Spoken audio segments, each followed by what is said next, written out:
this one will work, but you can go one more. That was actually one more.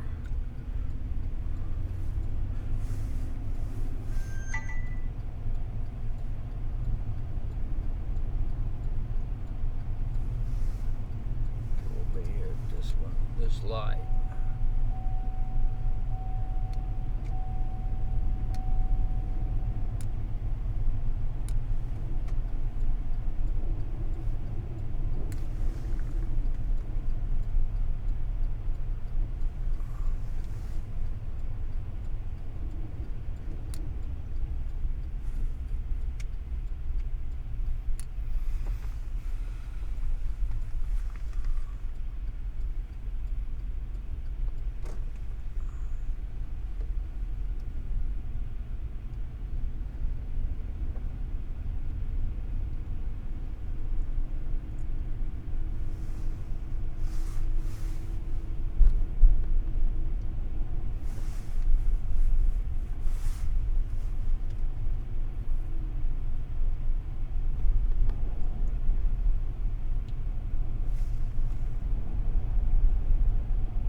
Just up here.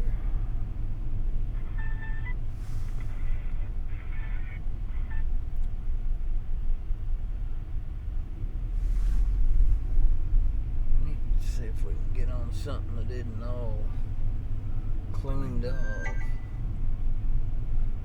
don't know. Coming north this morning, 20, 30 miles per hour with max. If we can get that guy cleaning stuff, maybe up here by all these church deals there. Pretty much calm, and all of a sudden it was really heavy.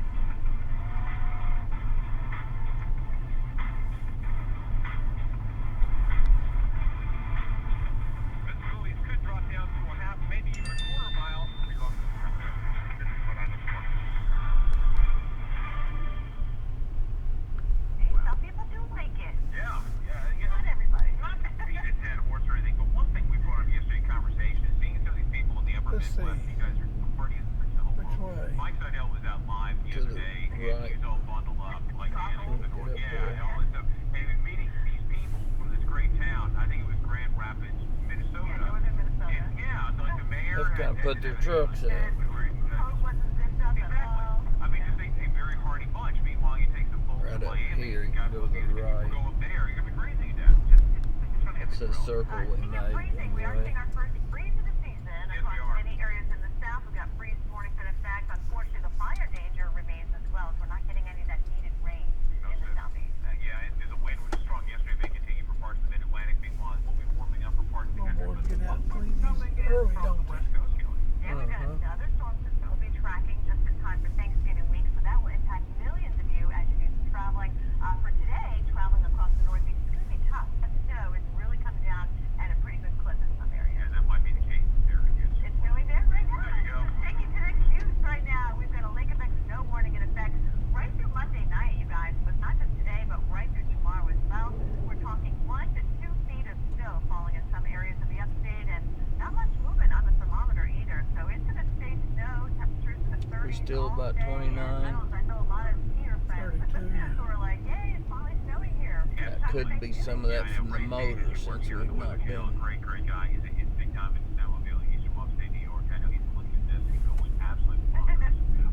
For the viewers that are home, the entry you might think, why aren't these numbers? I think they forgot us, don't you? A few places, like this spot, which we refer to as the Tug Hill Plateau, and back in the Adirondacks, we have even greater amounts of snowfall than we can expect. The reason why is because we have a length in the topography, and that can really exacerbate, that can really enhance the amount of snowfall. So that's going to be the situation some places possibly over a foot. This is what's still to come ending on Monday evening. A lot of spots with substantial snowfall. What's interesting is north of Poughkeepsie, you do see some rain right here, but it's sandwiched on both sides by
snow can be on pulled through out. here You've got the tomorrow, high but a wind little warning more showing up. up in that darker shade of purple. Look at The this. lighter shade of purple, including DC, Philly, New York, Hartford, 24 Boston, inches. that do have wind advisories in effect. So it's going to be a blustery day, and that means a turbulent day for flying. Just a heads up if you've got flights scheduled later today. We do have that area of low pressure. The storm itself is strengthening over New England. Then you've got high pressure to the west. So these lines of equal pressure, these isobars, packed pretty close together, and that's going to funnel and strengthen that wind right between the two. So it is going to be a gusty day. Starting out here in the eastern lakes, even Buffalo, we're gusting 30 to 40 even this morning. And then later on, we're going to get gustier winds over toward the coast. Watch Philadelphia, 30 to 40, even 40 to 50 mile per hour winds. As we get to the 2 o'clock hour in D.C. in our nation's capital, gusts up to 50 miles per hour. So check ahead if you are flying today, and be careful if you're traveling some of the interstates See here if that will we be can see impacted by something. not I just mean, the wind, let's temperature. pull down and look and see. Can we see across like to that? Weekend, an extra player takes the field in college football. Argos. We'll show you how Argos is making its presence felt across the sports world.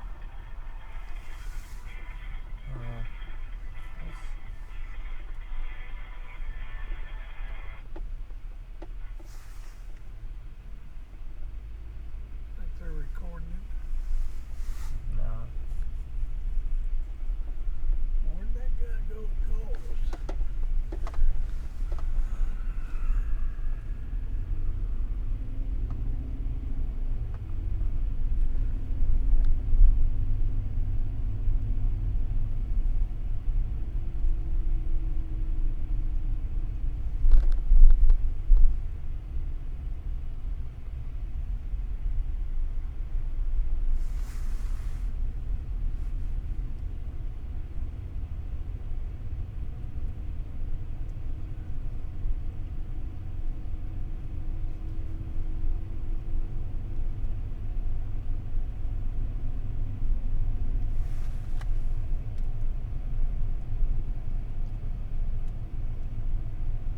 We're just in a dead spot right here. We're gonna have to get up here.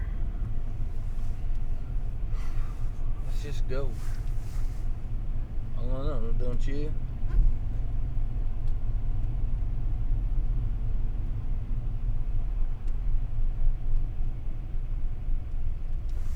Unless they're thinking 7. I don't know.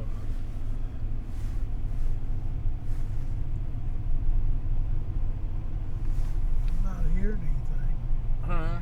I don't hear anything. Yeah, they're on break. Earlier you could hear them though.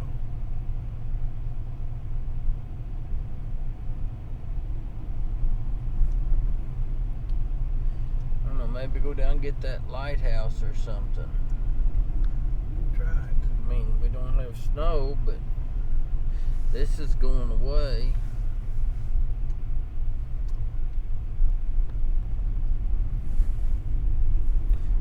The sun, once it come up, it might be a little easier.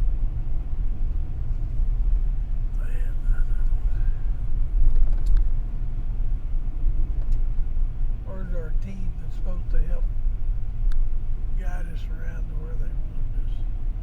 Yeah.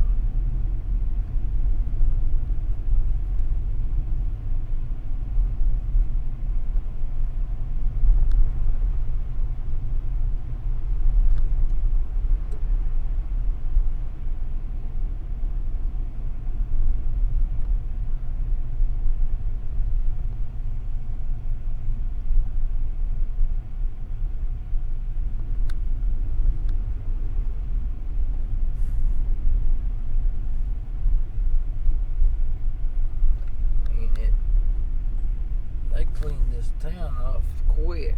I guarantee to you. We don't do this at home.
this is about to leave now. Yep. Got it.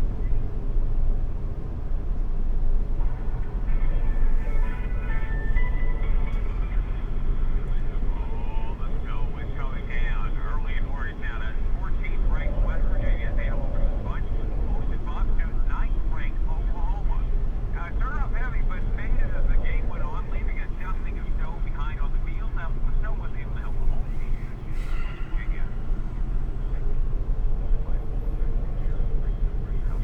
And we need to go down here and come back up here. This is where everything seems to be happening now, doesn't it? You gonna try that? Go down here and come back up. Get up here. Let's go down here to this road. That'll keep us maybe in the snow. There's none down here.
This has been staying pretty consistent up there.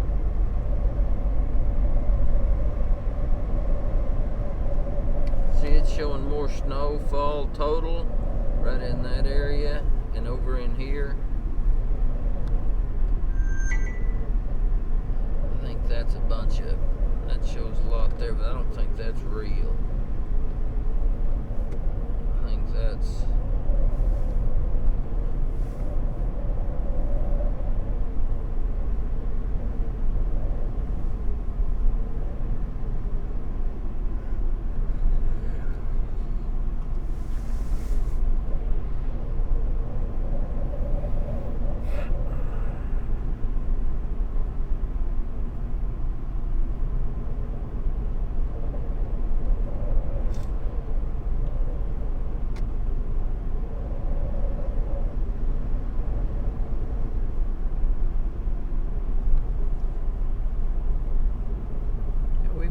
got out of the snow, haven't we? Yep. Is this the road? Nope, not yet. I don't think that will cut through. No. It's up here pretty good ways.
goes away quick, doesn't it, when you get down here?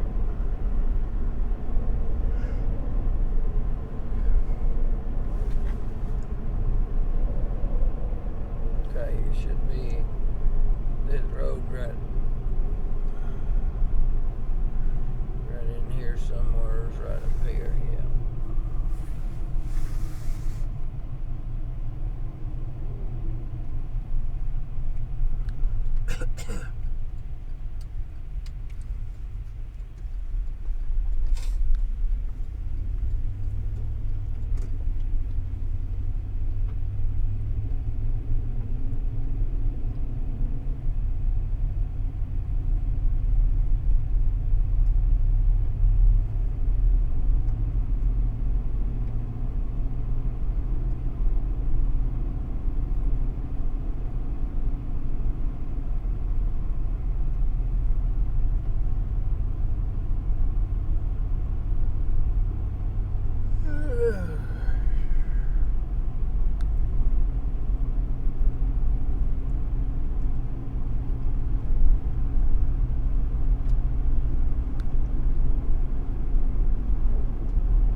I bet they're not going to do nothing till 7.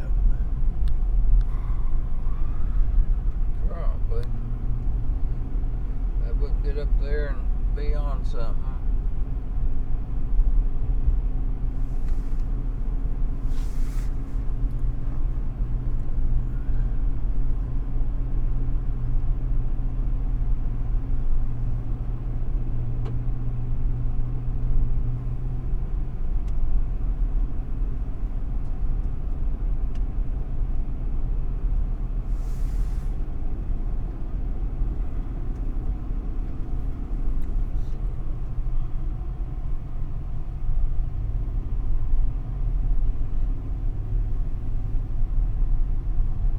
A little over 1,000 feet right here.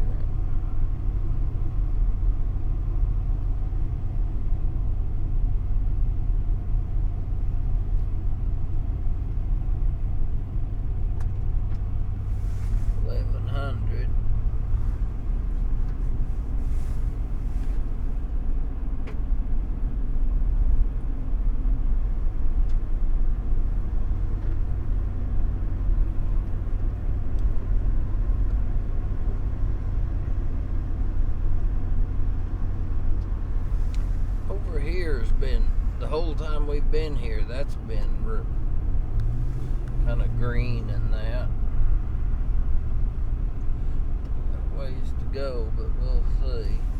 Come up here and go in here and come down that highway.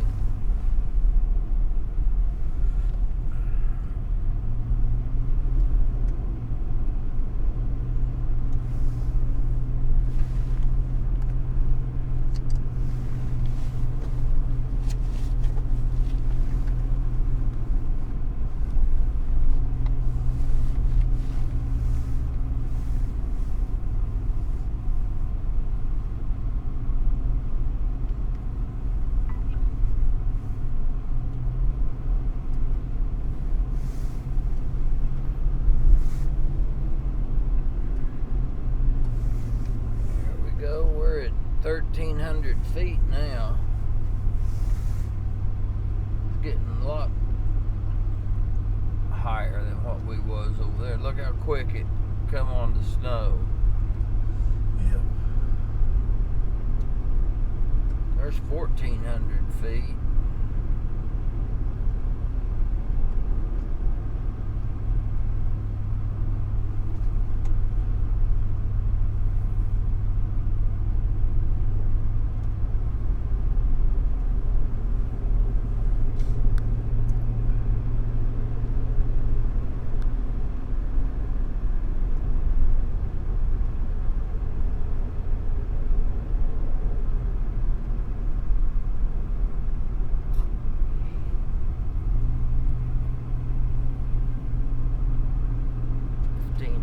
Feet.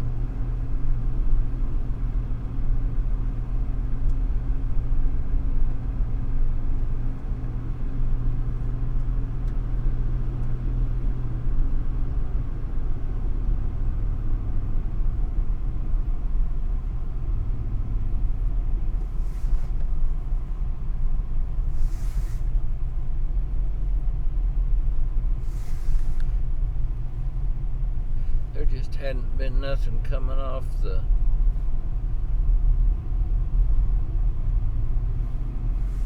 water.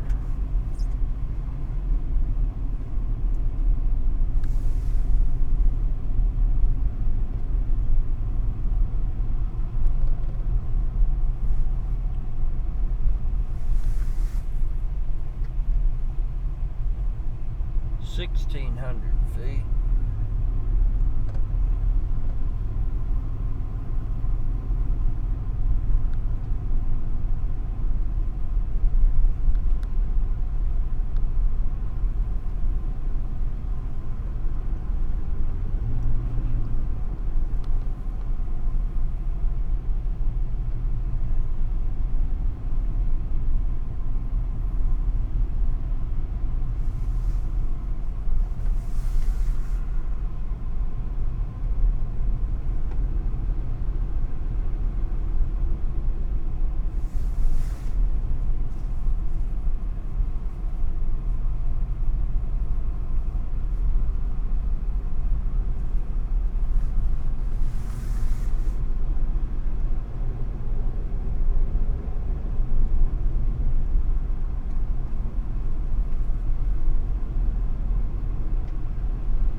$1,650.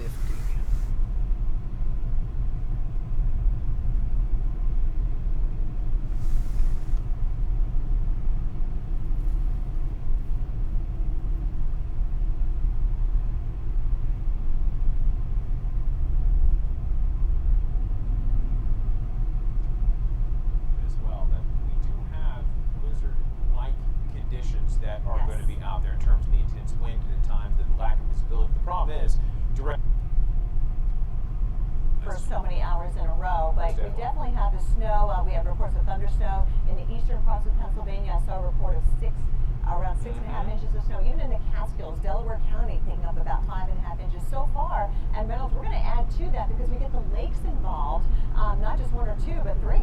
Yeah, that's right. So synoptic here, lake effect over here, all come together to give you a big snowy burrito. That's how it's going to go for you. Pittsburgh, maybe not much in terms of the snowfall. A lot of cloud cover here and there, but points north of Pittsburgh, better chance of snow. Certainly in Erie, Pennsylvania. And this is great news for the ski resorts up here in the Dax and for the Green Mountains of Vermont. They live for this stuff, and right in time for Thanksgiving, a lot of them try to open up in time for the holiday, and then things finally settle down a little bit anyway by Tuesday morning. Yeah, it's going to be pretty though. If you're able to stay inside and look out the window, it's going to be fantastic.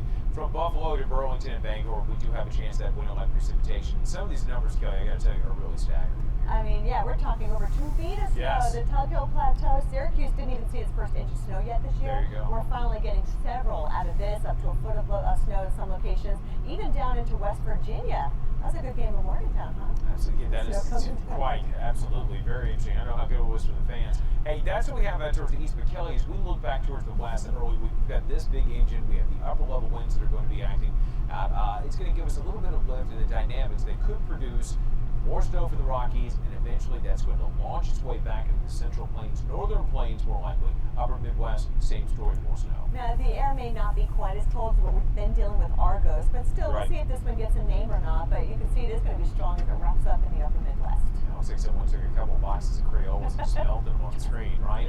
Salt Lake City, the Wasatch Range getting on the snow, Jackson Hole getting it, Denver, Front Range, maybe raindrops, but if you take 70 going farther back west, you're definitely going to run into the snow. Great news for the ski resorts there, too, in Colorado, eventually making its way through the Upper Midwest. Minneapolis, you're kind of right on that rain-snow line, 32 degrees there. Rain showers further to the south around Omaha, Des Moines, Kansas City. Yeah, and then Wednesday we see it spill on over into Green Bay, Marquette, Traverse City. Yeah, definitely. Big travel day, too. That's going to be a huge travel day. That's a good point you're bringing up. And the point we have to make here is that we're going to have a stripe of snowfall, anywhere from 5 to 8 inches of snow. And just like the last round of snow, it's going to be the heavy, wet variety. So. Yeah, be careful shuttling. Exactly. That's what you have to deal with. That's what's ahead for you. Also still ahead this morning on AM HQ weekend. After a mild start to November, many spots, the cold snap. to reality returns this weekend. We're going to let you know where temperature swings of up to 30 degrees this morning. Will be joining us from yesterday's highs, hard to believe. Yeah, from really below average temperatures. And now we take you live to Washington, D.C. The capital looks beautiful, but bundle up if you're doing any sightseeing out there. It feels like 32 right now. Nice. This program brought to you by Ancestry. Discover your story. Son.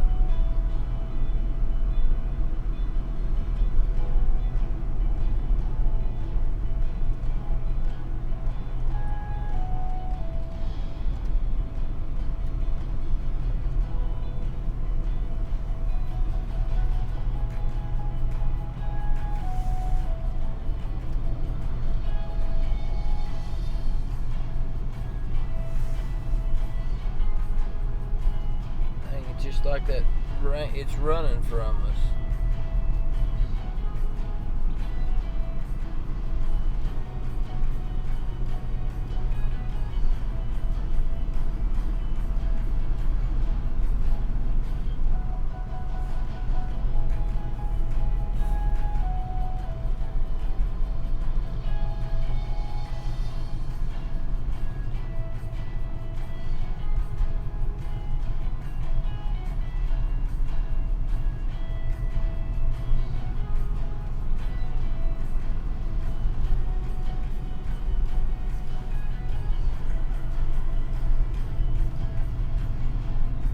It's not doing anything down where Seidel's at either.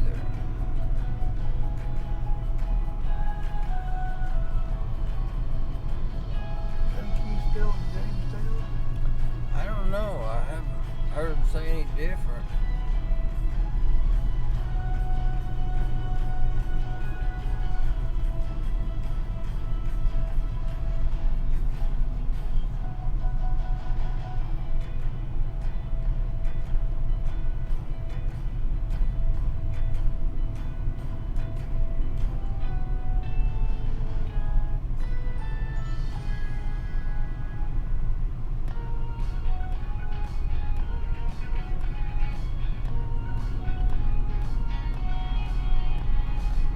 Drive a little. May have to here in a minute. My eyes are getting burned. My eyes are starting to burn. I'm in good shape, so. Now you got all jacked up there a long ago. Getting out in that cold, that'd wake you up.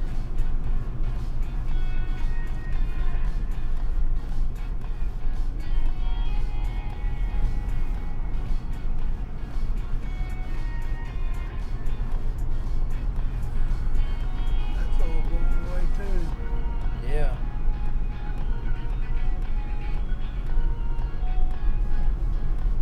Got a little bit of snowflakes. That's just about. Maybe that's not what they were looking for. Maybe they're waiting on it to come in later. Maybe. It'd be nice if somebody let us know.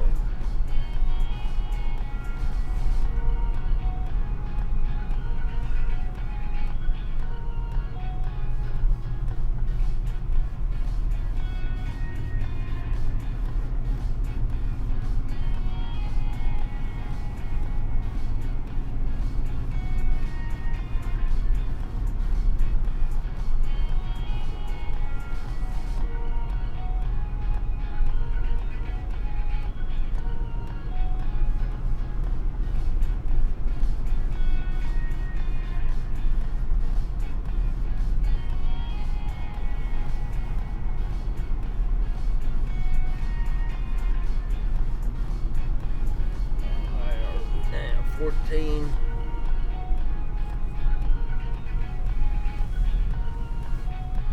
Do what? 1,400 feet.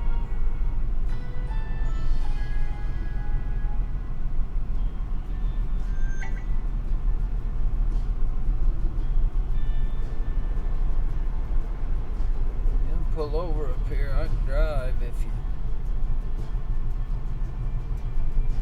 Well, I don't guess we're in no big hurry, are we? Yeah, we can get up there where there's some snow. If we Where's get, that at? well, it's been staying over here. Hopefully there. I'm hoping. I mean, it's going to be gone. It's going to be quitting by the time we get there, but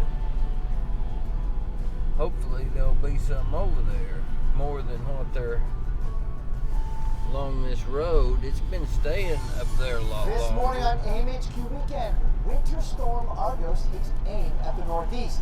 This deadly storm already claiming 3 lives with more heavy snow and We're getting strong a little winds bit on more on the road. And the temperatures, they just keep dropping. 15 million of you under freeze alerts this morning. Just how low the temps will fall, I and don't is think there a they rebound? work these as much. And liftoff of Noah's Coast Ark.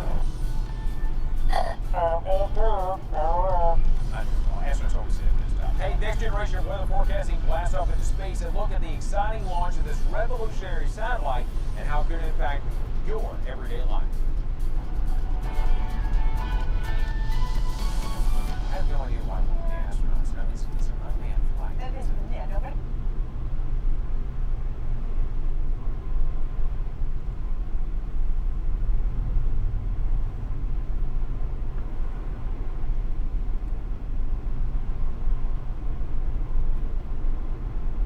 I have no idea why the astronauts know it's an unmanned flight. That is, yeah, nobody's on that thing. But it was an hour late taking off. There you go. 13:57. Mayo cheese is not on here, as neither is Welcome to AMHQ That's Weekend, right. everybody. I'm Kelley Cass. That's right, I'm Reynolds Wolf, and I'm acting like a 3-year-old. And of course, we have Dr. Postel with us. Who always acts like Oh, man. But I'll tell you what, the kids of all ages have got to deal with the The problem what? that we can deal with across the Northeast. This is a very potent system in time for the holidays. It's going to be a mess. Yeah, it's snowing really hard across parts of the Northeast. Western New York State straight. getting some significant lake effect snow, and Think, Eastern let New me- York State getting some let me snow look here. from the weather system itself. And it's Didn't bringing see it coming turn. out pretty hard in some Let me- places. And there's the next big thing. Yeah. We'll be tracking that for next week, just in time for Uh-oh. Thanksgiving, in just a few moments. But right now, what do you say we go live to Watertown, New York, where, guess what, you guys? It was so warm yesterday, a record high left. of 72. Now, quite the temperature drop, like 40-degree temperature drop. It's in the 30s. You know, if you're like me and you're just riddled with ADD and you get bored very easily, this is the type of thing that you love. Right here, I don't have Changes very the good. contrast that we've had from yesterday to Yeah. today. Kelley, really is fascinating to see the big change. That will get your attention. Yes, it Not will. only Just that, but kinda just waking went up to the away. cold air, even down across the south. We've got freeze warnings. Unfortunately, we didn't get any rain out of the system in the south, so the fire danger remains very high. You're right about that. But Yeah, we're gonna have the wind that's going to be a huge issue. We because may you not the have low any due to up the here. high That may fire be. dangers you mentioned. Back after the west, though, more moisture in California all the way up into the I-5 corridor. Snowing at Lake Yeah. Tahoe. Man, this is great to see the system affecting the west coast, but definitely be prepared for delays at the airports. But it's snowing Otherwise, here. yeah, the northeast looking at possible delays and turbulence. It won't be Down long, there. though, but All right, check out this situation here in the Midwest and of course the Great Lakes. Winter Storm Argos made its presence felt now Yeah, in I'm not upstate been- New York. I'm not In fact, streaming you can see to the lake Weather effect snow Channel coming now. down in Jamestown, New York. This is actually in the southwestern corner of the state. The National Weather Service says they may get as much as 3 inches from the overnight snowfall, and then we're going to add to that, and winds gusting around 40 miles per hour throughout the day. We are going to head to Jamestown Live in the next hour when Mike Siddell joins us, and he'll actually show us what it looks like right now. All right, but let's talk about this winter storm and what's happening. Over to you guys. All right, thanks so much, Kelley. Yeah, Dr. Postel, when you look at some of these numbers, they really are eye-popping. Some of these in excess of 2 feet. And to the untrained eye, I would look at this and say, it's all just one system. It's one. But it's actually 2 parts, isn't it? There is, Reynolds, that's a good point. There's a lot going on here, and some of this snow that you see on the map is associated with the lake effect and lake enhanced snow. Like, for example, that little band there in our forecast. Some of this in western New York State is definitely associated with the cold air coming over the relatively warm water. But there's a lot of snow on this map that's generally associated with, I'll call this snowstorm snow. You know, the real stuff that comes out here across parts of Vermont and eastern New York State, non-lake effect component of it. And you can see where it's doing that. In this zone, right in here, Mohawk Valley, parts of eastern New York State and western Vermont going to get a significant amount of snow Yeah, as we well. totally This lost right here is a lot of this lake effect snow on the northwest flow behind it. But Reynolds, there's a lot going on. Let's zoom in on that eastern New York State part where it's My snowing gosh, yeah. very hard in many places though. Again, for viewers at home, the darker blue, that's where you have the more intense snowfall. What do you think we can get out of this by the time this is done? 6 to 8 inches probably. I was Okay. looking at the op coming in from Albany, 33 in light snow. Glens Falls just north of there, right about there. They are getting light rain at 38. So there is some rain here with the temperatures kind of Coming marginal, back a little certainly bit. at those lower altitudes. But I think even there, we're going to go over the snow overall. Okay. There is just too much lift in the atmosphere for that not to happen. You can kind of see sort of the origins of a lot of that right here. There's a powerful upper level circulation, Reynolds, that is helping to support a lot of that snow. Goodness gracious. Yeah, that's pretty coming back dramatic. now, What a way to slowly. move into a new season, so to speak. Can you see how that sort of storm system is shaped like a little treble clef? This is a very common shape when these storms really get wound up, and a lot of times you get a lot of lift. As the wind comes around and moves through that thing, you get a lot of lift we're right going out now. ahead of that main area of disturbed weather upstairs. So that's why we're seeing a lot of the snow in this part of New York State and the Northeast. My gosh, yeah, that's pretty substantial. I know that, let's see, we were talking about the issues that we had yesterday, that there was the possibility that we wouldn't get the bulk of the snowfall Right. along the water's edge. And it seems like that's still kind of playing out the same way, still into the interior, isn't it? Yeah.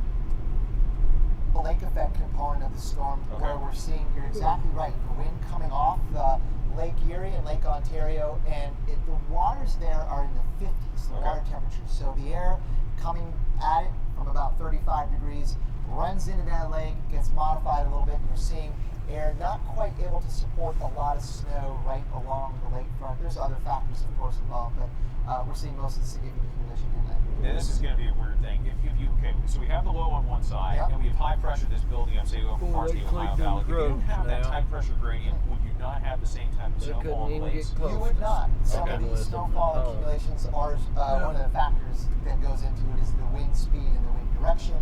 So you're right. Without that surface pressure pattern in place, we wouldn't quite have the setup, and we have the optimal setup in many cases for a lot of lake effect snow and other snow as well. And it's going to keep doing it all the way through Tuesday morning, Reynolds. Wow. Well, I mean, okay, so people, I know a lot of folks are, oh gosh, I don't want to deal with the winter stuff, but if you're a fan of winter weather and you get some, let's see, like right over here, and then you get some right here, all through the region, it looks like it might be a good thing if you are an outdoor fan. Maybe not here in State College. Probably not. Yeah, I would say that, there's probably going to be a lot of snow out across parts of the Northeast. And, the funny thing is that way up in here, the farther northeast you go, the more likely to see rain. That is very, very interesting. Okay, what we're going to do now is we're going to kind of walk our way over to Kelley. Kelley, take it away. I know you've got more, of course. You are such a jar. I love it. All right, let's take a look at New York City right now. It is chilly. Look at the camera bouncing around, you guys, as we look towards Times Square. It's 40, but you can shave 10 degrees off your actual temperature because of the wind. It makes it feel a lot colder. It feels like 30. And those winds are going to be very gusty today, not just in New York, but up towards Providence and Boston, Hartford, down to D.C. Wind advisories are in effect. And yes, even the high wind warning showing up, especially as you gain elevation through Virginia and also into North Carolina, where, oh, by the way, in Boone, North Carolina, it is really windy out there right now. So definitely hold on to your hats out here. We've got area of low pressure. That storm is deepening. We've got high pressure to the west. So you see these lines of equal pressure, we call them isobars. When they're packed that close together, that means a fairly windy day, and it's going to get worse for some of you before it gets any better. So Cleveland, we've got those winds coming out of the northwest, near 20, gusting to 32. So quite the wind chill value there. It feels much, much colder. If you are heading out to the Dog Pound today for the Cleveland Browns game, definitely dress accordingly. There are your winds this morning. Not too bad in New York, but it is going to get worse as we go through the day. So if you've got, say, an afternoon flight out of LaGuardia, Kennedy, Newark, definitely check ahead. There could be some wind delays, and Philly down to D.C. Look at this. Winds gusting as high as 50 miles per hour as we go deeper into the afternoon hours. So Baltimore, dress accordingly, layer up, because temperatures are only going to be, in the 30s. Then you've got this wind, actually 50s, and then those winds are going to be gusting close to 30 miles per hour. Reynolds. All right, Kelley, thanks so much. Well, folks, if you're just joining us, hey, we're just getting started here on the Thanksgiving weekend. As Argo drives his way to the east, another round of snow and rain following close behind. Will the rain start south finally? Hopefully get some relief. And we have liftoff in the first of the series of Next Generation Weather Satellites. That story. Okay. 10s and 50. Okay, thank you. Okay, bye. Starting at 7 o'clock, we'll go on at the 10s and the 50s. Just so we can take breaks in between. And we're getting the signal back.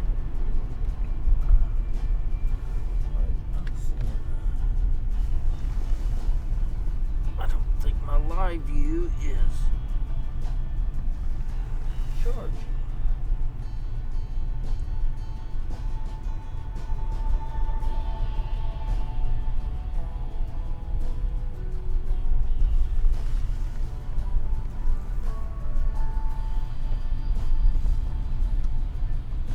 Yep, I'm gonna pull over up here and find out why the live view isn't. It's not plugged, it's not coming on. It's gonna go dead.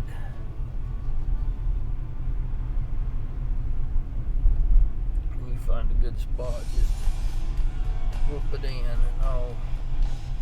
Brr, it is cold outside. Taking a live look at Atlanta on the left, you got Dallas, Texas on the right. Both of you guys are in the mid-30s. That's what you've got in common. Atlanta, though, unfortunately, red flag warnings in effect with that wind that's still going to be in the area, tender dry conditions, and we are still tracking wildfires across the southeast. But Dallas, yeah, you just go outside the city. Of course, it's much colder. So we've got what's called the urban heat island. We've got a lot more concrete, obviously, in the city compared to the burbs. So basically, that concrete retains heat better during the day and doesn't escape into the atmosphere.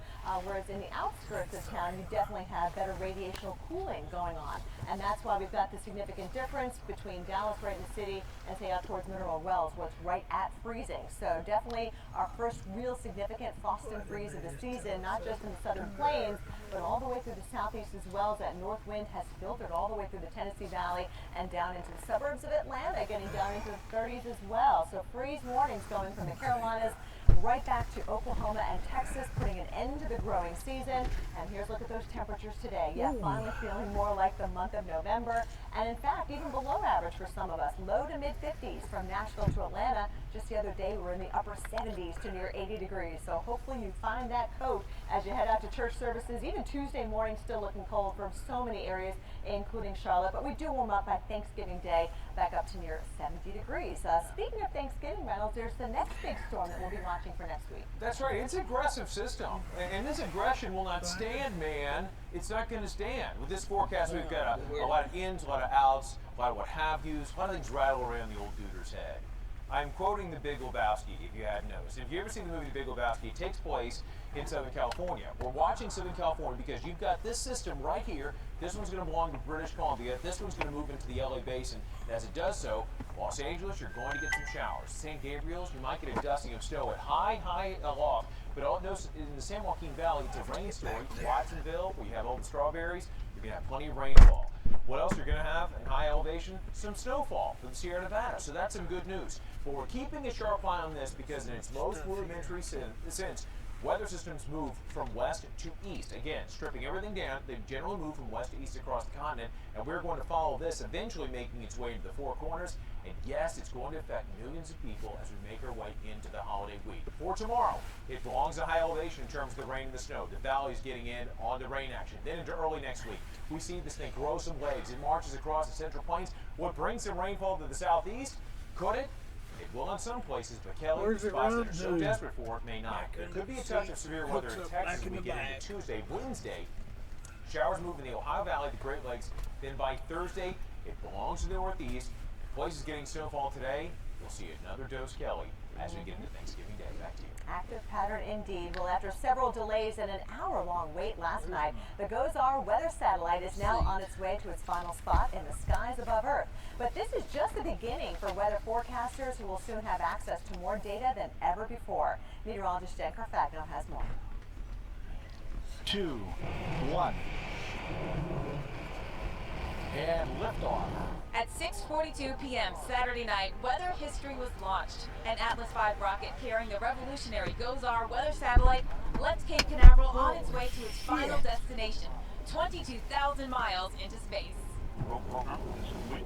This is the latest geostationary operational environmental satellite to be put into orbit, and we will have much improved data speed, accuracy, and reliability. Oh, What that'll some wake a experts guy say is a up. quantum leap above what we have today. This is really the first geostationary update in technology and capability in 20 years, and everybody's just salivating over the possibilities we'll be able to do with the data coming out of the satellite. The GOES-R will have faster and better resolution, be able to monitor space weather and solar activity, and will have a lightning mapper, giving forecasters and emergency managers lead time on developing storms. Forecasters are going to be getting the data. What lights like are it's supposed to happening be right on now, the as opposed to side? looking at what has happened. this is going to be for sure going to be saving American lives. We can taste this data coming in and There's a anticipate green one and a yellow one what it's flicker going to mean for our on the forecast side. systems. Side of your both live the view. short range and the extended range. This is going to be a major Oh, breakthrough there it for come us, on. and we're looking forward to it. It's really just incredibly powerful and emotional to see this finally getting up there into orbit. It could take 6 months to a year to place GOES-R in its final orbit and calibrate it. And after that, we go from basically black and white TV to 4K HD color. It will be amazing. From the Weather Channel, I'm meteorologist Jen Carfagno. We go from the southeast to the west coast, where we've got a new Pacific system that's ramping up on the west coast today, which means we could have some messy conditions this weekend. Like you said earlier, it's going to grow some legs. There you and go. Walk its way across the country. Millions of you have some traveling to do before you can, sit down and enjoy that turkey dinner with family and friends. So whether you're flying or driving, weather will be along for the ride. That's right. Stick with the MHQ weekend. Find out which parts of the country can count on snowy roads this week, and there will be a lot of them, Kelley. Oh, folks, be careful out there. Yeah, it's charging now. What kind of signal you got there? None. Good. Good. We're gonna have to, none good. We're gonna have to just go on up here and get on this road. We had pretty good a while ago, but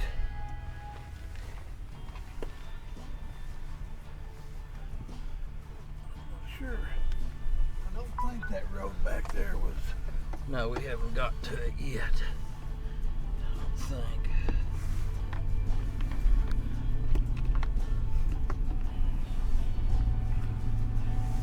What's that dinging? Seatbelt.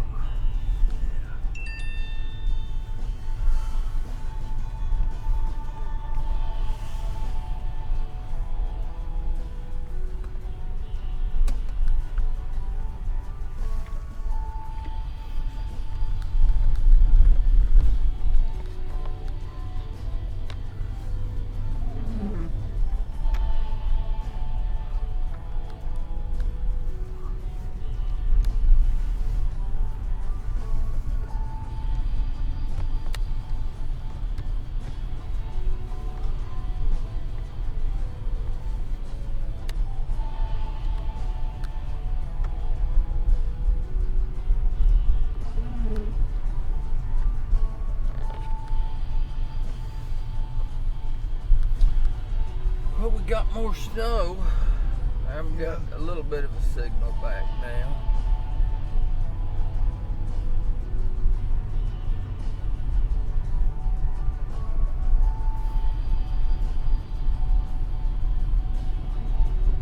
Yeah, that'll wake you up getting out of there. You open the door, that comes right down the back of my neck.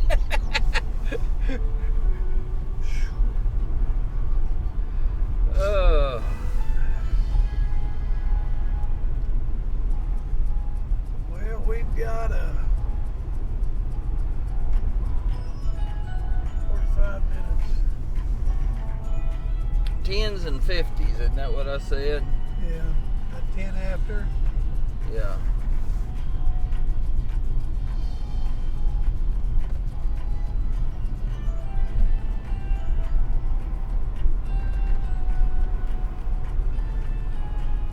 See where this light's blinking up here is probably where we'll go left.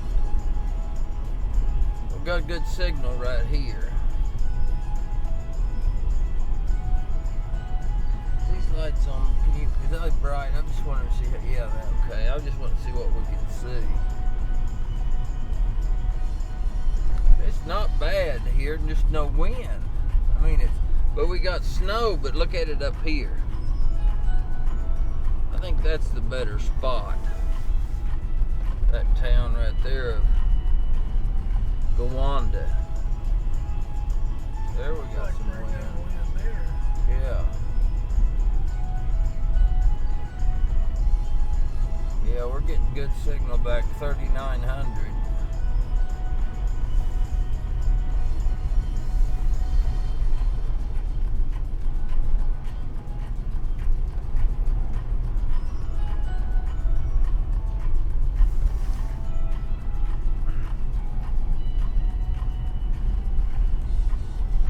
We're at 12,000 feet. Well, 1200. Or 1200. 12,000 will need oxygen. Yeah, we'll go left right up here.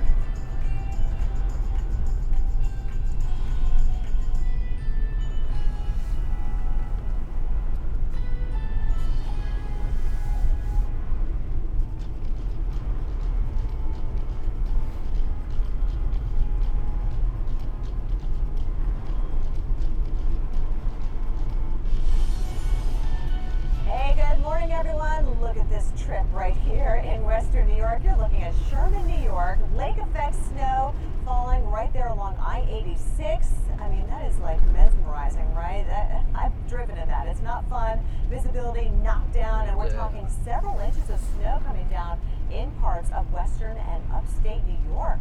So be very careful, have those headlights on even when we have daylight out there because of reduced visibility. Here is a look at the entire country where we do not have any airport delays, and that is good news.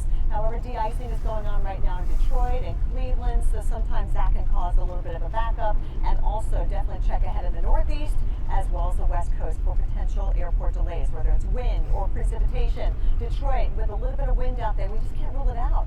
Chicago, not expecting any problems though, and that's good news. Both Chicago and Atlanta, the busiest airports, looking okay today. And Denver, Mile High, looking just fine out there. Here's a look at where we also could see some delays later on today. Moderate chance of that at LaGuardia, so check ahead. Some delays in Philadelphia where winds, by the way, are going to be gusting 40 to 50 miles per hour. DC also gusty, and Seattle, we've got some rain in your forecast, so we can't rule out the possibility of delays. Not just today, but tomorrow. We still have active weather across the west. Moving towards the Denver area will be snow in the higher elevations. Speaking of snow, that is still going to be piling up here, especially Tug Hill Plateau up through the Dax. We're talking about 1 to 2 feet of snow, if not more, in some of those higher elevations. And then it begins to taper off on Tuesday. We bring this next big storm right smack here into the middle of the country. So Chicago, by later in the day Tuesday, we're going to have some rain delays at O'Hare. And then Wednesday, of course, the busy travel day, the day before Thanksgiving. And we will have the rain from the Great Lakes down toward the Gulf Coast. Snow wrapping around the northern side of that, and still busy times for the northwest United States as well. Reynolds? Hey, Kelley, thanks so much. I'm actually just texted my wife for a second. She and my 4 kids are flying we got from good signal Atlanta here. all the way to Michigan. 9,000. So many of you guys are going to do the same thing. Please know over the next couple of days, millions more are going to travel, and this thing's traveling too. Snow This is the next up here storm system to we're it. going to deal with in the holiday week. You feature of this area of low pressure, strong upper level winds, which is going to enhance the lighter lift, and then mid-level disturbance is going to drive its way towards the east. Right ahead of it, it's going to have some moisture coming in from the Gulf, but it is going to be limited, but still enough to give you some snow shower activity across the We can get a little sun, you know, we can get flagged. And that can be pretty substantial in terms of the amount of snowfall there. We roll forward in time, what we can expect is that warm air to move in over the cold air.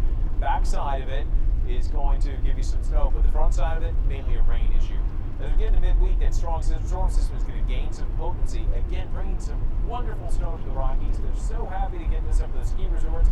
Some scattered thunderstorms can also be anticipated from time to time. For Tuesday, look at this. It becomes a bit more interesting for the upper Midwest. Quick Really now, good struggle though. on Yeah, travel. we're Places down to like St. 400. Minneapolis, St. Paul. Then by Wednesday, Traverse City, Green Bay, back into Marquette. Rain for you in Madison, though. But in terms of the snowfall, Kelley, some locations could get anywhere from 5 to 8 I think when we inches get of up here snowfall. close to this, this was the area that was kind of spotty. Now we're up to 1,000. So. But meteorologist Mark Elliott shows us how some household items can turn into snow and ice melters. Wouldn't it be nice if we were also lucky to have our own plow coming by to clear out your driveway? Most of us not so lucky. So think about the type of snow that's out there when you have to remove it. Hey, if it's light powder like this that you can just sweep away, sweep it away. Use a broom. Forget about the shovel. It takes too long. But if we do have heavy, wet snow, spray some cooking spray on your shovel. That heavy, wet snow will never stick to your shovel. You'll be able to just keep on shoveling. You got an icy patch in the way? 1 part water, 1 part isopropyl alcohol, and a couple of squeezes of dish soap will eat away at the ice. You won't have any problem getting to your car. But the car itself might have some issues still. These keyholes are the worst. Use a little bit of hand sanitizer or even a straw to blow your own hot air right at the keyhole to get that door open. And even if that lock is ready to go, the door might still be stuck. Unless you remember the night before, this rough seal around the whole door, spray that with cooking spray, and you won't have any issues opening the door in the morning. Of course, if your car's iced up, the roads might be icy too. So check the forecast ahead of time and use extra care on those roads. We'll have to reach around here to find them. Margos. Yeah, good tip. So we'll get what we need in over the next several days. As this just continues to move across the coast, across the country, it's going to be a big mess. We're going to time it out for several cities where it's impacting you now and where it goes from here. How much snow will fall near you. And then, of course, remember, we got the next big storm moving across the country. Oh, yes, we do. This is another winter wall coming up.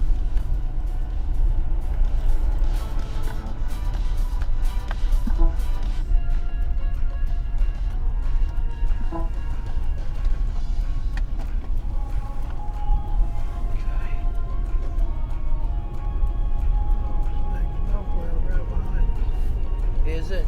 Pull over if you can, we'll follow him. They like that. Pull over somewhere and let him pass you.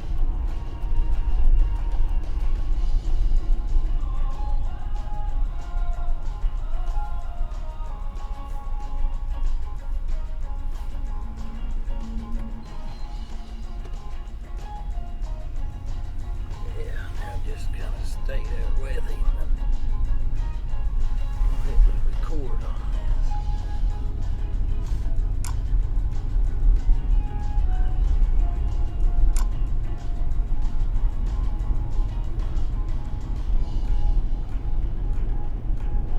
Tell you what, he really ain't doing much.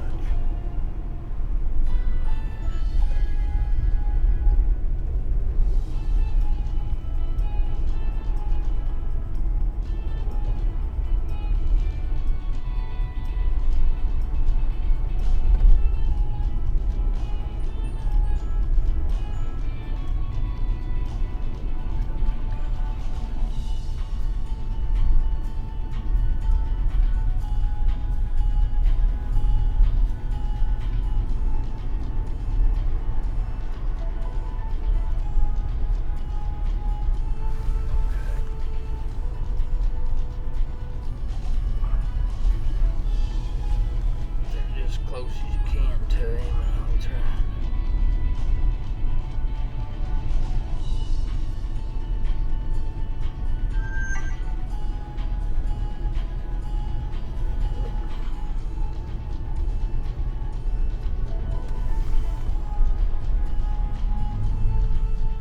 What's he doing? He turning, I guess.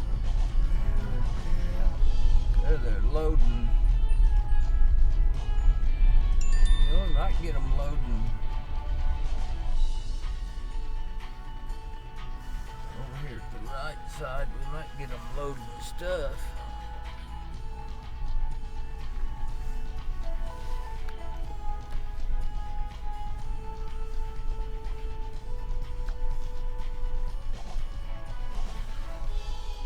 You got a good signal? Yep.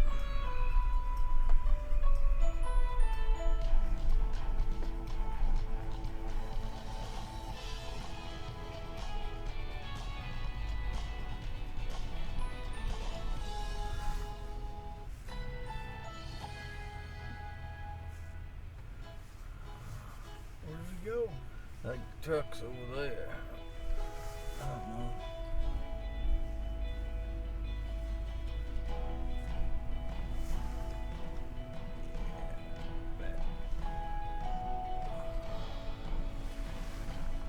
Yeah, that'll probably work. This'll work.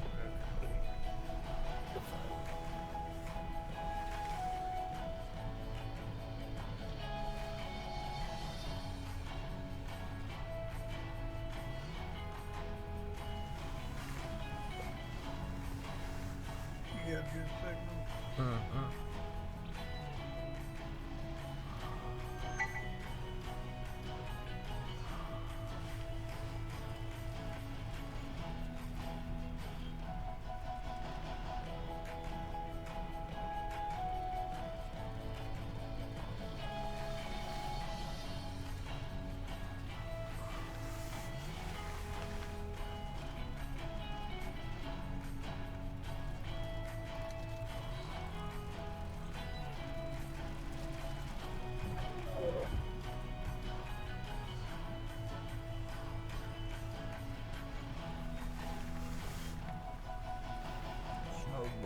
What's that look good?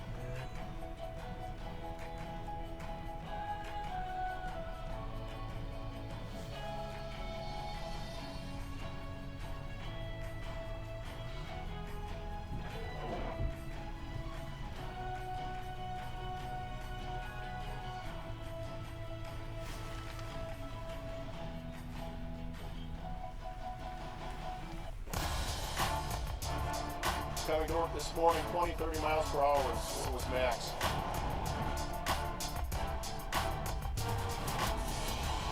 It was pretty much calm, and then all of a sudden it was really heavy.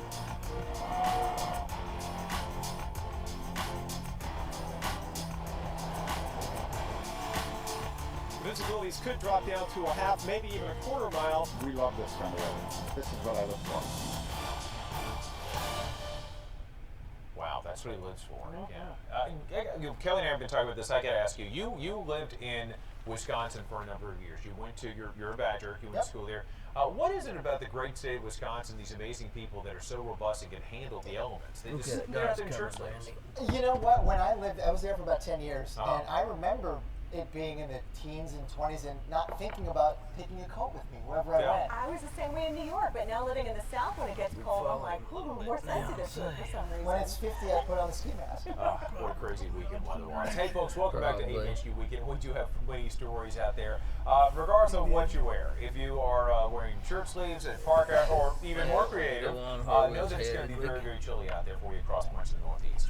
Cold enough for snow. Oh, yes. We're finding that really piling up, especially in the lake effect snowbelt area. So watch out, reduced visibility, blizzard conditions at times as you're traveling, and then another system working into the west coast. Jack, so that next system coming in, as much of a snowmaker, you think? Probably not, but it could bring some nasty winter weather to the northern plains and Great Lakes and many of the same areas that saw significant snow as the last one. Yeah, it's nothing to sneeze at, Kelley, I'll tell you. Hey, take a look what we have at Cassidy. I'm teasing. I'm sorry, I can't hear that too. Look at this in New York. Yeah, this is Cassadaga, New York, where we have the snowy streets out there. The plows are out, and this is good. You know, they make their money this way, guys. So we did see a whole lot of snow last year. They are. They were talking about it. Cassadaga. Oh, shoot.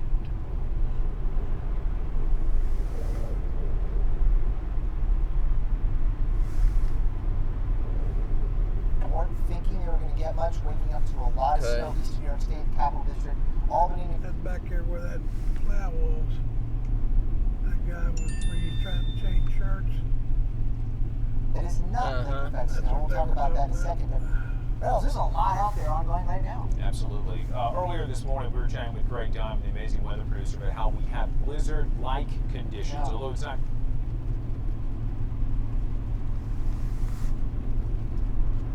Technically a blizzard, right? Could we still see more of them almost whiteout conditions, intense snowfall? Perhaps, yeah, at times. I mean, there is always that factor when you get a burst of heavy snow moving through, visibility comes down underneath a quarter mile, it might seem like a blizzard, but again, the important part about it is the duration, and I don't think we'll see that with this. But that doesn't mean we're not going to see a lot of snow. I mean, it's snowing really hard right in that zone, right across eastern New York snowing State. over here. And also in western New York State, and to be fair, in parts of northeastern Ohio and western PA as well. Let's look at this stuff. Wow, that is intense. Look at that, all through Albany, all the way up to high elevation along parts of 87. We're losing some of the rain now at those lower elevations. We're 1,400 feet. We're a lot higher than we were over there. See the sort of, I guess, the lowering of the freezing level, and that is the case. And one of the reasons why is because this very strong upper level disturbance. I mean, look at this other one in probably. Tell us I guess more. contributing to a lot of lift in the atmosphere right out ahead. Still showing a lot more right in this area. A shape, a look at what that upper level disturbance looks like. It's like, as I said, a trouble cloud. And you get oftentimes the most lift right out ahead of it as the wind comes around and through it and moves around like that. This is so fast. I can spend like days.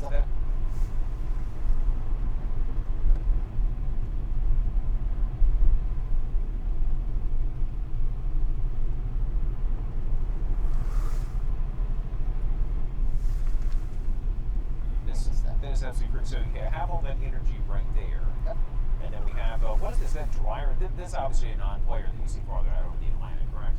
Yeah, there's a lot of dryer. Actually, you know what? The cold front is actually way out there now. So, yeah, we're finally getting some cold air into the Northeast, and on the way western side of the storm, this is where we have some of the lake enhanced and lake effect snow moving through Buffalo, Jamestown, Erie, and lots of other places. And this is just what you were talking about yesterday, how we might have a little bit of a deficit along the shoreline, but then farther back into the interior, heavier amounts back in that area. Yes, this is exactly right, and we're going to have to forecast this out because it looks like more significant accumulations will be just inland, right in here. That's associated with, again, some of the lake effect and some of the other types of snow drivers that are in play across that region. But here's the other thing. We're talking tomorrow morning, Monday morning, say rush hour. It is still going to be snowing really hard in western New York State. Be careful traveling. All right, folks, stick around. We have more coming up on Amy's Weekend.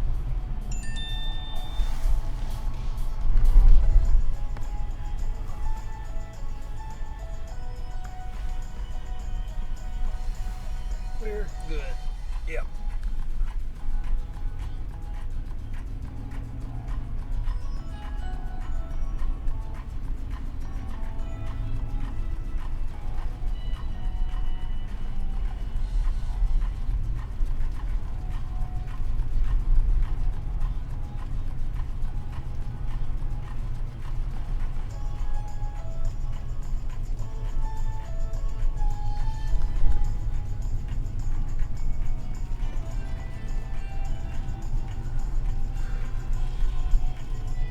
We could get, after we go on the 10, the 10, then we can go get a bite to eat or something real quick. Take a little nap.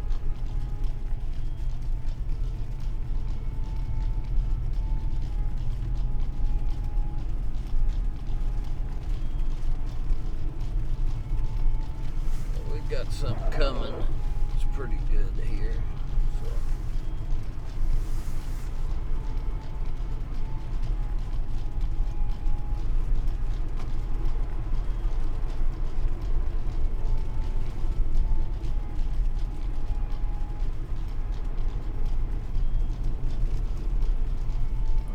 Hill here going down, don't we? Yep, we do. Pretty steep, it looks like. Yeah, we got turns down here.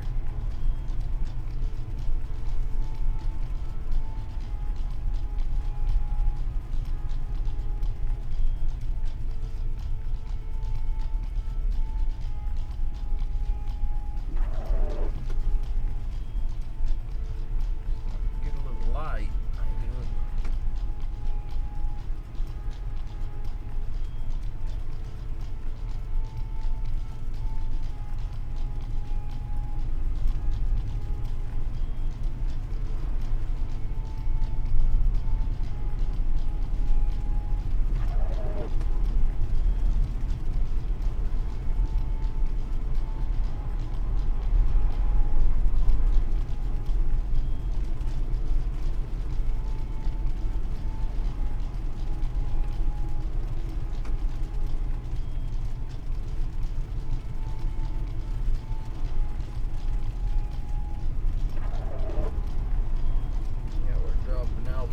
Quick. I hope we don't lose.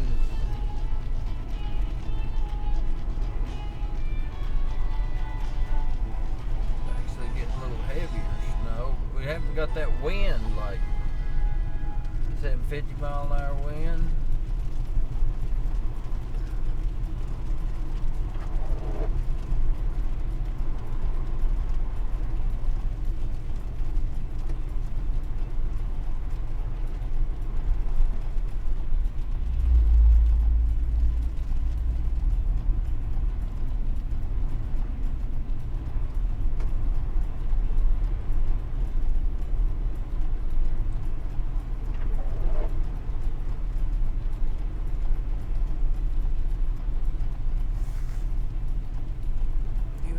Are you running it two-wheel drive or four-wheel drive? Two-wheel.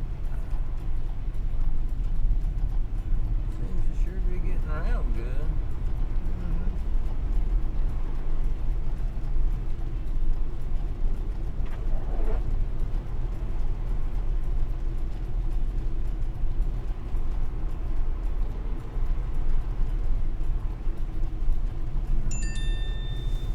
Down to 1,000 feet.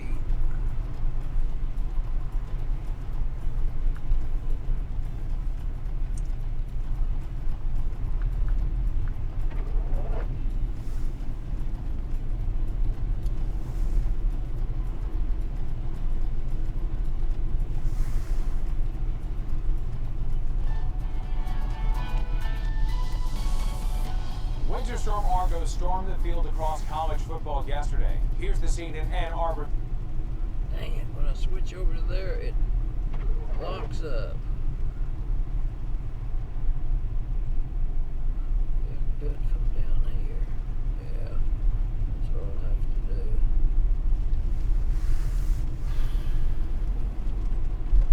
They will have in terms of your, well, it's coming down pretty good. Got them, them trees look good at this there. locale. That's right, MetLife Stadium, East Weatherford, New Jersey.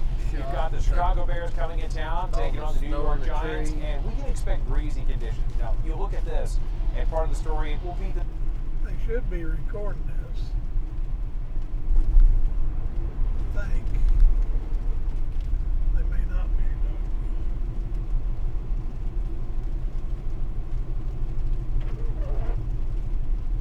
The sustained winds, anywhere from, say, 20, 25 miles an hour, temperatures in the 40s, but look at that gusts. Look at this.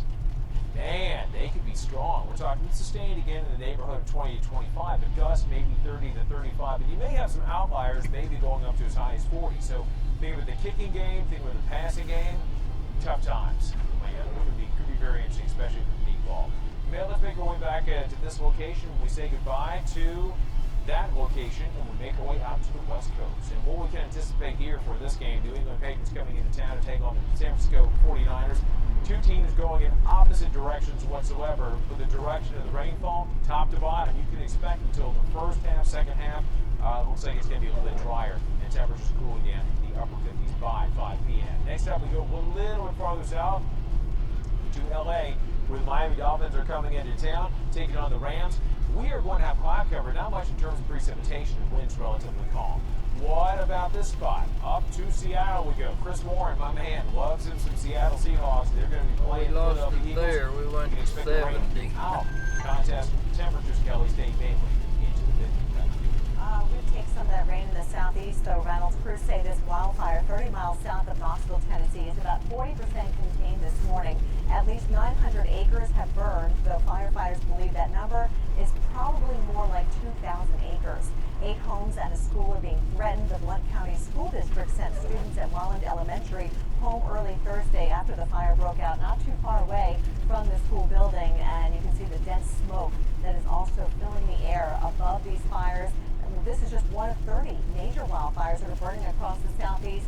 Red flag warning still in effect for parts of Georgia, even down to Florida, and watching northern portions of Virginia as well. So we've got the windy conditions. The wind is not going to be as gusty as it was yesterday in Atlanta, but the relative humidity is still running very dry. It's still very low. So here's a look at all the fires that are burning. In total, we're talking over 104,000 acres from eastern Kentucky all the way down now into northern Georgia. So at times you will be smelling that smoke. Really a good time to stay inside in case you have issues, with respiratory problems. Because that smoke is going to be a problem for places like Chattanooga, over into western North Carolina. And here's how kinder dry it is. 19% relative humidity. You need the lotion and the chapstick for sure. Here's a look at the exceptional drought, that darker red showing up from Chattanooga, surrounding Atlanta and Birmingham. That's Birmingham a fairly decent-sized town, yesterday. We went 60 days without a drop of rain. Finally got a little bit yesterday, but Reynolds, as you know, not nearly enough. Yeah, we need quite Like got a lot of houses. Yeah. Hey, the wildfires can certainly spread smoke far beyond the plains, and that can be dangerous to your health. Meteorologist Chris Warren has the story. You can see it and smell it in the air. It's burning right across this freeway.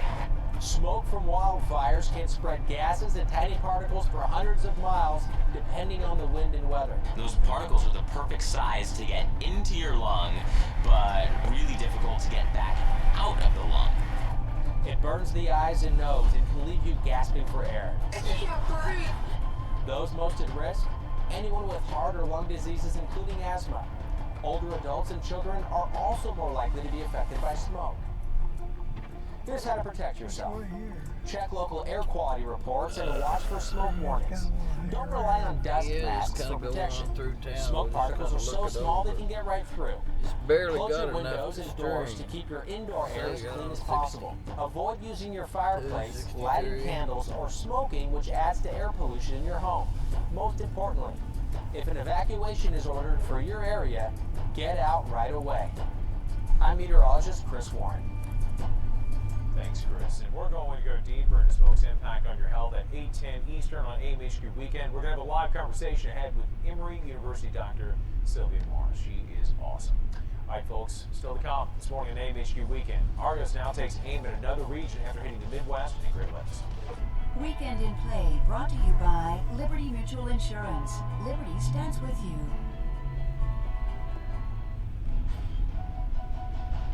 Going out of town, or? Well, I might go up here ways and see. I don't know.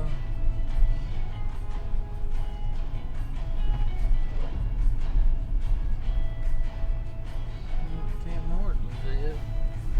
Got a restaurant.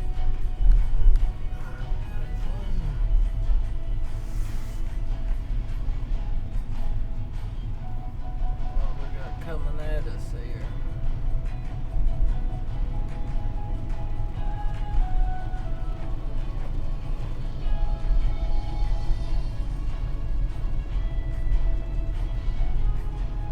Like a snowplow.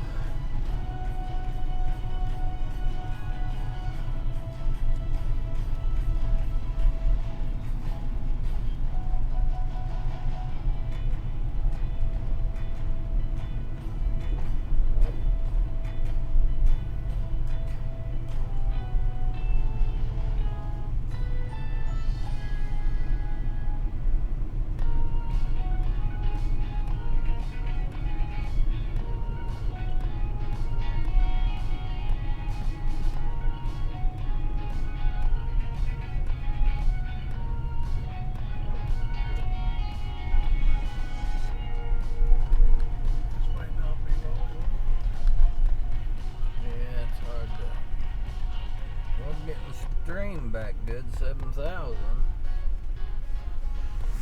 Let me look here and see. It might.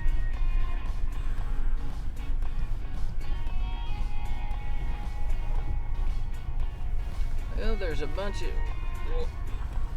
Looks like a bunch of houses right up in there, but.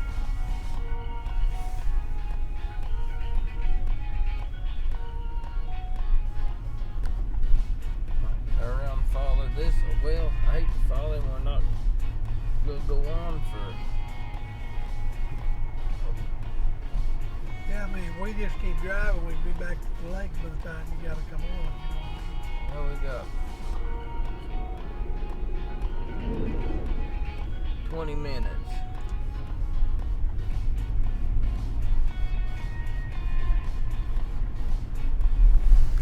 But I think we're still in about good a place as any.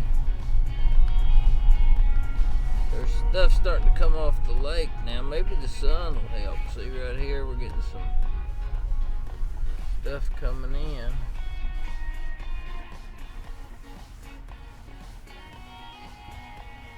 Which way? I don't know.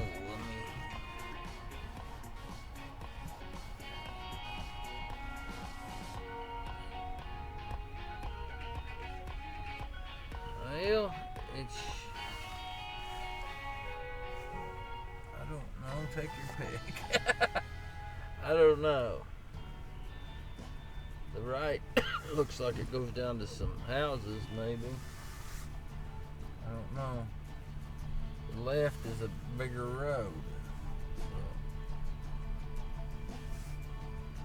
maybe maybe we just need to go back into town. I don't know. Look around. I'm not.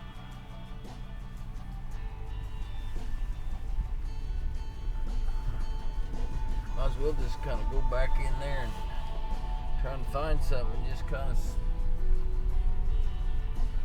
sit there, I guess.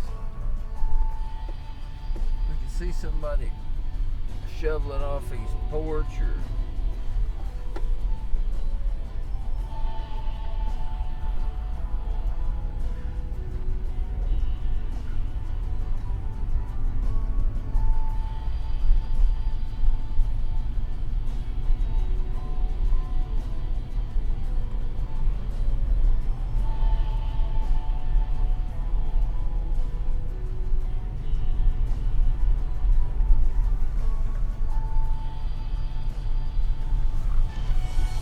welcome back to AMHQ Weekend. Although the tropical season in the Atlantic Basin is coming to a close this year, that doesn't mean that things aren't active. In fact, we still are keeping a sharp eye on this area of potential development.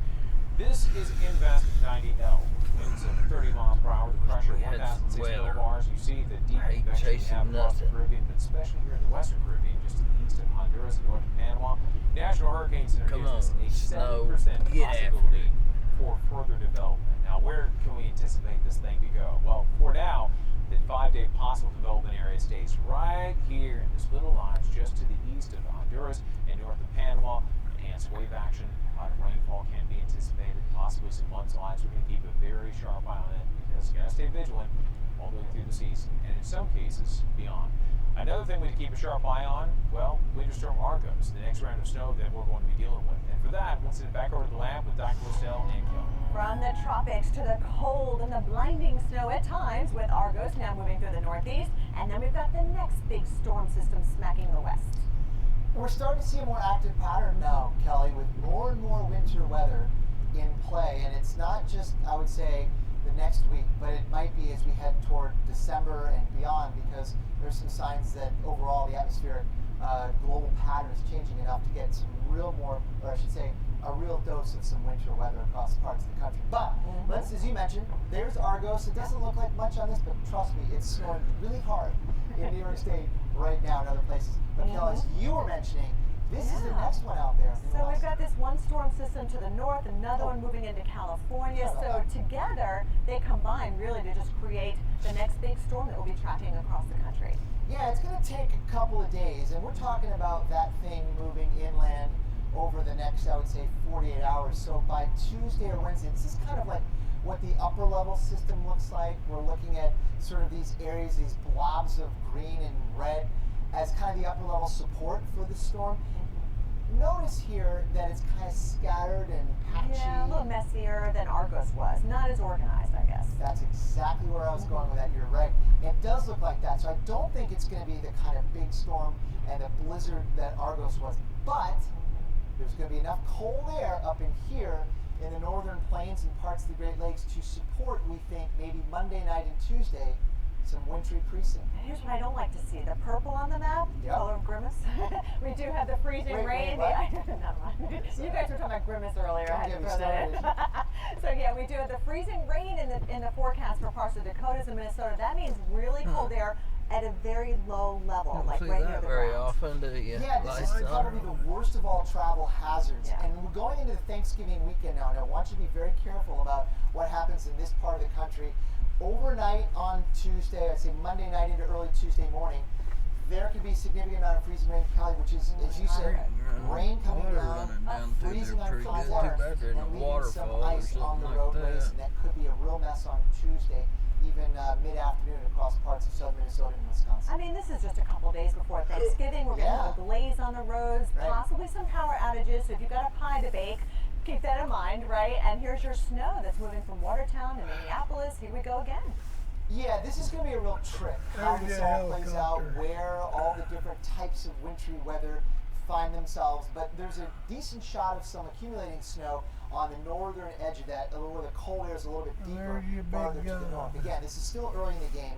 We're talking Tuesday afternoon.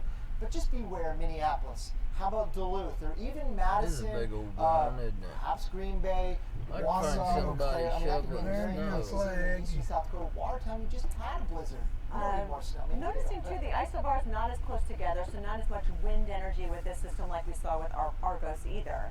So another good point, Kelley. That's exactly right. So we don't expect this to be the blizzard, right, that Argos was, but significant winter weather may be on the way Tuesday night. Wednesday, big travel day, Greg. Wednesday's a big travel day, I know. We'll sort this out as we go through. It looks like, I would say, there's a high likelihood from about Chicago, maybe even Madison on southward, rain.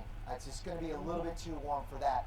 Here's an early call at some snowfall potential. I think that's a little hot. I don't know if I'd go that much. I may back off on these numbers, my personal opinion, but keep an eye on this. Just, you know, we're going this far out in the forecast, so this could change. Yes, it will, I think. Another reason, Reynolds, everybody needs to stay tuned to the Weather Channel. Yeah, absolutely right. A lot of reasons. No question. We can still head this morning on AMHQ Weekend. We've got to talk about the mild start that we had in November And then the cold snap back to reality this weekend, where we could deal with temperature swings of up to 30 degrees this morning from yesterday's highs. It is That's 6 right. minutes till 7. We probably better find something then, hadn't we? See if we can find somebody shoveling snow. They like that. Huh?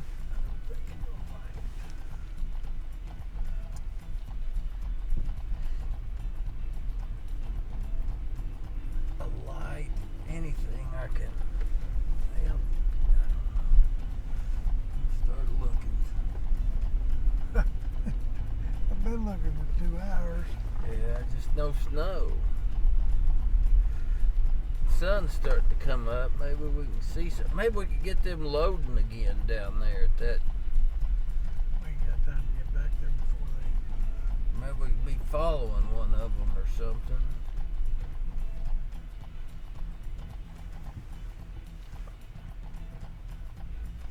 See one of them trucks come by, we just go in behind him.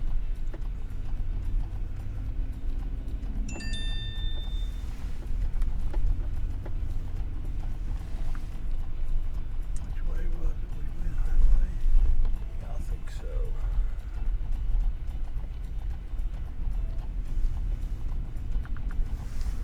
Let's see, I think it was.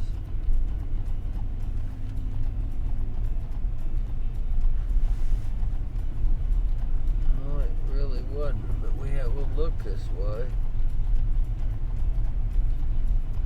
It's 33 degrees here.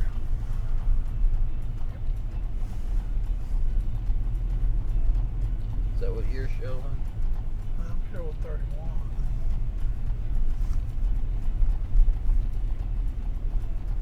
I guess we can go down a couple of these streets.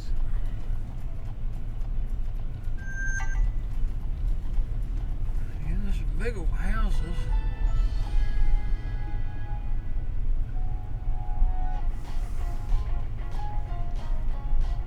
See what this street looks like.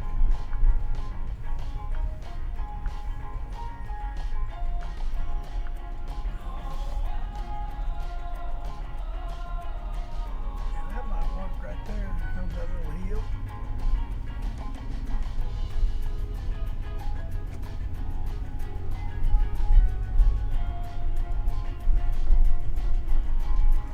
Wait, what we got here? Mailman. Mailman.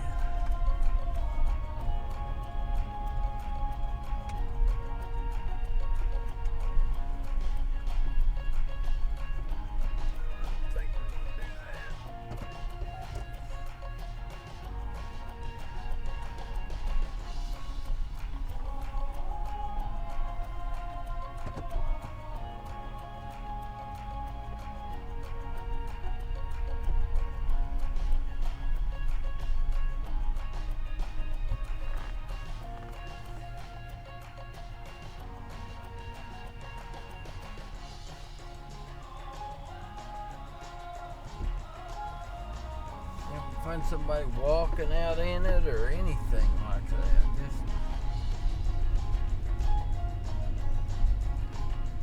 I haven't seen anybody out. See where somebody's walked down through here, but just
This morning on AMHQ Weekend, Winter storm Argos takes aim at the northeast.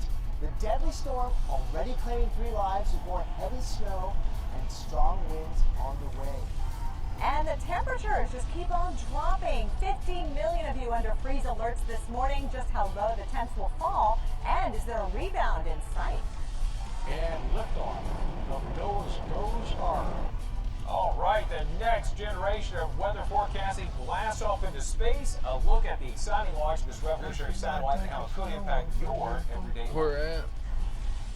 Right there to your... Good morning, I'm meteorologist Mike Seidel, and we've got the lake effect, the first significant lake effect of the season. We'll talk totals and why we're getting it up here and not so much right down on the lakefront here south of Buffalo this morning on AMHQ Weekend.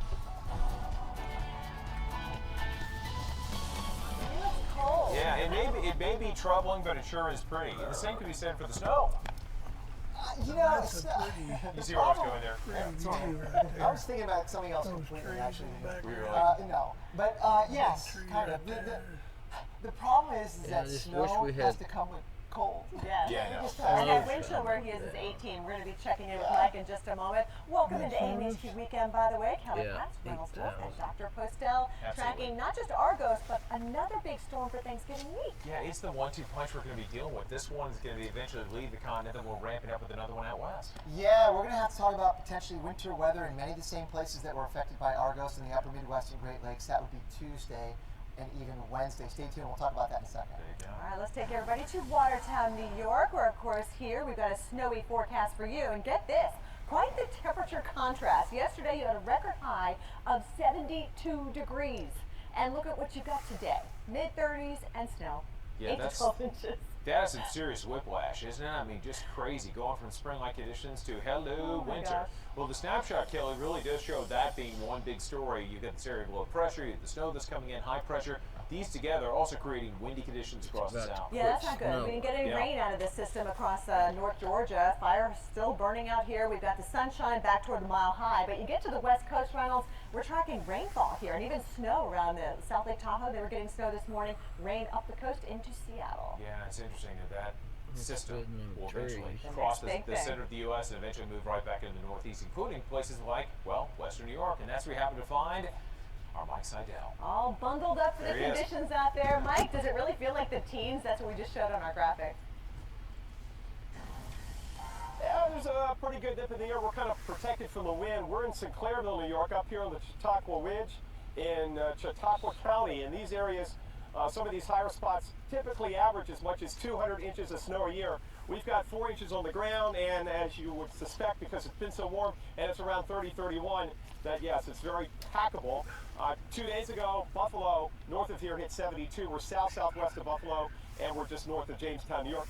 Take a trek out over here to the roadway. They've done a good job. Hey, these are the professionals up here in Western New York. Where's which way? A little north of him right now? Plowed the road here. This is Highway 60. Yeah, but where are we at now? A little north of him? Again, no problems. You got to slow down and take it easy. But certainly doing their thing out here. And the road surfaces were pretty warm as we drove over from Cleveland late last night. So we didn't encounter too many problems. Let me show you what it looked like in Jamestown. This is 11:30 last night as we got into our hotel. And we got a pretty healthy band coming through. Look at the snowfall there. It's about 1 inch an hour, and down there we've had 4 to 6. Again, 4 inches here. And the reason we get the snow here and not down right at the lake is, first of all, the lake temperatures are running 3 degrees above average in the low and mid-50s, so that keeps it warmer near the lake. And then you come up here, we're at 1,400 feet above sea level. So you've got elevation, you've got upslope and lift, and that's why these areas are always favored to get more snow than in Buffalo, where they average about 93 or 94 inches. As far as the forecast goes today, general amounts of 1 to 3 inches here south of Buffalo. Higher totals certainly off Lake Ontario up there in the Tug-Hill Plateau as we go through tonight and Monday. So Reynolds, so much for 60 and 70 degree golfing weather here in upstate New York. Yeah. Goodbye for now. Absolutely, man. Put the golf balls away. Yeah.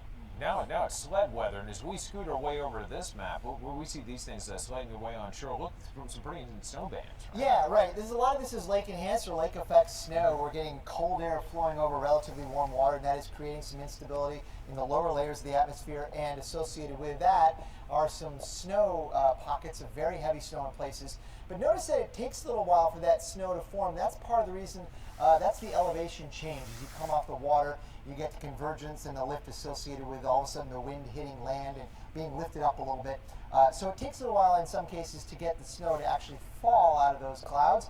But we've got some of that in Seidel, Sinclairville. They're getting some decent amounts right now. That's unbelievable. Do you think this is going to play out? When we have numbers as far as, say, 2 feet, do you think that's going to validate? It might, yeah. There's a bunch of stuff going on there. It is not just lake enhanced and lake effect snow. There's a lot more out there in eastern and central New York State, even in western Mass right now in southern Vermont. A lot of this has really not a lot to do with the lake effect snow. In fact, none of it. Really what it is, there's a big old weather system upstairs aloft that is supporting lift and snow across this region. Heavy at times, with some of these amounts already coming in. New Kingston, 6.5 inches. How about that? Chinchilla, 5 inches. Poughkeepsie, even that far south, getting an inch of snow right now. So this is the non-lake effect component, really, of Argus. And right out in here is the area that we're talking about, Reynolds. So we're going to have to watch that area because it's only going to be shifting ever so slowly northward during the day, and more snow is coming, no doubt about it. Okay, so that eventually is going to lift out, but we have a lot of energy still that's going to be coming in from the west from this, the lake effect activity. How long do you think that's going to last? The lake effect snow is going to last a while as long as we have that northwest wind, probably through early week, maybe late Monday, early Tuesday. Okay. But right now, this is where the upper level circulation is. This is a very strong upper level cyclone. Basically, we're looking at here in this picture is the energy associated with it, say, for example, up near the jet stream. And there it is, and we've got a lot of lift right out ahead of it. Yeah, so we're trying to figure out, okay, Argos at upper levels is coming in. What are we going to do? Well, in order to accommodate it, there's a lot of ascent in the atmosphere out ahead of it, which is why we're seeing the snow there. And that's going to be, I think, a big winner, and maybe perhaps a significant overperformer. I think a lot of expectation wasn't for this amount of snow right in that region. You know, I keep thinking about how with the holidays and how you have people that live in these areas, they're used to driving in some of this, but then you have visitors from around the country who may be from the desert Southwest, maybe South Florida. We're dead. It's a new ball game for them. That could be dangerous. Yes, it is, and we're going to continue. You asked about the duration of the lake effect snow. Even by Tuesday morning, look at that. We still have that northwest wind coming over some of those warmer waters, so watch out for lake effect even as late as Tuesday. Okay. Dr. Postel, thanks so much for the heads up. Let's send it over to Kelley. And that wind is creating quite the wind chill. Places like New York City where it's 39 degrees, but you can shave off quite a few degrees because of the wind. Feels more like 31. We're looking at Times Square. Every once in a while I see the camera kind of bouncing around out there, and it is going to be a gusty day, more than 40 miles per hour. That can't be ruled out right on down to Philly and DC with the wind advisories in effect even up towards Boston. And high wind warning showing up in the darker shade of purple right down the spine of the Appalachians, including Boone, where we have been gusting around 15 miles per hour this morning already. Here is a look at the winds right now. They're serious across the eastern lakes. Not too bad yet anyway along the 95 corridor and even up into New England, but that's going to get worse as we go through the day. So it's going to be a bumpy flight if you've got a flight scheduled out of New York or Logan Airport in Boston. A lot of turbulence out there. It is going to be a windy ride for sure. Here is a look at Baltimore. Your hourly forecast, yes, you've got the sun, but don't be deceived. It is going to feel a lot cooler out there with that wind that is going to be gusting at around 30 miles per hour at times today. And we are just getting started here on AMHQ weekend as Winter Storm Argos pushes east. We've got yet another round of snow and rain following close behind.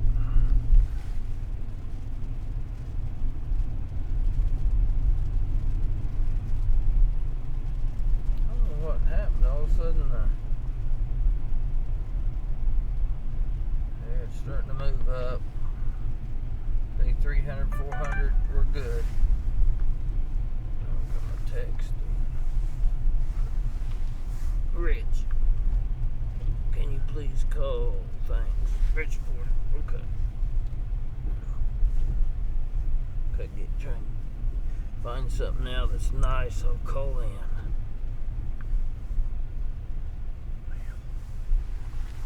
As soon as I find something nice, you ain't gonna have to. I'll put you back right away. Okay.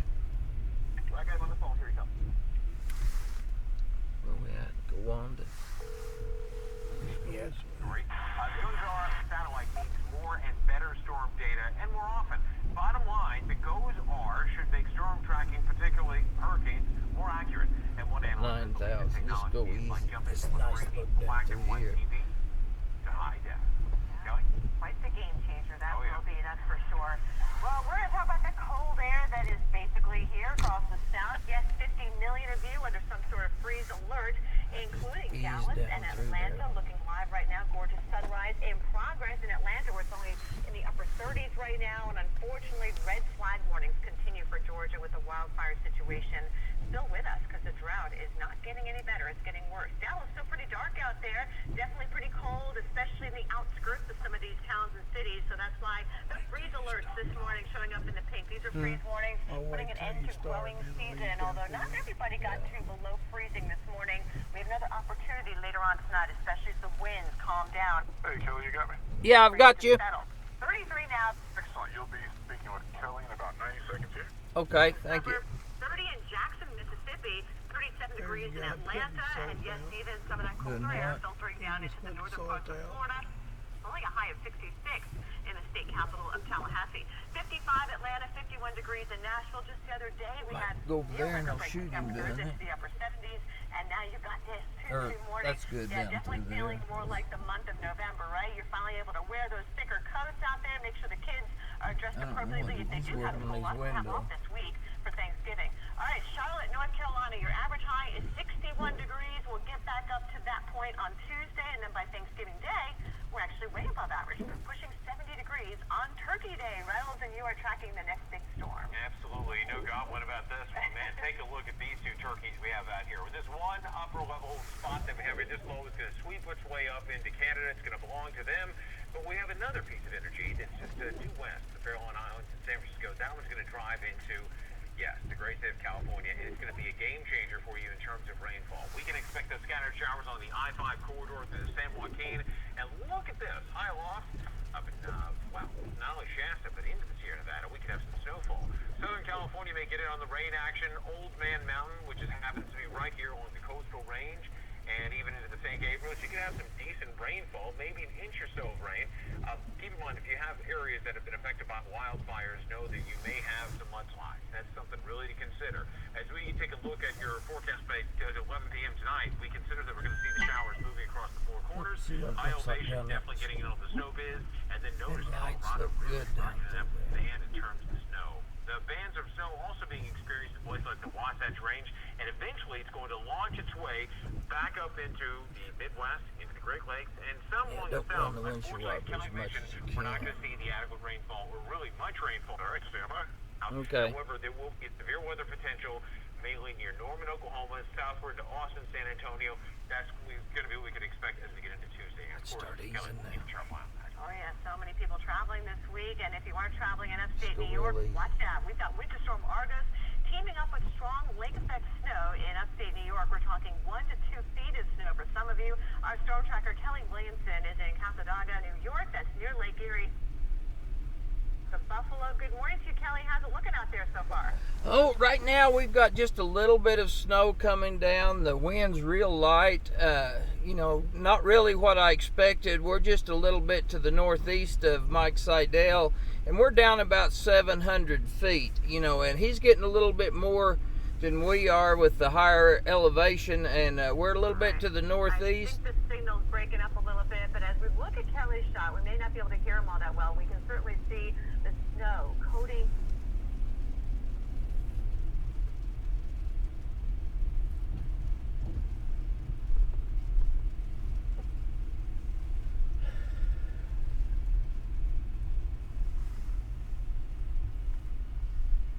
But we may still be live, Randy. Okay. Yeah, but when I turned that corner, I was zoomed way in.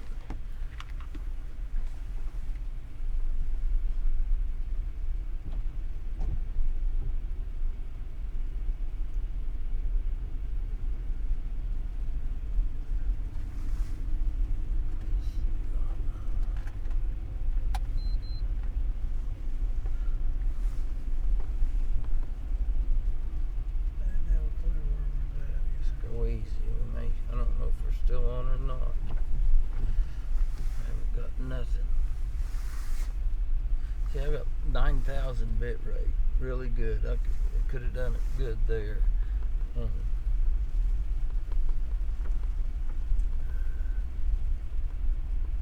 Yep, no signal. Hmm? No no signal here.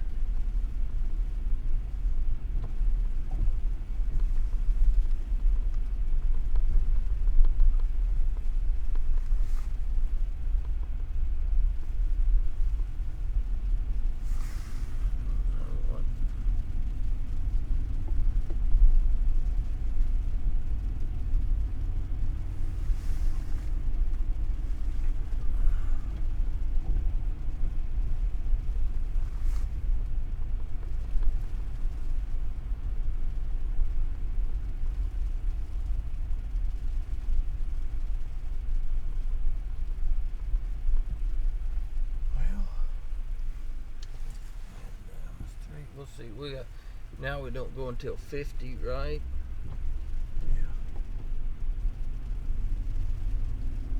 But we're gonna have to get somewhere to get some signal.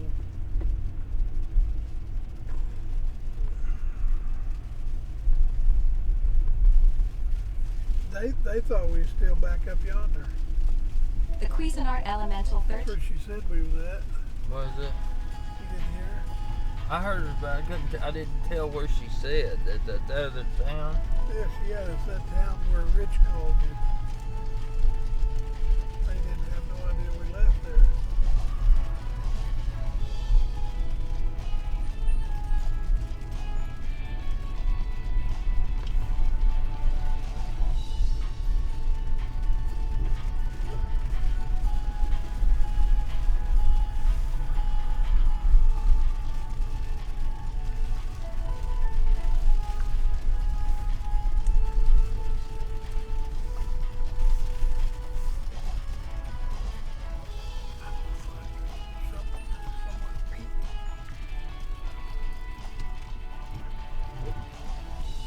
See, it's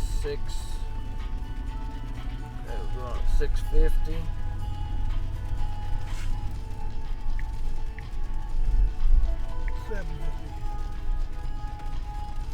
Hmm? 750. Oh, yeah. Yeah, I was looking at that, and that hadn't changed. I wonder if we got time to eat.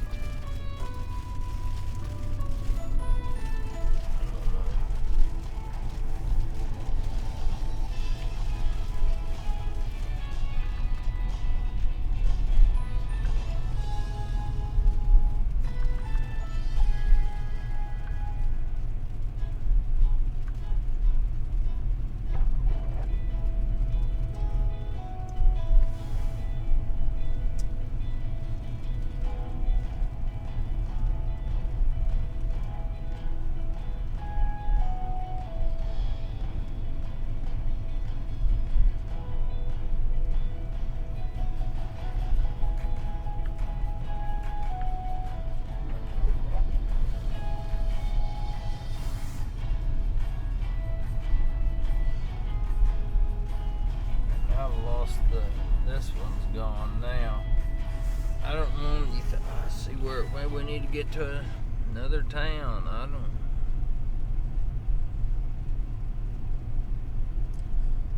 Now it's down here where we was at. It's a lot higher, wasn't it? Back to your. No signal. It's Black Friday all month long at your GMC dealer, and we're selling down most 2016 GMC models. Now get cash back for 20% of the MSRP on select 2016 Sierra 1500 double cab vehicles in stock. That's over 80.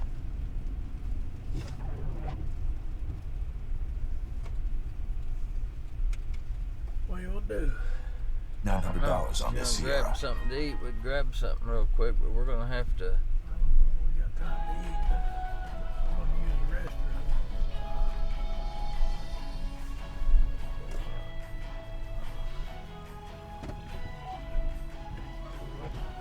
Yeah, it's come good. Let's get him right on that.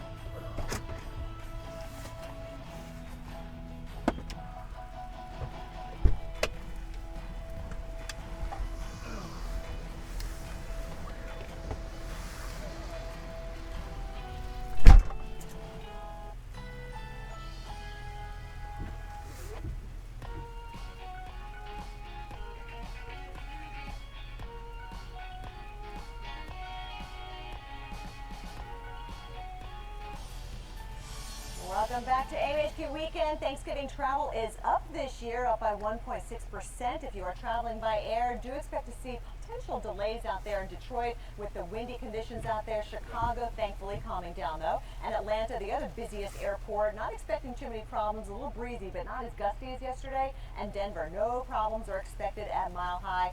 Here in the Northeast, though, definitely check ahead. We've got the wind. We've got the occasional rain showers moving through as well. LaGuardia, Philadelphia, delays can't be ruled out. Even D.C., it's going to be gusty out there. We're talking winds 40 to 50 miles per hour, so it's going to be turbulent out there too, and the raindrops may cause some delays out there at Seacountry in Seattle. Here's a look at Monday. We've got this monster storm moving into the Four Corners region. Thunderstorms possible in SoCal and southern Arizona. You've got the snow that's still going to be continuing across upstate New York. That lake effect, we're talking 1 to 2 feet of snow in some locations. Starting to wind down on Tuesday, but then we've got this system moving right through the middle of the country, and that means problems from Chicago all the way down to Dallas with a chance of storms.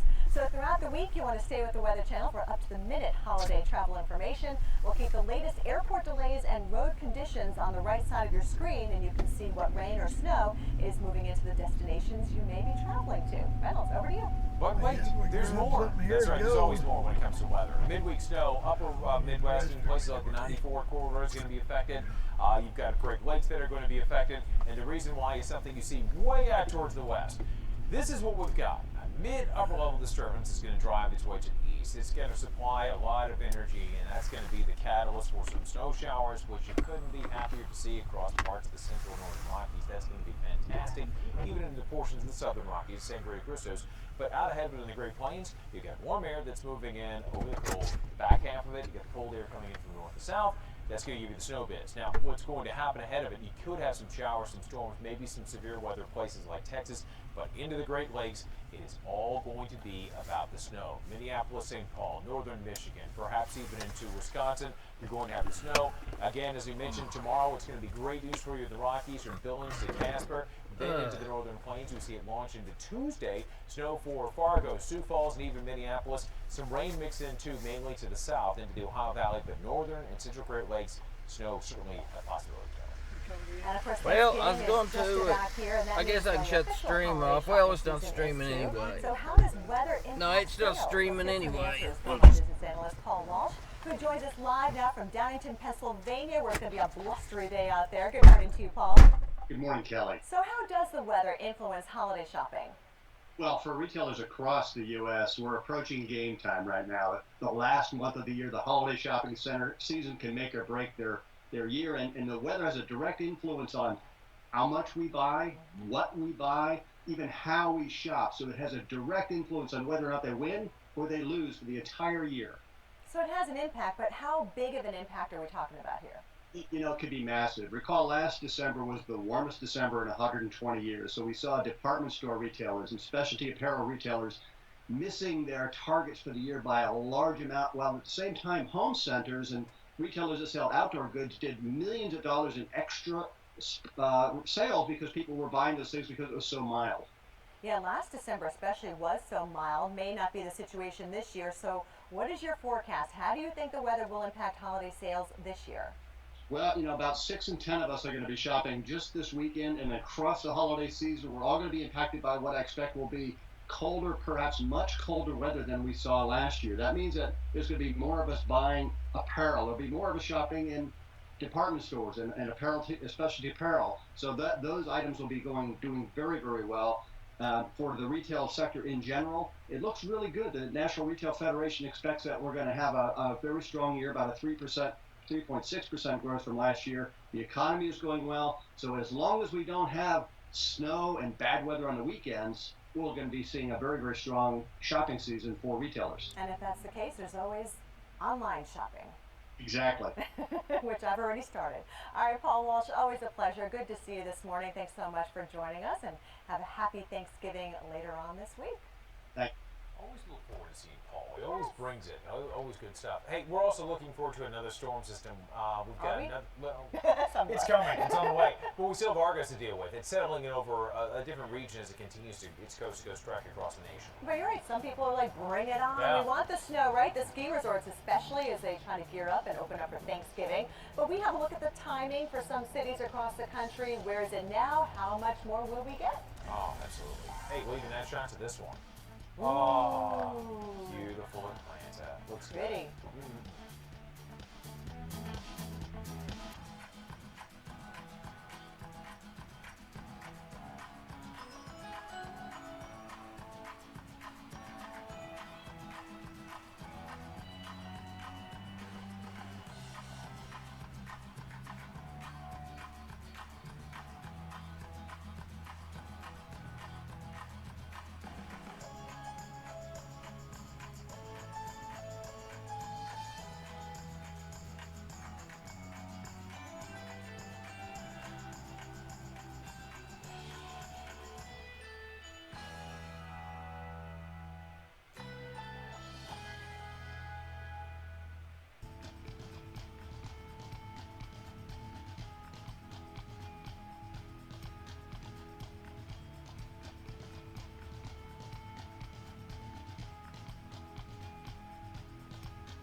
It's half past the hour. Welcome back to AMHQ Weekend, and we have plenty of stories to share with you weather-wise. I feel like the morning's been flying by because we just have so much to talk about today. Which is good, I guess, right? Sunday snapshot showing what you've got going on in the Northeast. It's all about Argos, winter storm, and the lake effect that's really kicking in now. Yeah, there are a couple of components for that snow in the Northeast. We'll get to that in a second. But there's lake effect, and there's also just snowstorm snow for many away from the lake. So it's a big deal up there. So moisture there. In the south, it's the lack thereof that's giving so many people the headaches. Gosh, I wish I said we had better conditions for people battling the blazes, but no such luck. But out west, guys, we've got another system. That is the next one to watch. The next big one, because we're closing in on Thanksgiving. A lot of you are going to be traveling this week, and that system is going to impact millions of people as it makes its trek across the country. No question. Maybe more ice with that one, too. We're going to have to watch out what happens, I would say, Monday night, Tuesday, maybe even beyond that across the upper Midwest. For example, Minnesota, South Dakota, Great Lakes, for something similar to Argos, maybe not quite as strong, but winter weather on the way again. Wow. We've got the Argos storm as well as the lake effect kind of teaming up and bringing a lot of snow and blustery winds to upstate New York. Yeah, talking about it is one thing. Experiencing it, that's something very different. And we've got Mike Seidel out. At this hour, there is a lake effect snow warning in Buffalo, New York area. Mike Seidel is in Sinclairville, New York. Mike, give us the latest, buddy.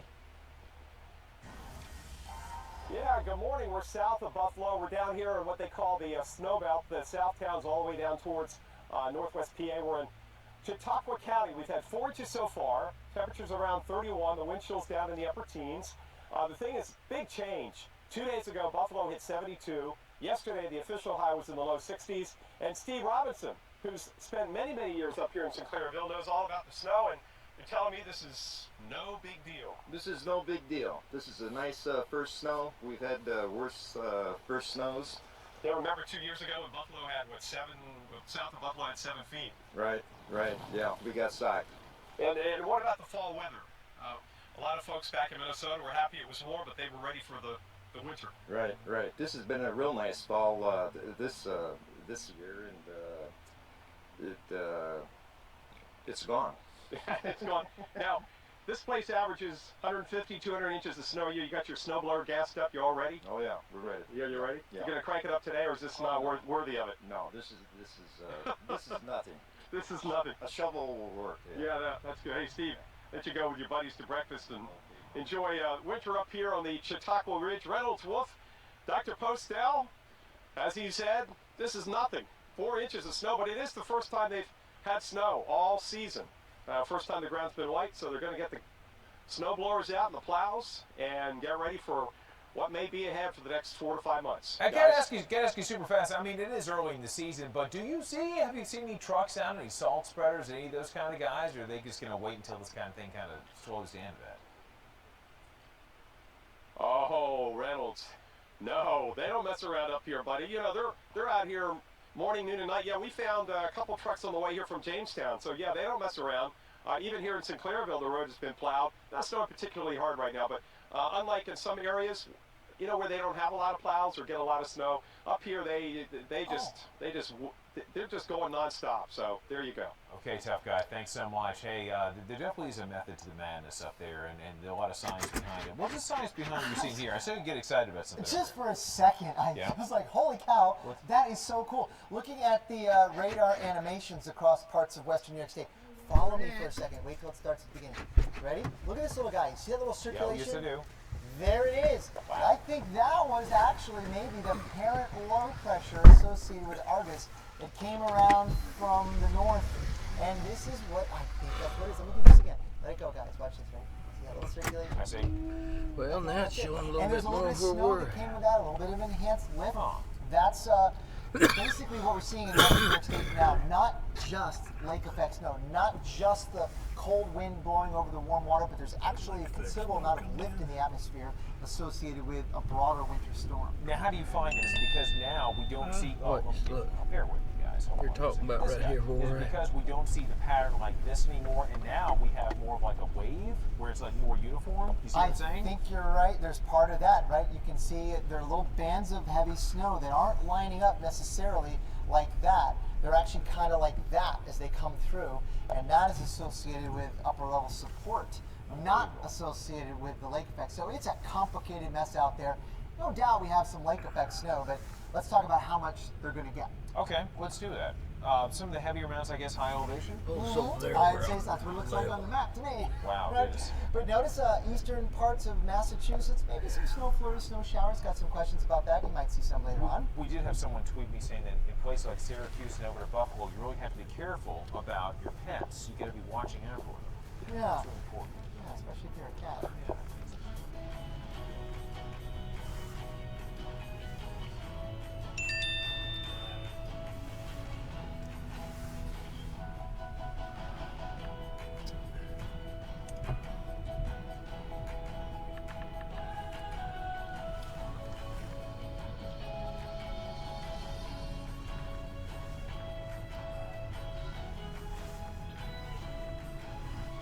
If you can get a dark tree like that, zoom in on it, you'll get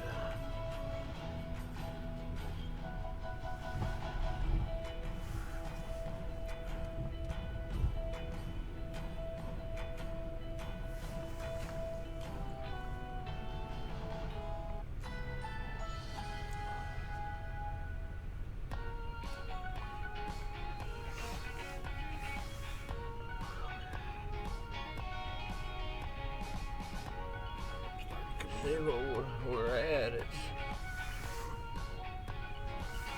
over here, just right where we're.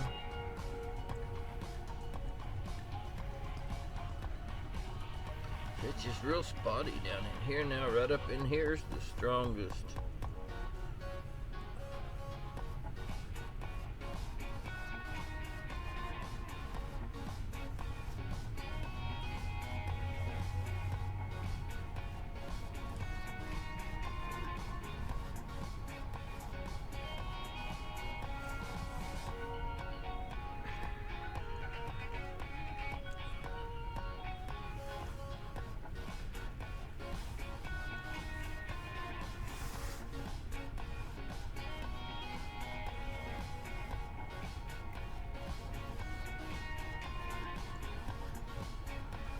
I don't know if it'd be something to,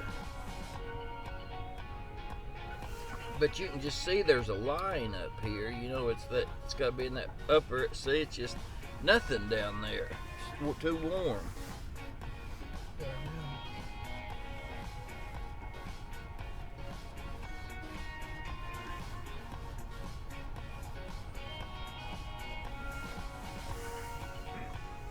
See, we come in. We came up through here. Yeah, we was here. We did this. We come back and we come over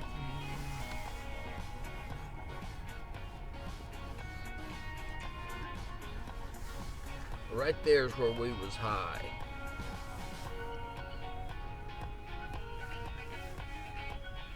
I think let's run back up there on top of that.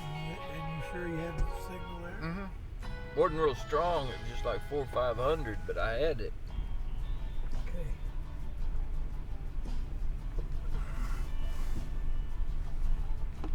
That was the highest. See it dark back in there. Yes, it's got to get darker. Left. Yeah.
thunderstorm Argos stormed the field I have across no college clue. football yesterday. This is the scene in Ann we're Arbor, on. Michigan, Must after the be Wolverines beat 62, Indiana in the Big House. 39. snowing. It's right there, and I can't see it for. The game started off clear, but then the snow started coming down and covered the field before the game. Maybe I'll go away now. Big time snow in the Big House. Wow, good stuff. All right, let's talk about your football out there. Not the college ranks, but the professional ranks. We begin right here up in New York, where we have the Chicago Bears taking on the New York Giants. Not only should this be a great 62. contest between the 6-3 Giants and the 2-7 Chicago Bears, but there's going to be a big player out there. That player is going to be the wind. Look at this. Yeah, right here. It's where we come through a while ago. 25 miles an hour under cloudy skies. But that's just the sustained stuff. What about the No, we gotta go back. Are going to be much stronger. We're going out this way. Anywhere from 30 to 35 miles per hour possible. Now, when you have that, It think was about the passing 62 game. It's right gonna be back tougher there. You for can probably turn for, left Eli here and go Manning right to make that his passes. way. It's going to be tougher for. I Let's see, who's guess. the Bears quarterback? I'm trying to think here. See what happens. Cutler. Yeah, that's right. He played for Vanderbilt years ago. So you have Jay Cutler and you have Eli, both former SC quarterbacks. One was Old Miss. Yeah, this comes out. All right. In the name of the Commodores, let's keep on going. Show you what we have in this great contest. This, of course, is the Buffalo Bills taking on the Cincinnati Bengals. A lot of sunshine, breezy conditions there, but no precipitation expected in the forecast. But one place you might deal with some raindrops, well, you make your way to Santa Clara, California, where the New England Patriots are going to be visiting the San Francisco 49ers. Kind of a half and half deal. Looks like rain got at 9 least in the minutes. first half. Second half, it dries out a little bit, but the wind is really not much of an issue and fairly comfortable in terms of the temperatures. All right, let's send our way back over to Kelley. I wish we could get some of that rain in the southeast. Reynolds, we continue to have terribly dry conditions. Red flag warning still in effect. Parts of Georgia, down to Florida Panhandle, and even up into Virginia, fire weather watch too. Tinder dry conditions. All the leaves are down this time of the year, adding tinder to some of that fire that we've already got going on across several locations in western North Carolina, Chattanooga. The winds are not going to be quite as gusty today as what we experienced yesterday. However, the relative humidity is going to be lower. I mean, look at these values. We're talking 21%, even in the teens at times during the afternoon. So it is going to be very dry.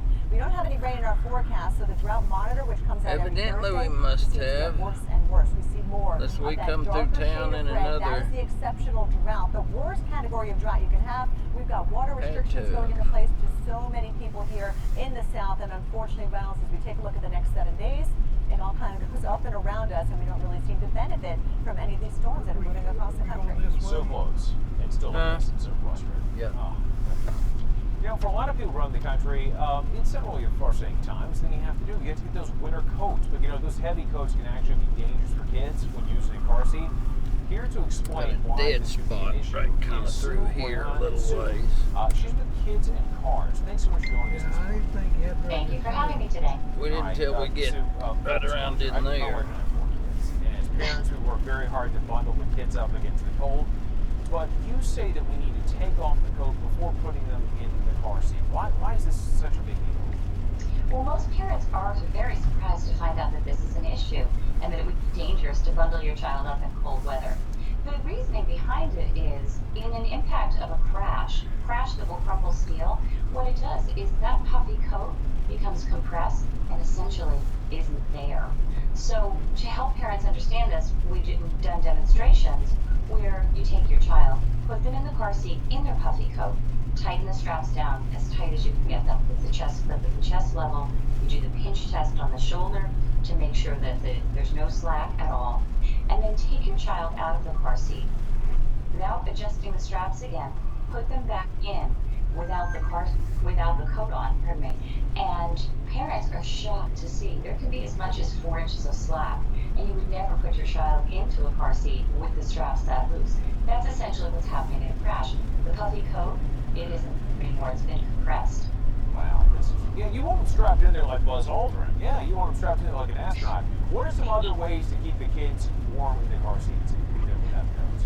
Well, it's simple. You want to put your child into the car seat, adjust those straps properly, and then you can put the coat over them. And also then when the temperature inside the car is warmed up, they can push it off, pull it off, or keep a blanket next to the car seat, because for sure we want to keep the children warm while they're in the car. But we do want to make sure, above all, that those straps are as tight as they can be, still comfortable, but protecting them in the event of a crash. Okay, Sue, wonderful information. It's so timely, especially at this time of year with families traveling all over the country. Thanks so much for your time. Yeah, Sue with kids and cars. She was awesome. Fantastic. All right, folks, still to come this morning on AMHQ Weekend. Argos is now taking aim on another region across the country, the Midwest and the Great Lakes. We're going to show you how much snow you can expect coming out.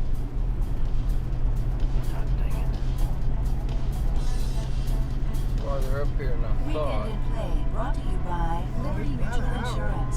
Liberty stands with you. I mean, to the top up here. Yeah, we're getting them back now. Here they are. Hello? Yeah.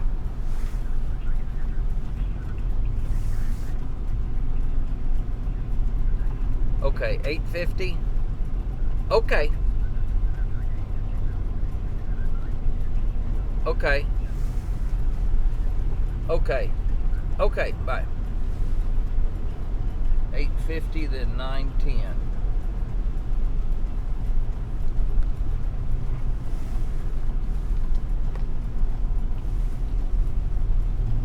So we got an hour.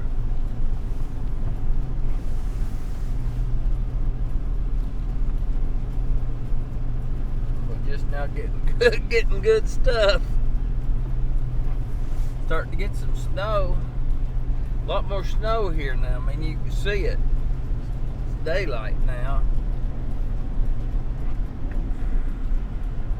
Get up here and just stop and get on something good and just wait. Relax. Oh, I don't understand.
Let's see, we want 62, don't we?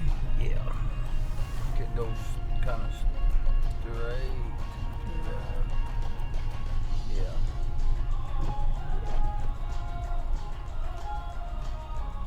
We're at 1,300 right now. See? 7. What was the highest we was at? We was, wasn't it 17, 18? But this is about as, we see something right along here. This is good. I mean, I've got 5,000 here. This is where we can find something right in here to be good. But there's a flag.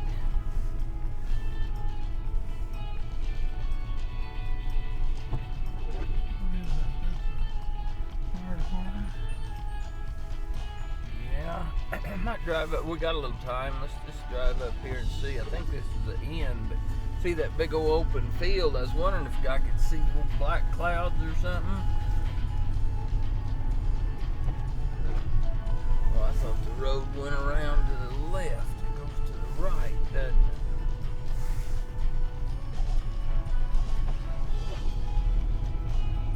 Yeah, see, this is the, most of the stuff's right here where we're at. I'd say find something in this town and not go any, this might be good right here. We can go on and come back, but I mean, it might be a, we nice if a guy had somebody digging out or something.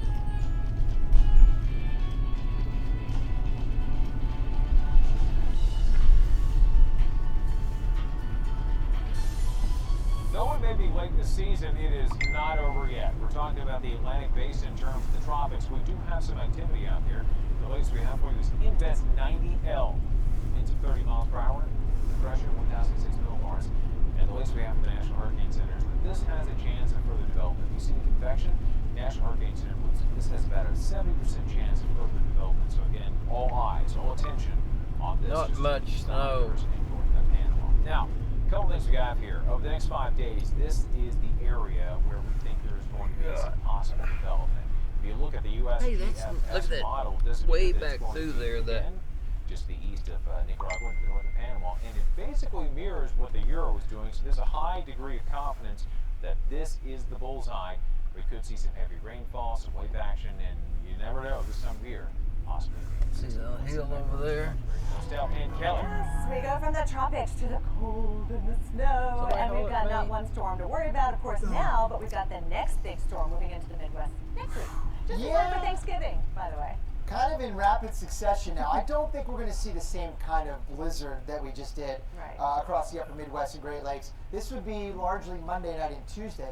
But I do think, Cal, that there's a chance for some decent snow and certainly winter weather, meaning freezing rain and sleet, unfortunately, right across this zone during the middle week time when you start to think about traveling for Thanksgiving. This is your major heads up for the busy travel day Wednesday right before Thanksgiving, and that's when a lot of this is going to be happening, Greg. But you mentioned the ice because that's going to be a bigger concern with this next system. There's a road up on the hill, is there? Yeah, I think you're right, Kelly. I'm not so sure we're going to see numbers this high on that snowfall forecast. We'll revise that as we get closer to the date early next week. But the storm that's really going to be in play is this mess. What about on the other side of that? Is that something going up that hill, the road right there? Right in there, and there's a couple See what I'm looking at? Maybe not. All that stuff is going that way, and it's going to be kind of a less organized and kind of a, I would say, disheveled looking cyclone. Messy cyclone as it works its way out into the plains.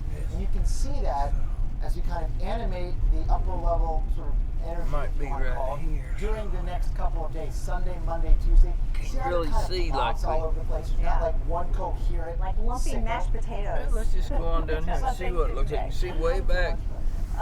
Maybe mashed potatoes. So yeah, so Tuesday. It's like that right there may have been the higher point. Let me look at my map. The problem is that it is going to be cold enough so that whatever precipitation comes out, I think is going to have a lot of winter. There's a road down. We need to go to the right. There's a road right down here that goes to the Monday right. night on the charts.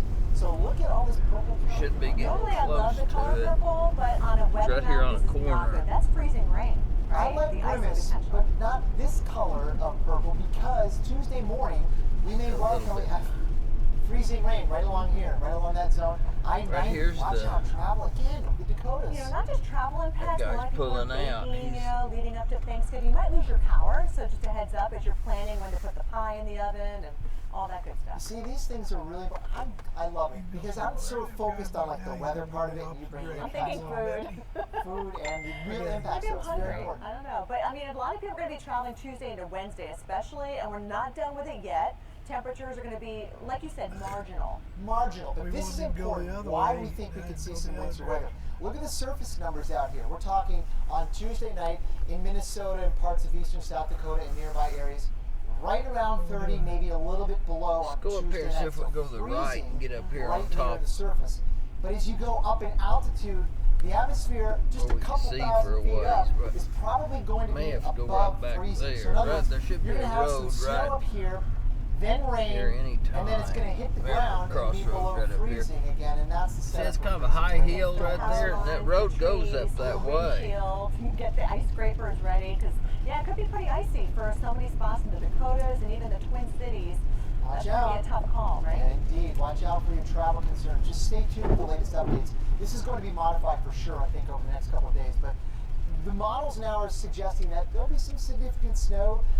We'll see about that. I'm a little bit less aggressive or less bullish on the idea of a big snow. I'm more of a winter weather scenario in this one with sleet, freezing rain, and some You know, if snow. we could find some cows or something, somebody's fed or something, you know, field. All right, we have some time to track it. Reynolds, back to you. All right, guys, thanks so much. Still ahead this morning on AMHQ Weekend. After a mild start to November in so many places, we've got a cold snap. Well, back to reality this weekend. We'll let you know where it's going to happen. Here we go.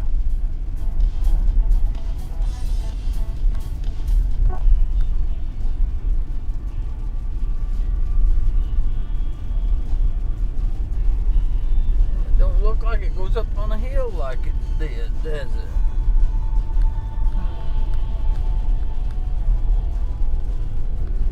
Go to the right up here. We can circle back around and come down right on that corner. Maybe this would be a high right up here. I think this circles right around that.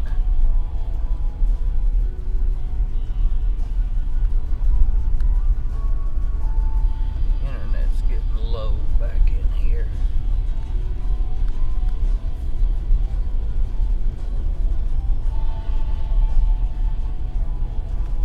Get up here and get high, I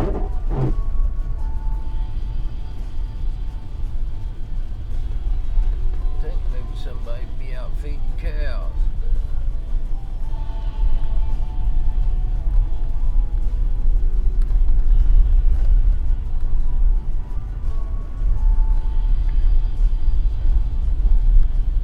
We're down to 70 now.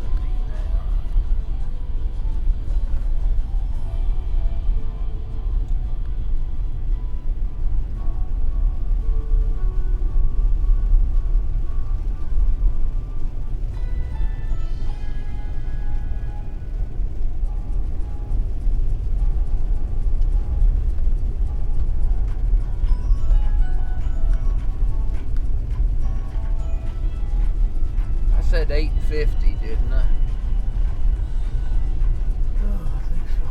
850, 910.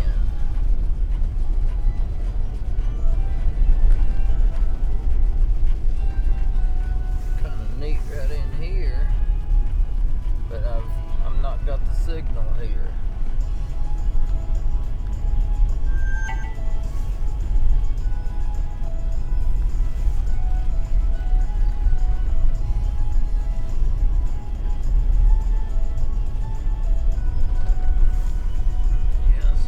Staying right in this area right here. It's more right here where we're at than anywhere.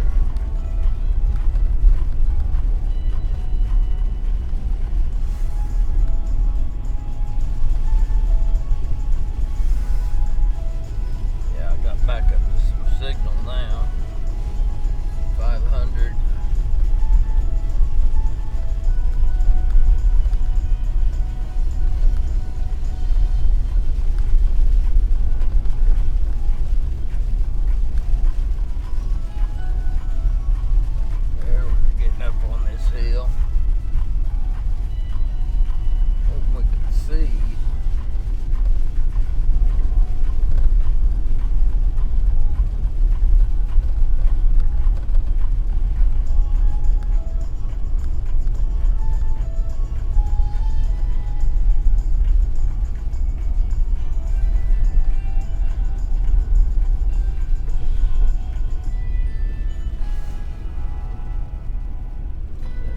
Crossroads up here and go right back to the right. It should take us up on this hill.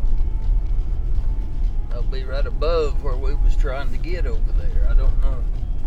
But see, we was right in these corners, so we're gonna come in right above them on that hill. And this should be it right here to the right.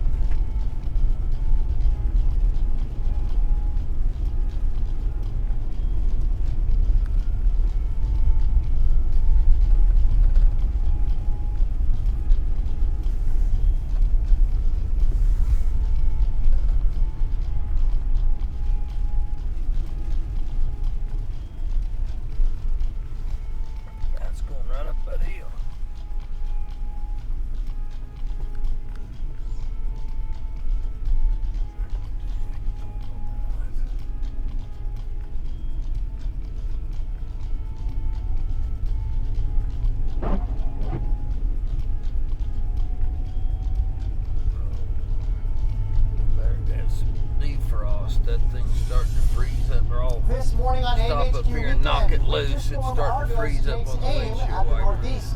The deadly storm already claiming 3 lives, with more heavy snow and strong winds on the way.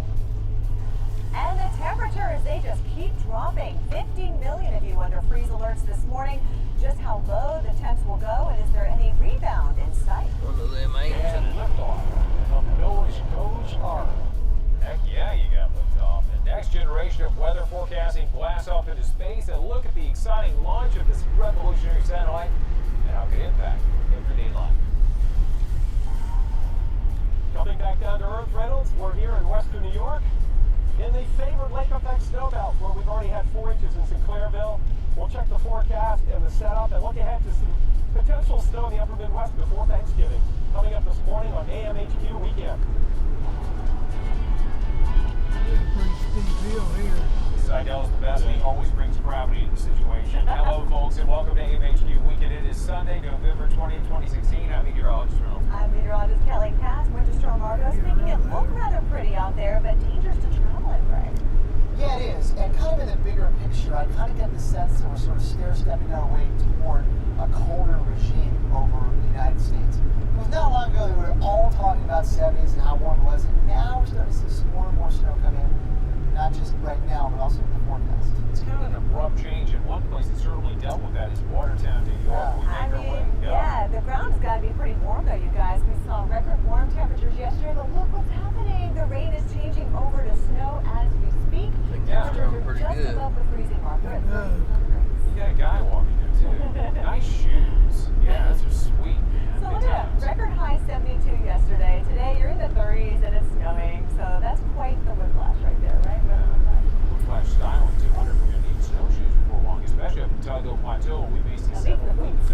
Exactly. Yeah, that's always a good idea. Hey, we boot our way with this area of low pressure and high pressure. And let me tell you, we are getting smacked with some strong winds in the Mid-Atlantic, and unfortunately, Kelley, in the fire areas. Yeah, there's the lack of moisture in the southeast where we desperately need it. We've got fires that are still going. Here in the west, though, we're getting some much-needed rain. Even LA, we should get some pretty good rain later on tonight. For now, it's north of there, San Fran, up towards Seattle. I think you're absolutely right. I think so. One place we're definitely going to go is This tower right there. hard right our way back to New York. That's where we find Mike Seidel. Mike, let's see, some 7 million people under winter weather alerts. What do you want to see?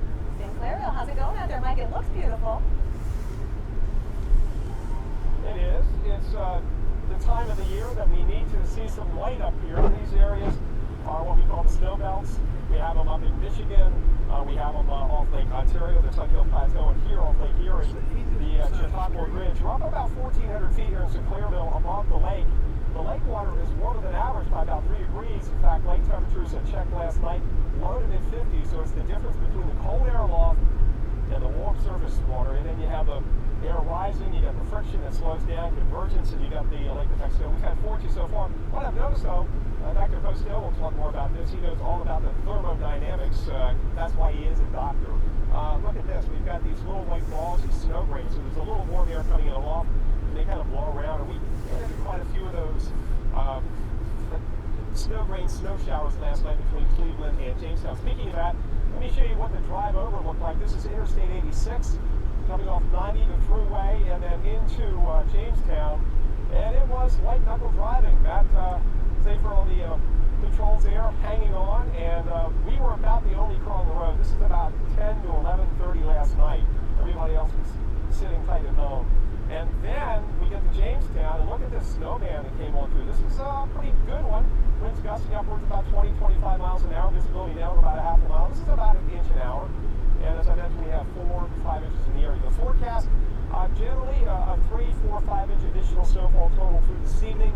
Lake effect snow warning continues for tonight. Chautauqua, Cattaraugus, southern Erie County, again the areas south of Buffalo, more favored areas. And also, Reynolds, as we know, the Tug Hill Plateau, another spot that can rain up in some winters more than 300 inches of this stuff. But right now, we're happy with our 4 here in western New York in Sinclairville. Reynolds? Absolutely, guys. Thanks so much. That's a great team they have out there. They've got, not only do you have Mike Seidel, you've got Mike Bogat, the producer, and then you have Matt. Not Matt Safe, but Matt Safer. There you go. Think about that for a while. Love that Safer. Hey, look at the situation we have here. Not too safe for drivers going around parts of 90 and 390. Looks like a pretty sun conditions. Yeah, it's snowing a lot in western New York State right now, and there's actually a couple of competing things going on. We do have some lake effect snows, which are those bands that are kind of shaped about like that. Every once in a while, they pop up. Those are the bands. But there's also another thing too. This we talked about this. A little bit of air and low pressure. You see that thing sweep through with kind of a shape in the snow pattern like that. So it's really, really a complicated set of ingredients right now, allowing the significant snow that we're seeing. And that Mike was talking about 4 to 5 inches there in Sinclairville. But farther to the east, we have another area of snow, not all related to lake effect snow. That's this stuff right out of there. Capital District now getting all snow, and there's snow, heavy snow in Bennington, Vermont. So visibility at times coming down to 3 to 4 mile and making travel very difficult. There are so many gears in this machine. To see some of these snowfall totals, that's well, you know what? So might just hear 5.5 inches of snowfall, not a big deal, but it's the durations came back down pretty good. Yeah, I mean the darker shades of blue here, Reynolds, I would contend are probably heavy snow, meaning visibility is a quarter mile or less. So if you're out there traveling, it's going to be very difficult. But here's the thing, maybe there's a silver lining. Some of the surface temps are right around 32, 33, 34. So the roads, the heavily traveled roads, may be more wet than white. That would be a good thing here. But still, it's going to accumulate a lot on grass. You know, pretty much everything else other than a road. You know, earlier we saw right from Poughkeepsie back over to the state capitol. A lot of it rained this morning. See a channel place on we parts of 87. Then it all filled in. When do you expect the region to really be in Well, I think there's a driveway right there. You might be able to back into it. Rain left, and I think if you look at the snowfall forecast going forward, we do think right here along New York State Thruway, Albany, the lower elevations here, and up near Champlain Valley, probably get 1 to 3 inches total. With the elevation notice there at 378 feet here, go up a little bit in altitude to the east in Vermont and Bennington, you get up around 1,000 feet in altitude. You start at least talk twice or 3 times that. And then, of course, farther to the west, where you get a lot more snow, that is closer to the lakes. Yes. So let's now look at the forecast as we go forward. We come this morning through the afternoon. Notice how long this thing lasts. I mean, we're going to be dealing with sort of a snowy scene across New York State, Pennsylvania, Vermont.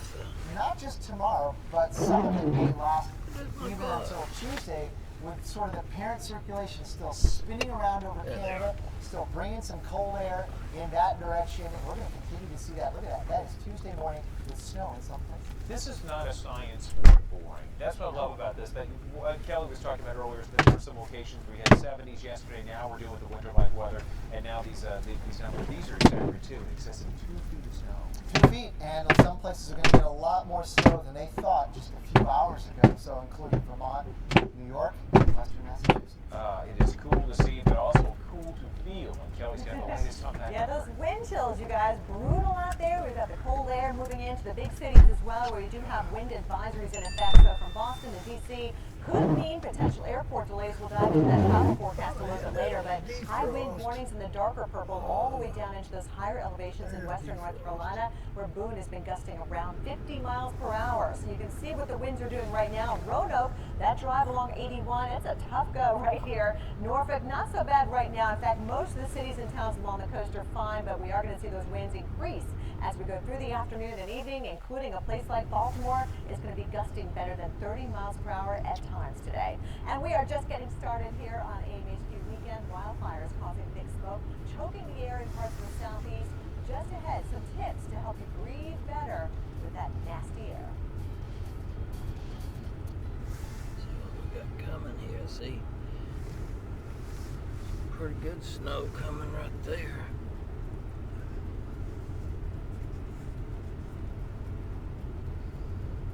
See, there's the most snow that's been laid down so far.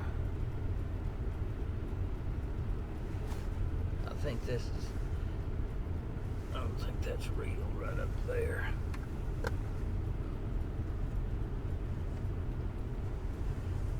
It's in these high places right there where it was high, right here. You know, it kind of went down a little and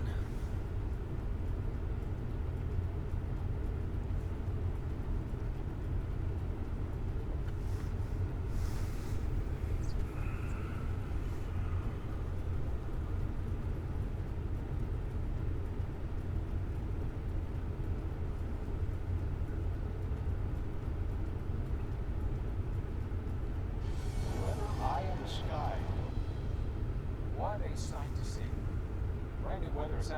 already heard this morning. The Atlas V rocket bolted into space from Cape Canaveral last night. The GOES-R satellite is up and away. It means more and better storm data, by the way, and it means it more often.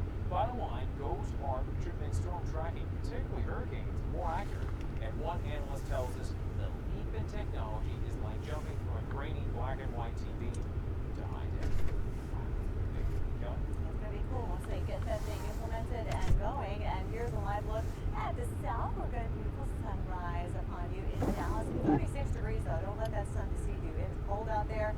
Atlanta, we're dealing with some dry conditions, so red flag warnings continue, especially with all those wildfires that are already burning across the southeast. We're going to talk more about the air quality issues in just a few moments. But first of all, let's get you out the door. Hopefully with a nice warm coat on this morning.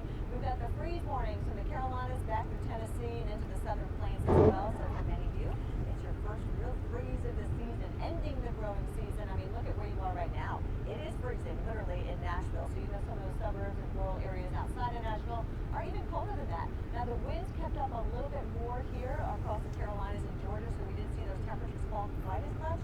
That might change later on tonight. So if you didn't get a frost last night, you have another opportunity tonight. Temperatures are going to be colder than average today. You need to bundle it up here from Nashville to Atlanta, 50s here, 64 degrees in Dallas. So we do see a nice rebound, at least in the southern plains. But right here in the southeast, we focus on the cold right through Tuesday morning.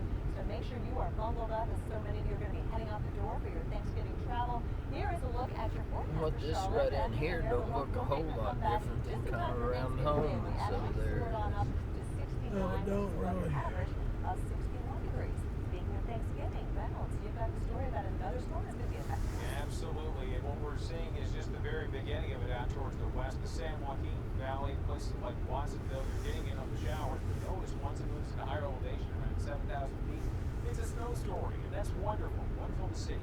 We're going to see more of it sweep its way across places like the LA Basin, San Luis Obispo, into Oxnard, eventually spots like Las Vegas. Yeah, that looks pretty good. And highest precipitation is going to belong to the mountains. Let's continue to march our way through this relatively quickly. The desert southwest keeping the share of activity. But look what happens when the system all begins to tangle, all comes together in the southern plains. You got moisture coming in from the Gulf, interacting with that area, more crushing that energy. I mean, that's going to bring some scattered showers to parts of the south. Now, also, a severe weather possibility from northern Oklahoma, clear down to the Gulf of Mexico.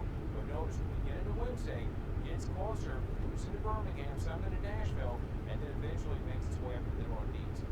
Now, what we really like for this to do is do a couple of things. One, bring some rainfall to places that desperately need it, but at the same time, some of that moisture to knock out some of those particulates in the atmosphere, put a hamper on that smoke. But unfortunately, Kelley, we design here, that's going to be the case. We're just not getting the rain that we need. We've got wildfires burning in so many locations across the southeast, burning over 100,000 acres in the Appalachians. That smoke has traveled hundreds of miles away and has been breathed in by millions of people. Joining us right now to talk about how the smoke from wildfires can affect your health is Dr. Sylvia Morris, who joins us in studio this morning. Thanks for coming in. Thank you for having me. So, you know, so many people are breathing in that smoke. What happens when you inhale this smoke? So certainly, oxygen comes in through both the nose and broke down into the lungs. With the smoke, there's lots of particulate matter that can really cause irritation, so therefore you get coughing. Some people get wheezing as well. So how do we interpret, first of all, the air quality alerts that the National Weather Service puts out, and, you know, should we be wearing masks at what point? Definitely you should be aware. So listen to your local radio and television. You can check apps, certainly weather.com. There's something called airnow.gov where people can check the actual air quality in their area. And if in fact it is orange or red, then perhaps you can consider wearing a mask. The caveat with masks is that they only really protect us from really large particles. And an average smoke particle is about a third of the width of a hair. So it's really small, so it's really difficult to try and mask those out. The whole point is to really stay indoors, make sure that you close your windows. If you have health problems, then go ahead and make sure you have the appropriate breathing medications and talk to your doctor if necessary. So I'm guessing that that's, you know, the greatest risk from smoke is people with respiratory A little time there, get you in half. That's an alarm. Well, because in addition to the particulate matter of smoke, there's also carbon monoxide. stress on the heart, it makes it difficult for people to breathe. So they may have chest pain. There's certain things that usually cause. All those different. All right. Thank you so much for joining us. Hopefully we find us some rain and clear out some of that snow. All right, hey, it's Thanksgiving time. You know what? Got to think about the holidays. We don't let you know what travel you can expect. Any obstacles out there? Hey, we'll keep you up to speed.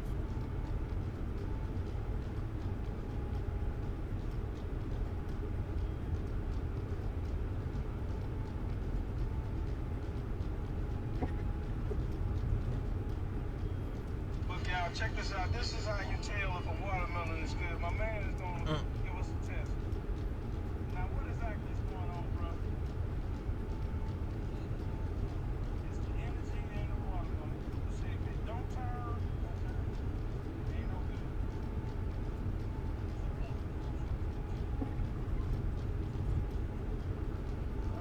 It's turning, y'all. Look at that. Look at that. Look at that. Hell no, it ain't the wind. It ain't the wind. Put one on here, bro. One more time. Show them again. Real talk. We gonna. If the stick turns, that means the watermelon's right. You see this? Hell no. That means that watermelon is alive and ready to give you some nutrients that your body needs.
Phone draining, Kelley.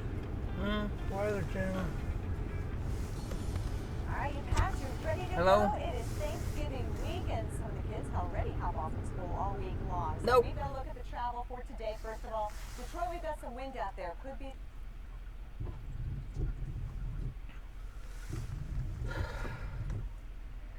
Right. Yeah, I don't really know if this is lake effects or not, but it's about the only place it's snowing in this area right here in this one little spot. Do you have any ideas?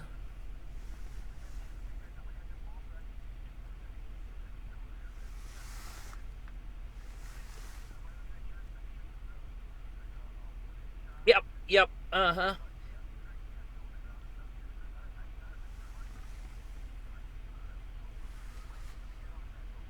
Okay. Yep, got plenty.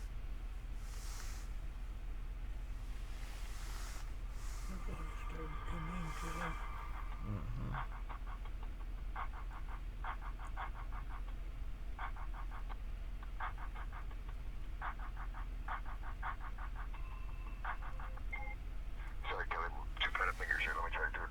That's okay.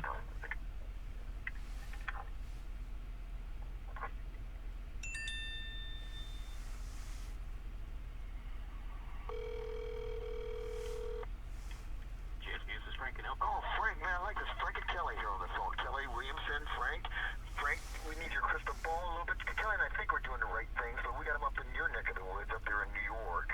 And can you help me guess, or help Kelley and I guess, if there's any spots? They're just a little bit south of Buffalo. We're about 30 miles outside of Buffalo, south of Buffalo. Yeah, we're next to Cowanda. Cowanda. Let me just pull up my... Is it C or G? Maybe Gowanda. Go Wanda. Go Wanda. As everybody knows, we're only on the air for 2.5 more hours, but I just want to make sure that I don't drive Kelley 200 miles unnecessarily. But if there's something within 50 miles of where he is, Does it look like that's coming, starting to come in? Now, but okay, yeah, you said Tawanda. It's Gowanda. Gowanda.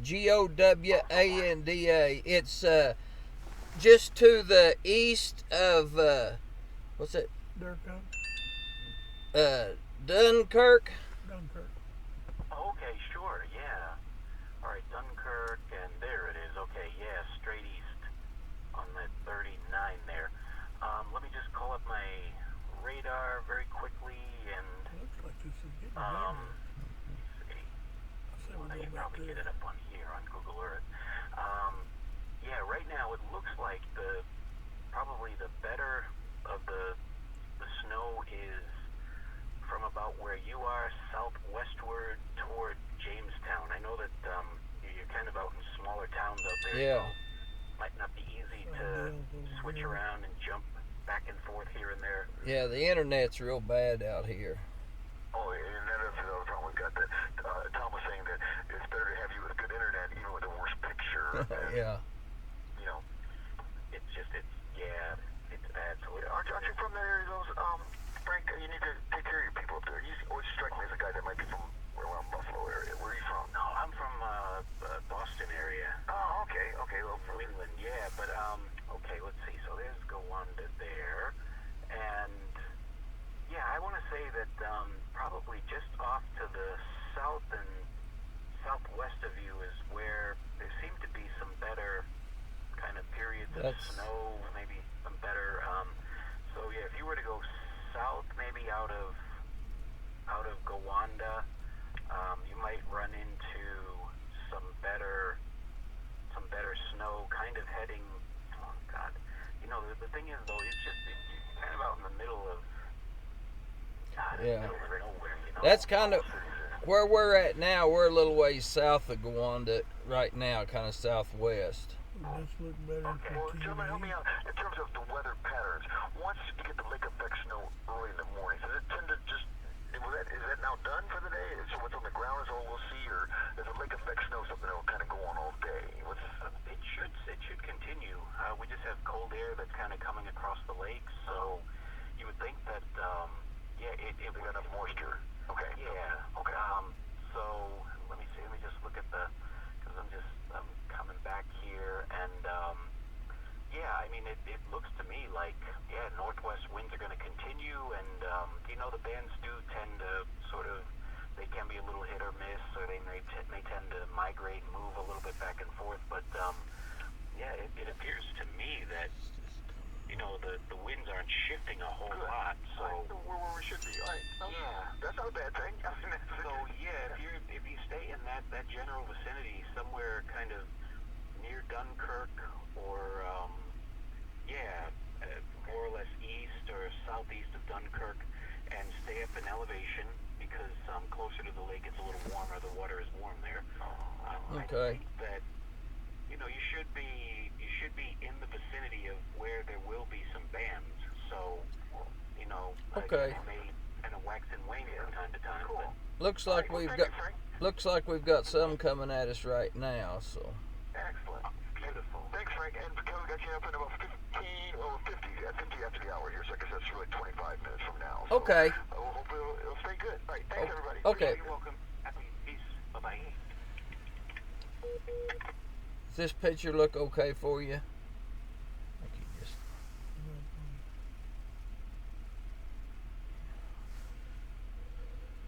That's coming right, I think, just pretty close to where we're at. I'm afraid to move a whole lot. Well, let's stay here and do this shot and then this. I think that would make them happy if we actually got some snow coming off the lake. Yeah, but I don't think that's snow. I think that's rain. You think that's the rain? No, down lower, down here. That's what he just said too.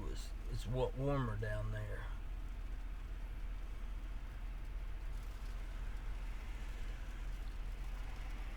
I'd like to get some. I'd rather be down there, but I guess I better.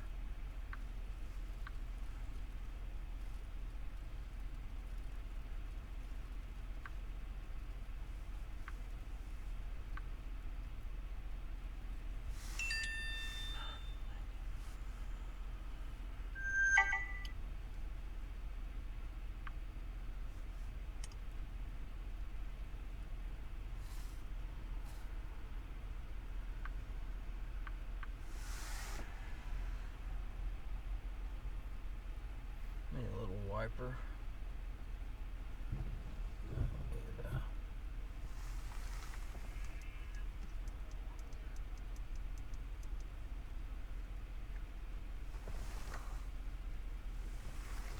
There's a little wind come up. You can see it blowing. It was blowing across there. Pretty good.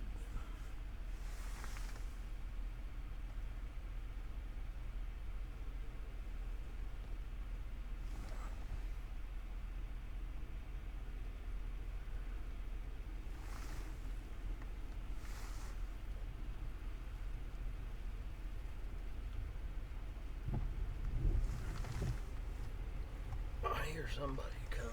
Snowplow. And you move anywhere right here, and you may lose your.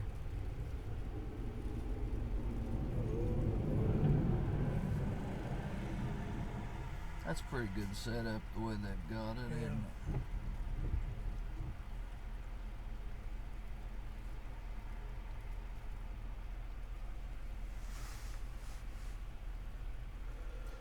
Probably that guy that dumped his load, he's gonna go back and load up again. He said, I've seen them guys all morning. See, we're on highway 6. Hand me that magic marker down here, and I'll tell you we're on 62 highway.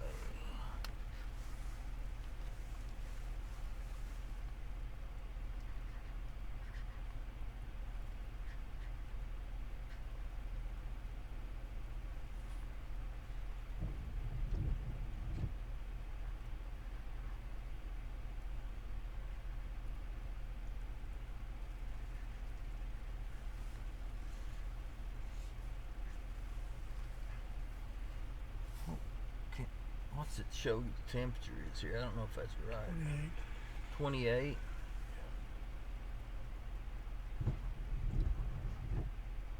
It's the coldest we've seen.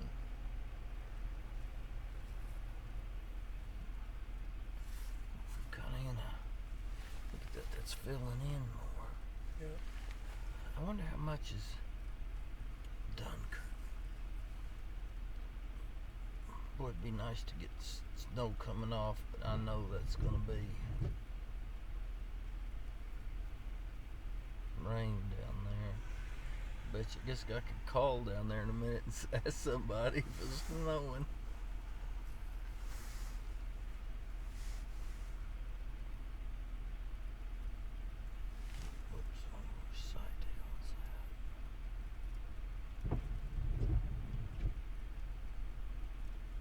Columbia County, Rensselaer County, east of Albany, 7 to 8 inches, you guys. Wow, that's pretty decent. Yeah. This decent. I think a lot of people were surprised by that. Eastern New York State, Western Massachusetts, and Southern Vermont are waking up to heavy snow now, and I think maybe they weren't thinking that was the case.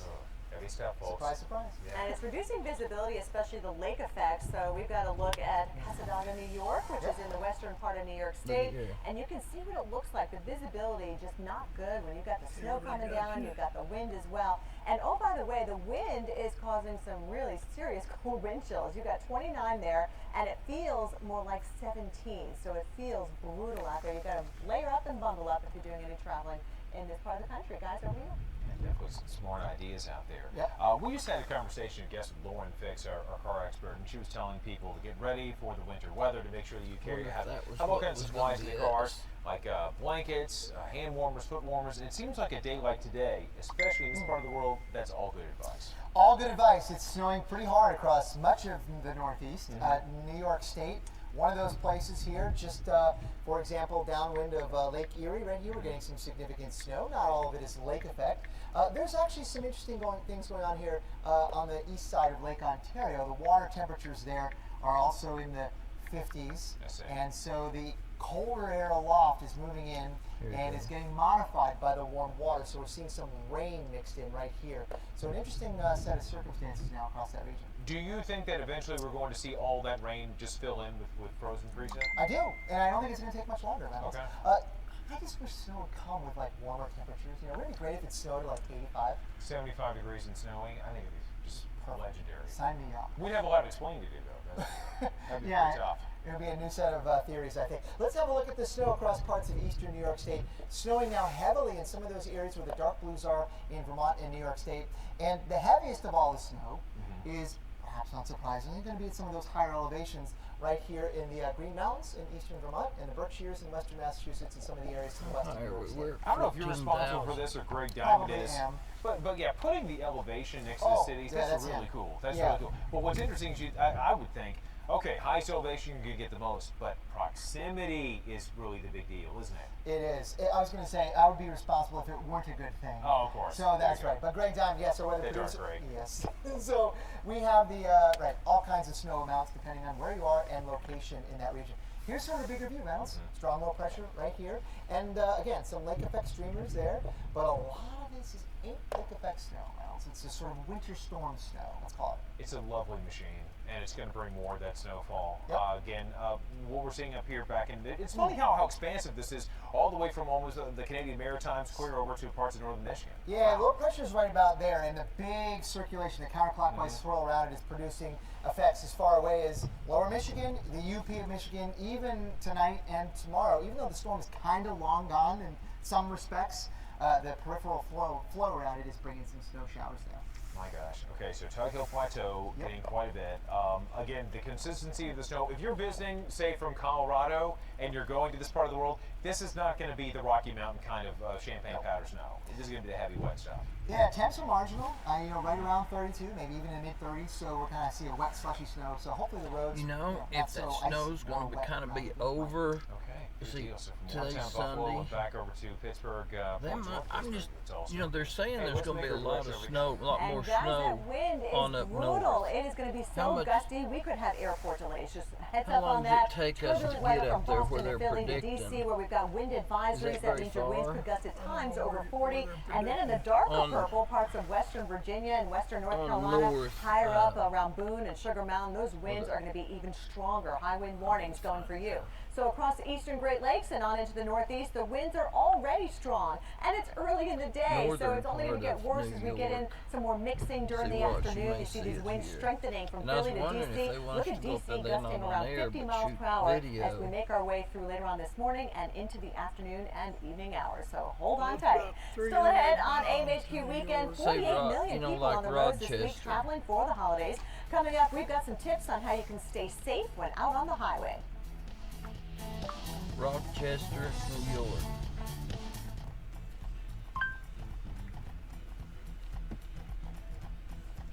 That's just an hour and 48 minutes. Wait, yeah, that's all it is.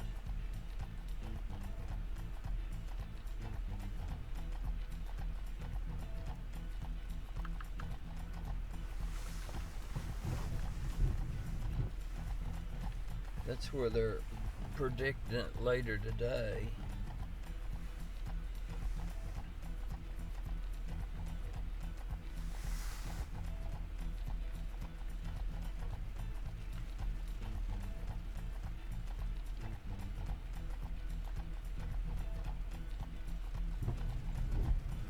We're getting ready to get some.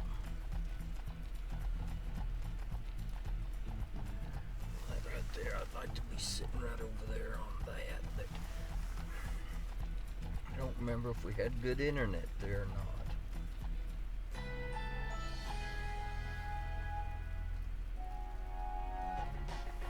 That may kind of, we're right on the edge of that. We may get, now it kind of went away, see?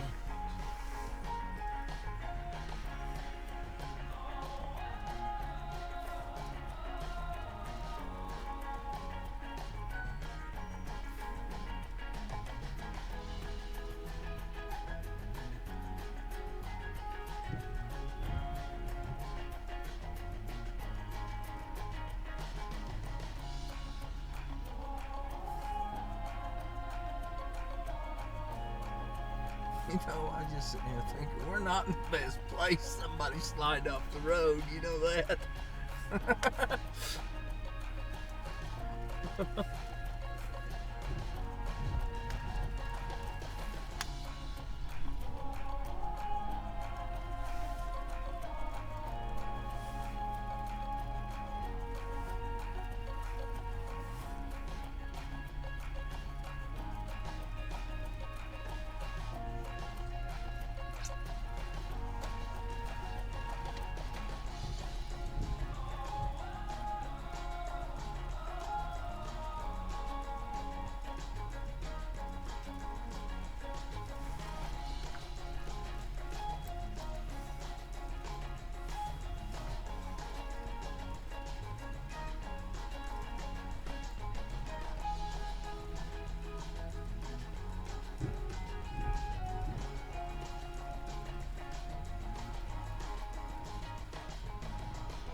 See, that's been there all day. This red like that. I don't know, something's causing that.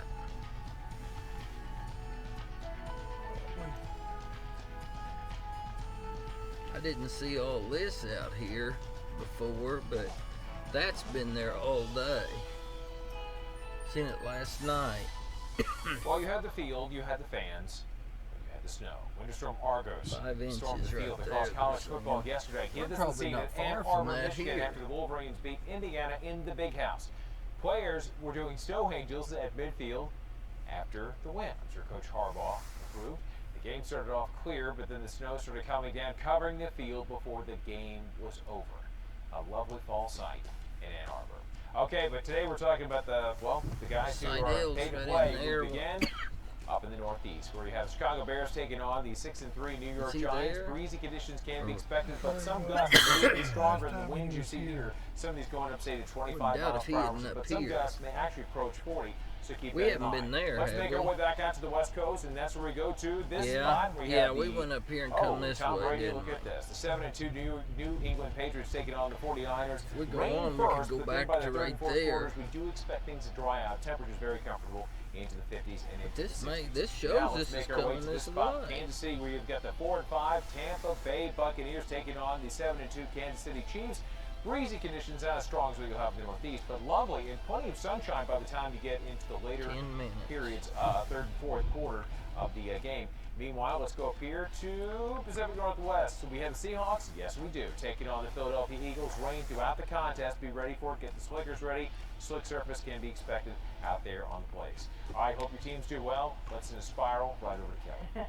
All right, Gotcha Reynolds. Unfortunately, we don't have any rain in our forecast across the southeast, so we continue to have tender dry conditions. A little bit of wind out there too, not a good combination.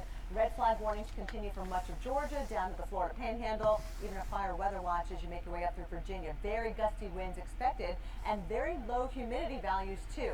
Now thankfully the winds are not going to be quite as gusty as what we saw yesterday around the Atlanta metro, but we will see some breezy conditions along with the dry conditions. You can see the relative humidity running in the 20% range, 30% range, so it continues to be tender dry. You've got all the fallen leaves adding to that thread as well, and we've already got more than 30 major wildfires that are going on here in parts of the southeast. Your exceptional drought, that darker shade of red, that is the worst category of drought, and we've been watching that just expand in recent weeks. And every Thursday we get the new information, and it has not been good because we haven't had any moisture, we haven't had any rainfall. And as we look to the next 7 days, we're just not finding it. It just seems to evaporate before it makes its way into the southeast, unfortunately, kind of going over and over the top here into the northeast, but not where we really need it desperately in the western parts of the Carolinas and down into Georgia. Reynolds. A lot of raindrops, just not where we really need them, that's for sure. Hey, a lot of raindrops and a lot of people, highest number of people traveling this Thanksgiving since 2007. More than 48 million Americans are going to head out, according to AAA. And here to help you hit the road safely is Jordan Tedding with the Red Cross in Columbus, Ohio. Good morning, Jordan. How you doing? Good morning. Thank you for having me today. Well, Jordan, we're going to go right to it. And I got to tell you, 89% of those traveling this holiday, they plan to do it by getting behind the wheel and driving. How should they prepare for a road trip? Yeah, weather is unpredictable, as we know. So it's best to plan ahead now. Go ahead and take your car in. Have your mechanic check your brakes, your tires, your antifreeze levels. Make sure you have an emergency preparedness in your vehicle, including water, blankets, first aid kit, some high-protein snacks, and also make sure that your vehicle is winter ready with a scraper, a shovel, and some sand or kitty litter in case you get stuck. Yeah, that certainly would be some good ideas, because no two drives are alike, especially the weather conditions. The Northeast getting some of the snow, other people have the drier conditions. Obviously, where you are, very windy conditions. What should people do if they do have an emergency on the road? Yeah, the best thing that you can do is actually download the Red Cross Emergency app before you head out. It includes expert advice in case of emergency. You also want to make sure that you clean off your car. If it's snowy, you want to make sure that you can see. Clean off those lights as well. Tune into the Weather Channel and check that weather before you head out. And make sure that people know where you're going and when you plan to arrive so that help can be sent if something happens. Okay, super fast because we're almost out of time, Jordan. The Red Cross always helps so many people. They're incredible. If people want to do the same and help you, how can they assist the American Red Cross?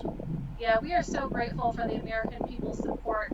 We ask that you call 1-800-RED CROSS, visit redcross.org, or text Red Cross to 90999 to make a $10 donation. Okay. Okay, on behalf of the Weather Channel, thanks so much for the hard work and dedication for the amazing men and women of the American Red Cross. Jordan, Does it? Ted with the Red Cross. Kind of breezy there. How cold it can you tell the temperature? Well, still to come this morning on AMHQ Weekend. Argos now takes aim for another region heading to Midwest and Great Lakes. We're going to let you know where more of that snow is going to fall today. The flags are flying, and we're going to breeze our way to a commercial break. Gotta pay the bills, guys. We'll see you on the other side. Grab some coffee.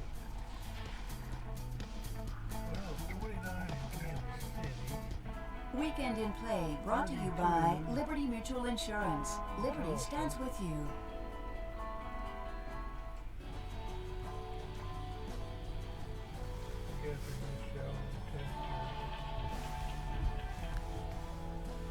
Hello. Yep. Okay. We're in Gowanda, Gowanda. Yep. Yep.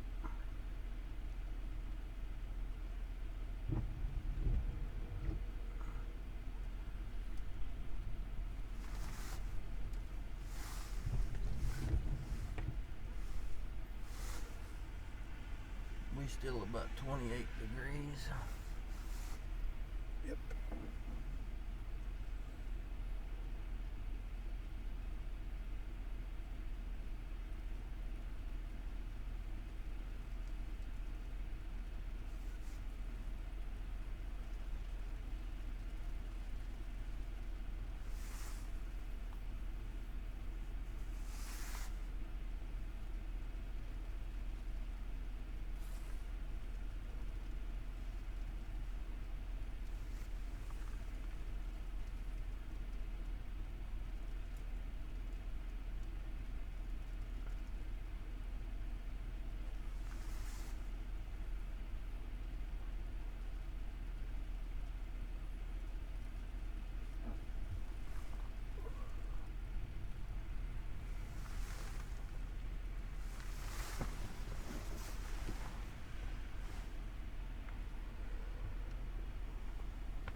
Hey Kelley, it's Rob in the control room. How you doing? Doing just fine. We're just checking the audio here, make sure the cell signal sounds good. Yeah, So, I think we got a little better signal now. indeed we do. Thank you very much. Be with you in a moment. Okay.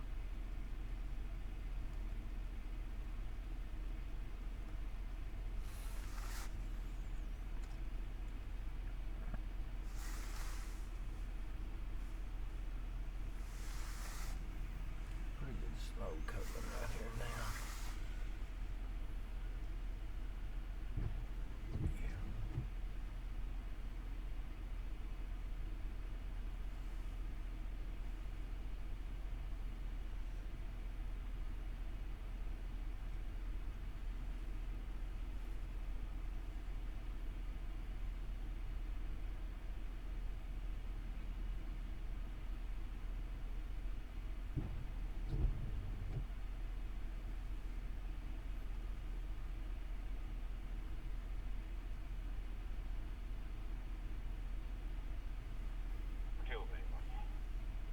Yeah, Patterson Mirror serving our plane for.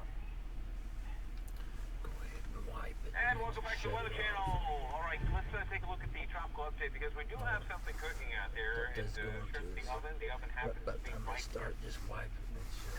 Invent 90L with winds of 30 miles per hour. The pressure this poured out at 1,000 millibars. However, the National Hurricane Center has a pretty good idea that this thing is actually going to flow lower in terms of the average pressure.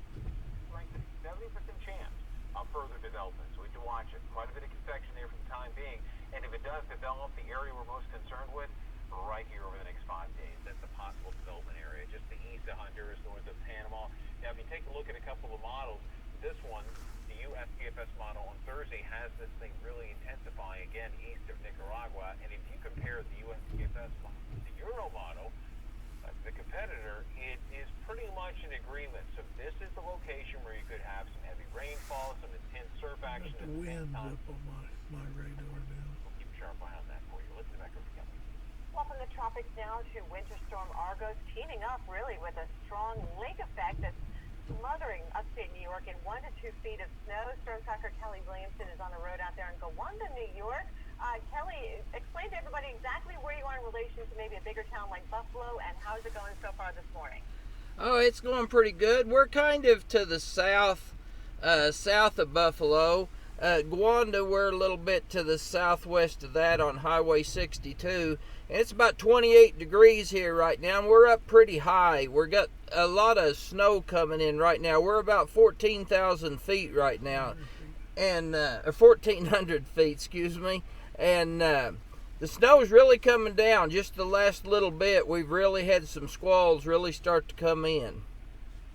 Yeah, Kelley, the past couple of days have been really warm in this part of New York. We're talking 60s, even 70s. So would you say the snow is really a problem for us on the roadways, or is it kind of melting on contact? No, right here where we're at, it's pretty much snow covered. But the highway departments have really been out in force, and they're putting a lot of salt down and really running the roads. So they're clearing them pretty quick, but right now it's coming down just about as fast as they take it off. Yeah, those road crews, they know what they're doing, right, in this part of the country for sure. And we're looking at some video shot earlier from last night in Sherman, and of course your live picture where the visibility, Kelley, doesn't look all that great. No, right now we can't see too far. We was able to see the mountain kind of in the background, and that's kind of went away right now. We've got a few squalls that's coming in off the lake, and this is probably the strongest it's been all morning.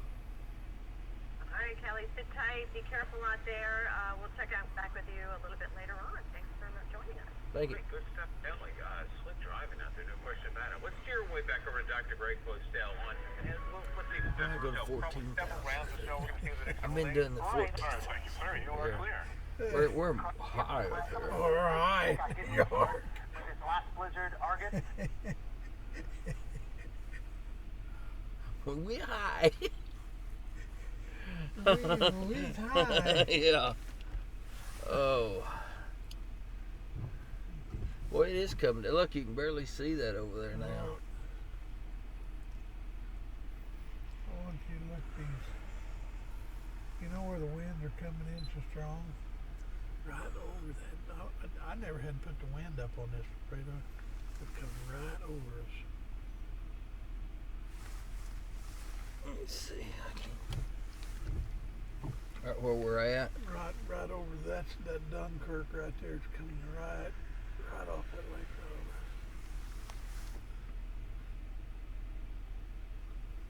over. Yeah. I think tonight when it drops down more, I think that's why they're arguing about it. But that one guy thinks when the temperature drops, that's going to turn to ice down here. Down here? Dunkirk, where all the wind's coming through. There's more wind down there than there is up there at Buffalo.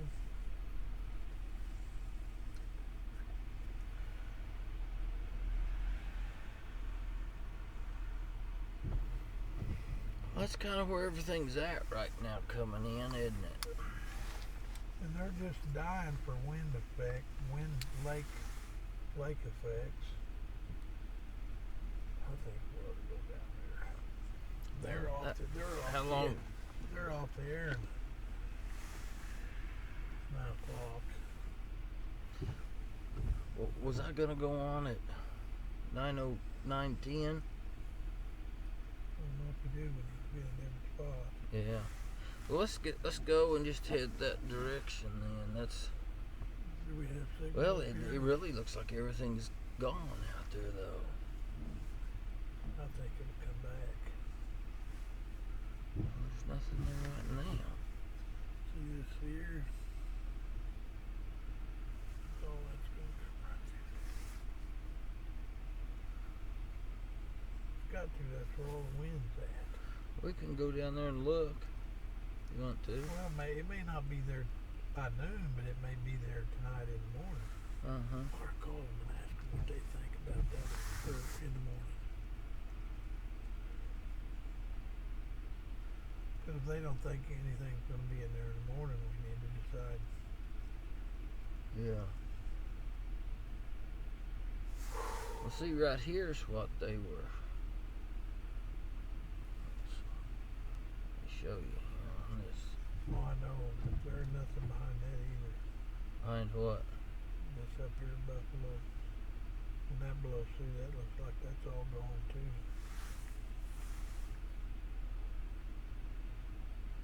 The odd thing about it, there ain't nothing past that line.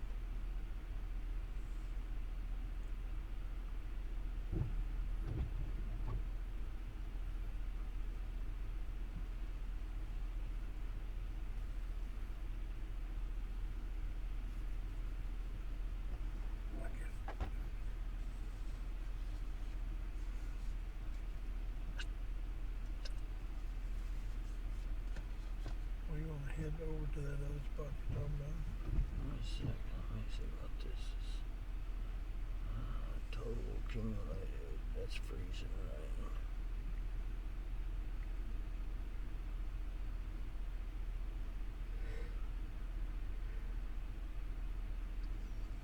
Snow depth.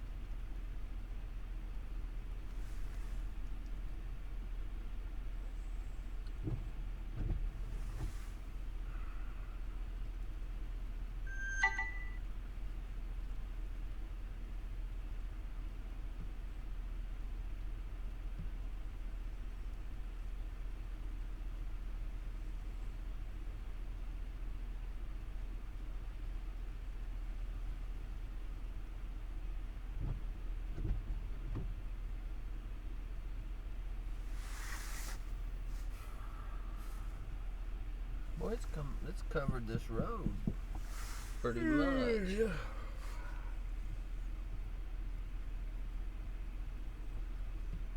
Well, it's coming down pretty good.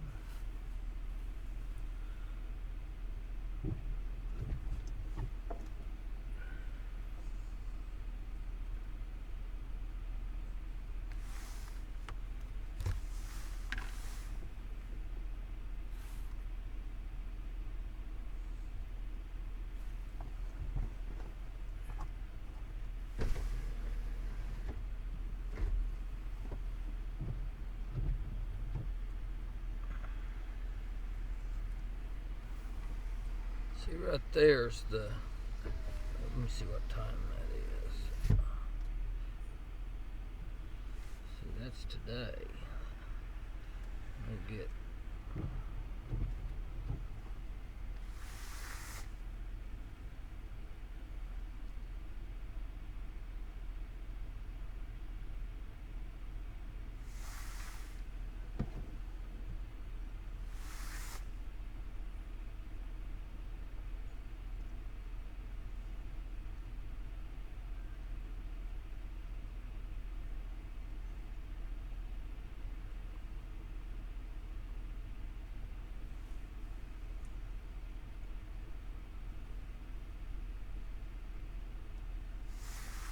See right there.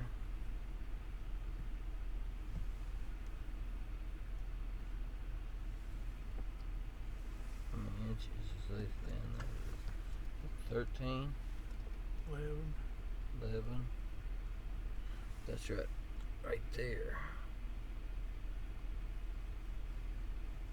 They're not really showing much more happening down in here.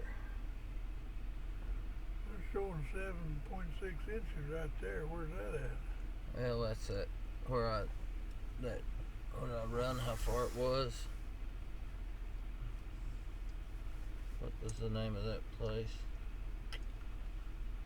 Rochester.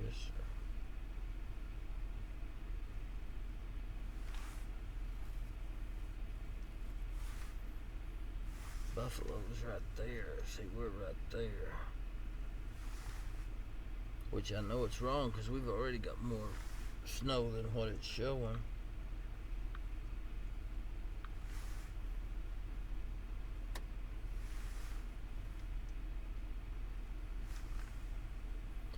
Well, we need to be somewhere, so you want to head on that way? Well, got 10 minutes. Which way you want to go? Well, we either go right or left. Was that a educated guess? Yeah. Well, I don't. Looky here, Randy. We're gonna maybe we need to go somewhere in town. We gotta make sure we got good Yeah, service. yeah, I know it. But that's coming right at us here. Let's go back up here by this fire department and see.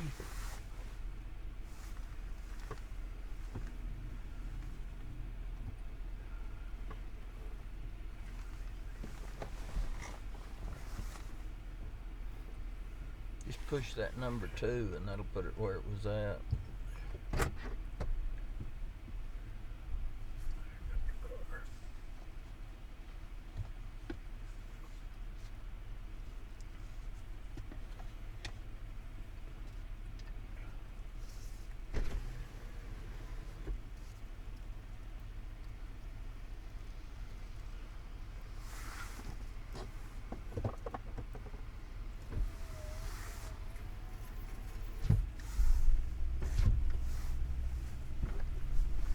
Sure gets around pretty good in the snow, you know.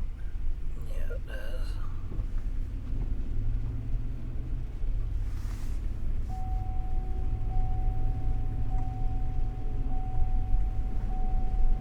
You know, actually just driving down the road like this shows kind of what the roads look like.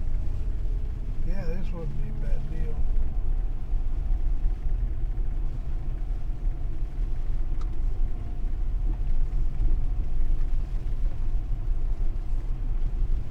We got good service.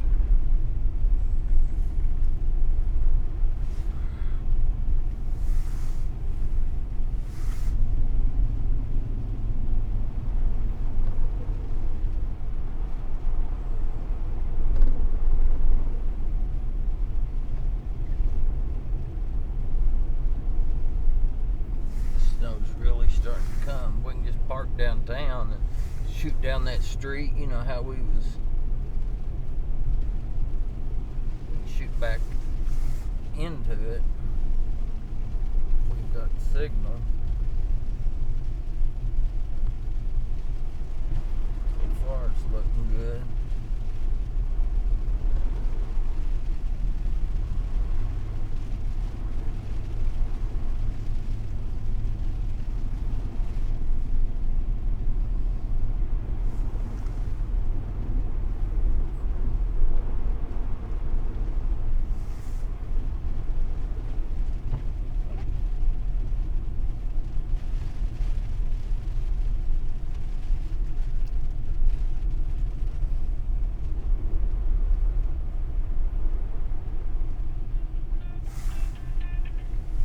Hello? Okay. Yep. 6 minutes. Be a good place to park just right up here. We're losing it.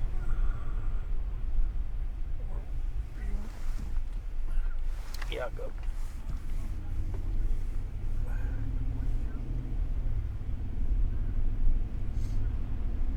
May want to turn around and just go right back the way we come. Just drive down that road.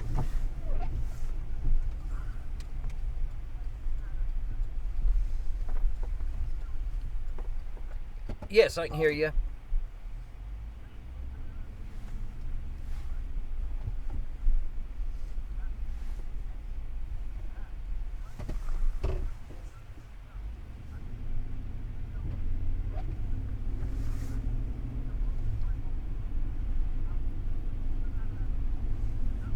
Okay. Okay, that'd be fine. Okay, thank you.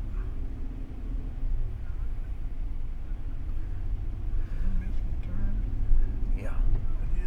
Yeah, that's where it was at.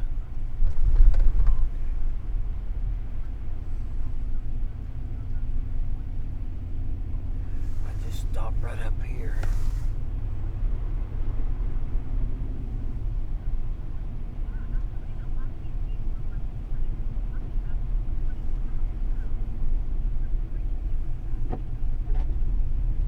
Yeah, I just stopped right here. Yeah, that part.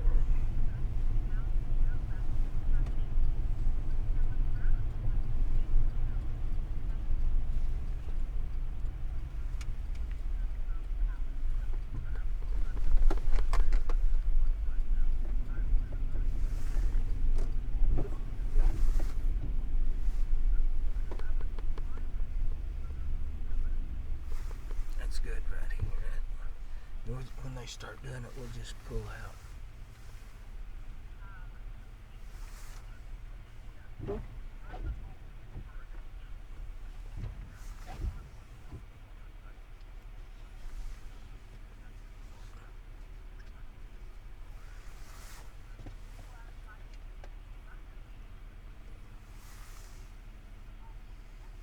Because it started off mild and then they had sleet by the end of the game. Yeah, that was New Jersey. They're playing against Right, exactly. So wind advisories are up, so just be prepared. Remember the pet speed is going to be blustery. We'll still ahead this morning on Weekend Recharge. We'll continue to track Winter Storm Argos as it crosses the country. And we'll talk with storm tracker Kelley Williamson, who's in Western New York, coming up after this.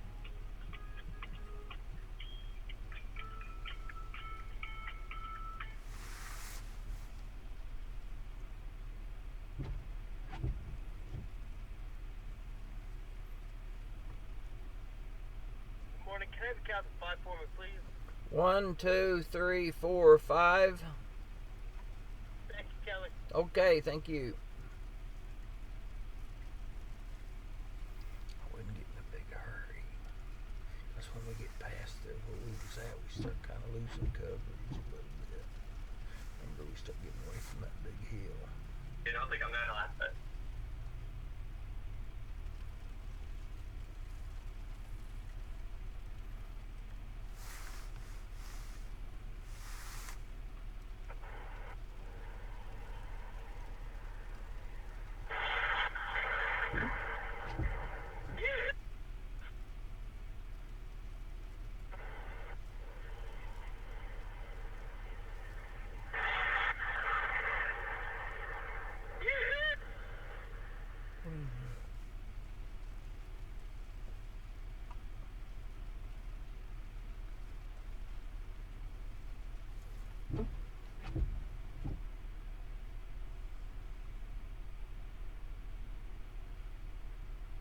Hey, Kelley, we're just over 2 minutes out for you, okay? Okay, that'd be fine. Great.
Kelley. We're less than a minute out. Just a reminder to keep your answers fairly short, less than 30 seconds.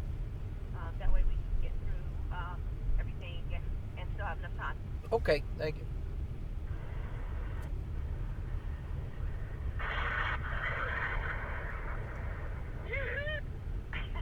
I think that's how I would react as well. Woohoo! A bolt of lightning followed by a crash of thunder. A bit of excitement. Allentown, PA. Winter storm Argos across the Lehigh Valley and northern Cinema. Thunder snow.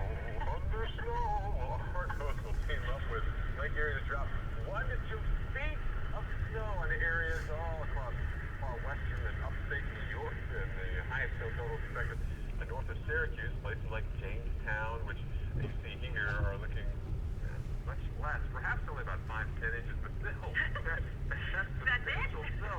So yeah, some areas 18, 24, 28 inches of snow. 5 to 10 seems minuscule, but yeah, from 0 to 5 to 10 in about a day or so, that's a big deal. Yeah, absolutely. Well, Subtractor Kelley Williamson is the thing on top of Argos and keeping us up to the minute. And he joins us from Rwanda, New York, less than an hour's drive south of Buffalo. And Kelley, set the scene for us. What's going on there now? We're still got a pretty heavy band of snow coming through right now. We're traveling down Highway 62, and you can pretty much tell the roads are pretty much just snow covered. Now again, the main roads, have they been plowed or treated? Have you noticed any plows out there, salt trucks, sand trucks? Yeah, we've actually seen them on this road, and they've cleaned this road off a couple times. The snow just keeps piling back up on it. Yeah, we can see the snow cover there right now. And you've been driving around and about. Where and when have the toughest conditions been for you? It's probably here right now. We've got on a pretty heavy band of snow coming in right now, and this is the heaviest snow we've had today. And I'm pretty sure you've stopped a couple of times to gas for food or fuel and all that. What's the mood of the people there? Are they welcoming this snow? Are they saying it's about time, or are some not so happy to see it? Yeah, I think here in this area they're kind of used to this kind of snow. I think when the lake effect snows come in, they're pretty much used to it. Usually probably a lot more than this. And this is coming on a Sunday, so I'm thinking that for any place seeing some of the snow right now, that's probably a good thing. You kind of ease into what will likely be a pretty busy week out on the road. Yes, there's not very many people on the roads right now, and the DOT, they're really doing a good job cleaning these roads. I'm not used to seeing roads clean quite like this, but now they get with it and really clean it good. All right, that's Kelley Williamson monitoring the winter storm Argos as it moves south of Buffalo this morning. Kelley, thanks for you, what you're doing. We'll check back with you coming up a little bit later on this morning with more on what's going on with Argos right now. Let's head to Marie. All right, Kelley, you're clear. Okay, thank you. To go. And you're going to see those winter weather advisories posted, and you're thinking, well, it's all snowing heavily here. It's a different set of advisories. We've been here before. You think? Where you want to go? Well, let's see, we got how long? Really, Randy? I guess just go to the other side of town. We'll go out there and see if we get anything.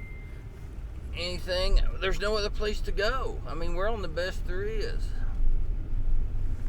Here, or around here. And it just seems to be staying right here on top of us. Maybe we could, here it kind of blowed out a little. Maybe we could go into town, maybe find somebody cleaning some stuff, doing some, where we've got internet, because we've got a little time. well, we got it. What time you got to be back on? It'll be 10:50.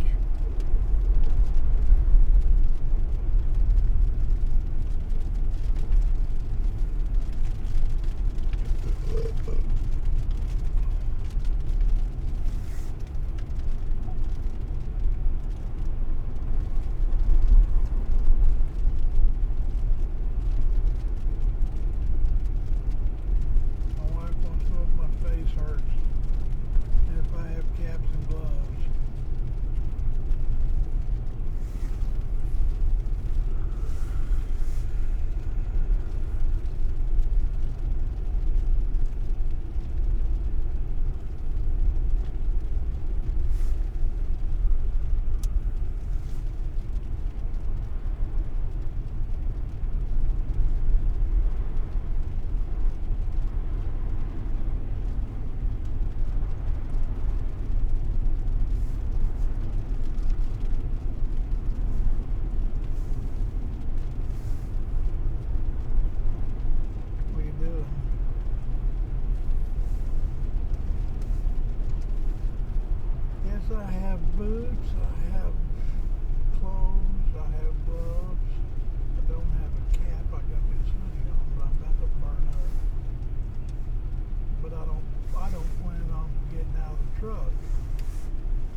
Do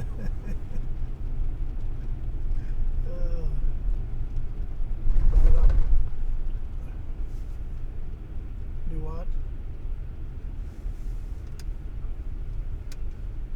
Oh, I just bought me a pair of long underwear. Some kind of, I don't know what kind it was. They were like $20. And then I bought me a pair of the muck boots. Like I've got there at the house, but I bought me a clean pair so I can leave in here. But this won't be the last snowstorm we're going to do. That's all. And then, I think my gloves was $9. Well, I hate them things. They just make my head itch like a sun gun. These hoodies, I mean, it's Kelley's job to get out there in the snow, not mine, so I don't have to worry about it. He's got lots of clothes. We pulled over and he had to get outside in that 29-degree temperature and put on his warm clothes. It's 28 here. Oh, well, it's 21 at home this morning, Kelley. Was it? Yeah, that's what it is. That's what it is here now. We got 5,000. It's just the way we come.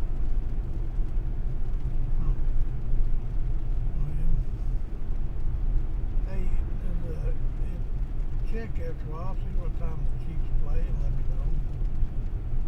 I'll try to catch it on the radio. Oh.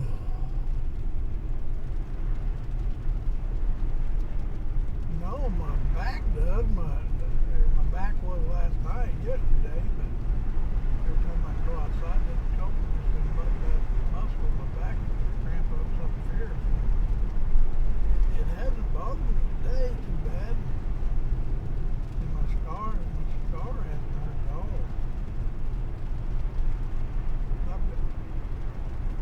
Do what? Yeah, it looks good. I mean, you still got a little pucker spot up there. I've been putting that stuff on it though.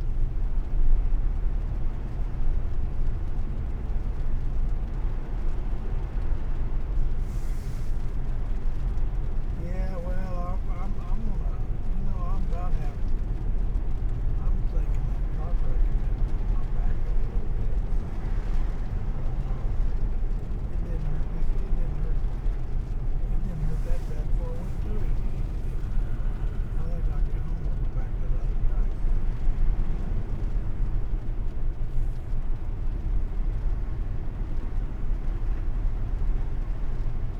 I'm going to take one or two.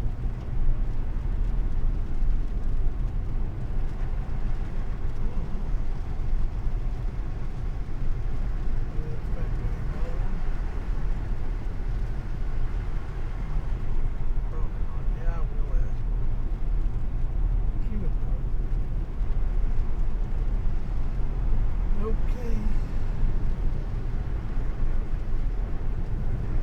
The heaviest part just probably went over us. It looks like it's probably, for right now, looks probably the worst of just went over us.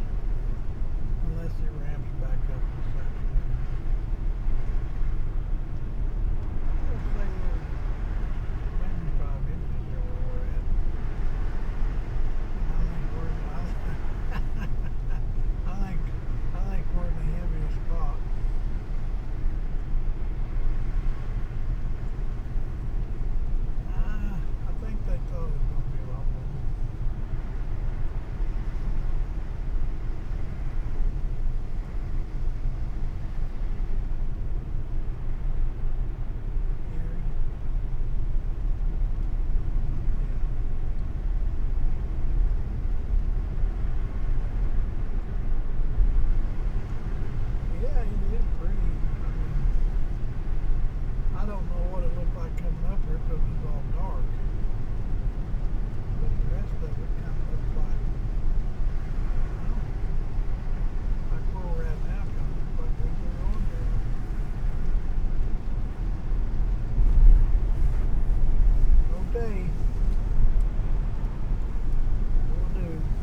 Rich Porter.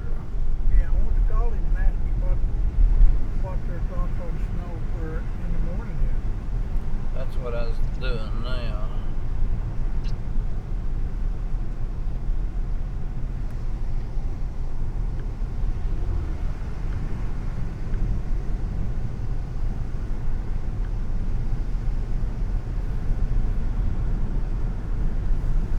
Neat dark clouds. It'd be nice to get where you get them little dark clouds like that. But there's no. Maybe there'll be internet on the other side of town.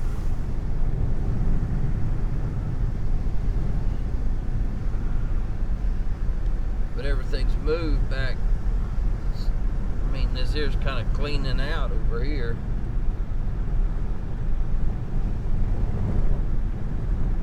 See, it's kind of moving away.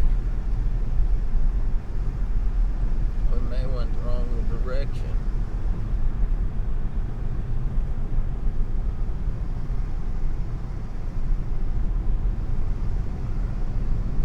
Well, we can always run down here and then run back up here. Yeah. We can run down here and see what's gonna happen. But there's not even no snow down there. May not be. We could go get on that lookout over that lake and say we're here looking for the.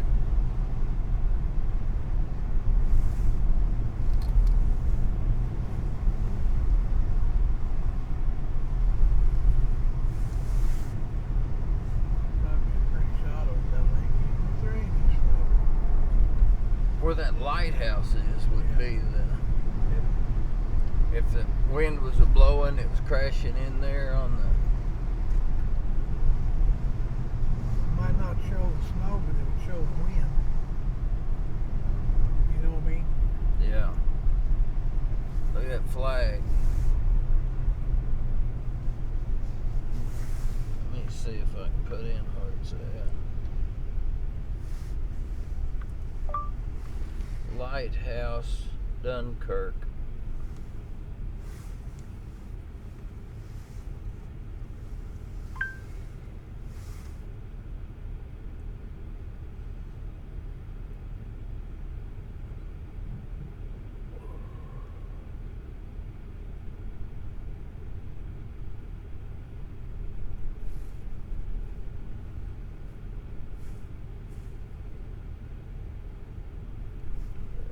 Just where you go left. Right up here, I think. Might have been right here, though. I think you just went past it. Yep.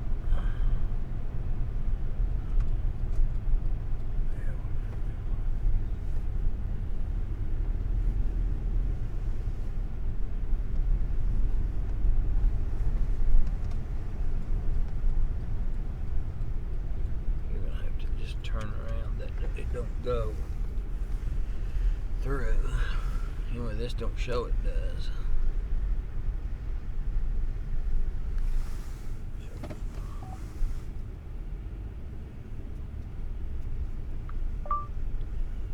Lighthouse, Dunkirk, New York.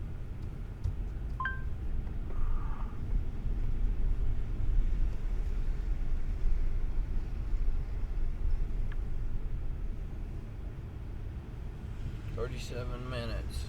That might get. We might be able to make it. That's not. We won't make it.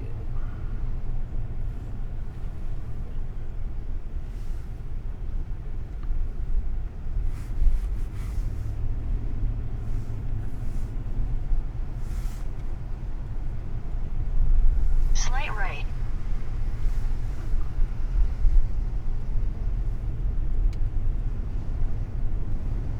Continue on New York 39 West for 18 miles.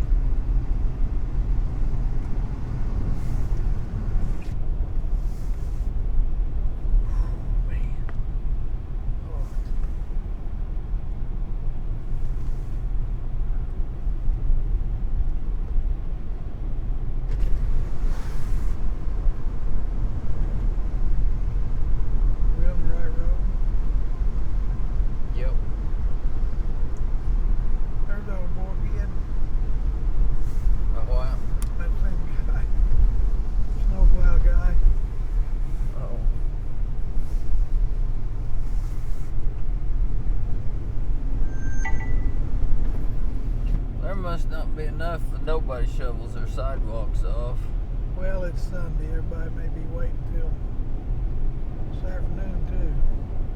Well, you can see the clouds look neat. You can see the edge of them.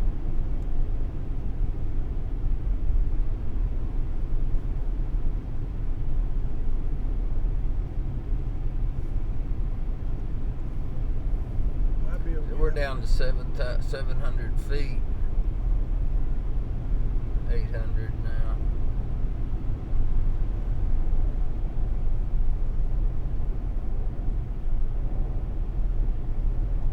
Oh, there's wind coming. Oh.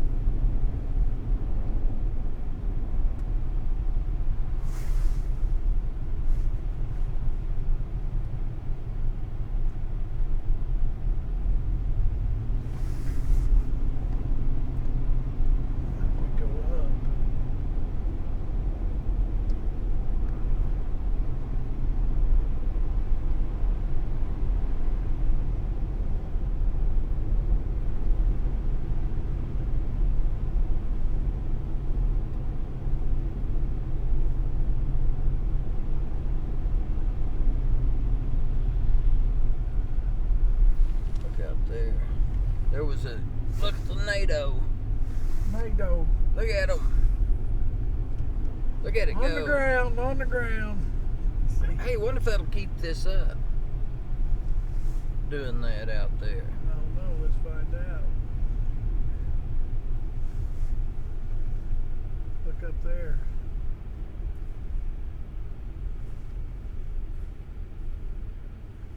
Pull in it, we'll see. Right here is pretty good. Continue on New York kind of 39 swing right west on in. 16 miles. Aim it.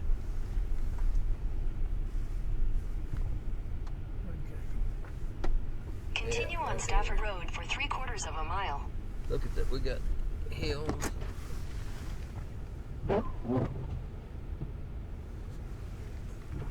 Catch them.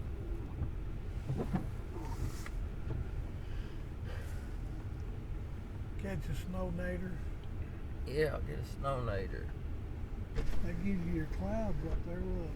Yeah, that's what I was looking at. That's kind of cool. I better get this on just because they might go with that. You know what? I wish the camera's all the way in the back.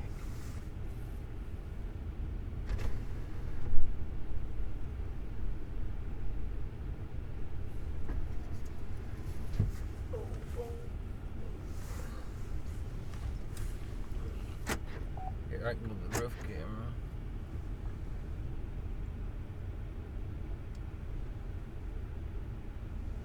And there it goes.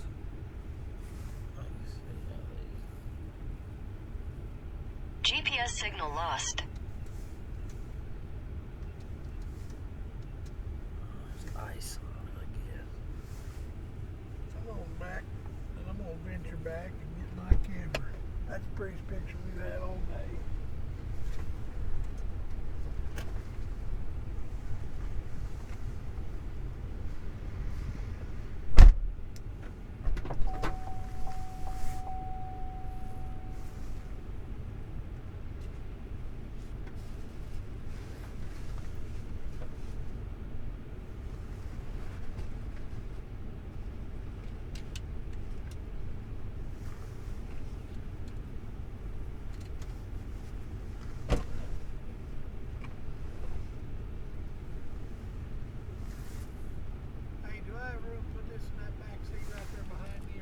I don't know what. Yeah, this camera. Yeah.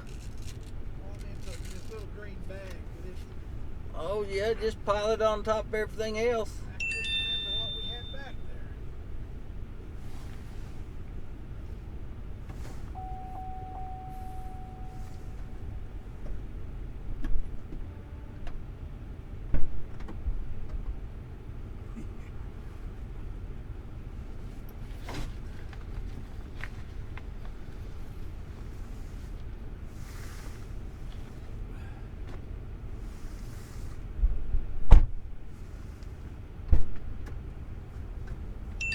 There goes the NATOs. Don't shake too much of it. Look over there. Yeah.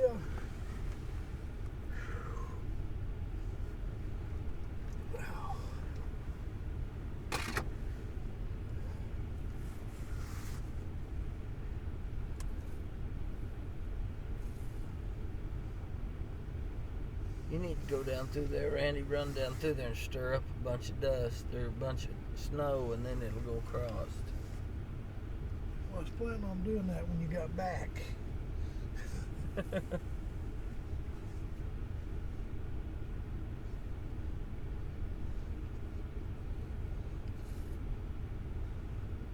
we go, way down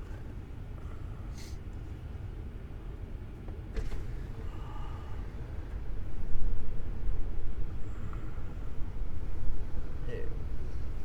Look at the snow come off them roofs.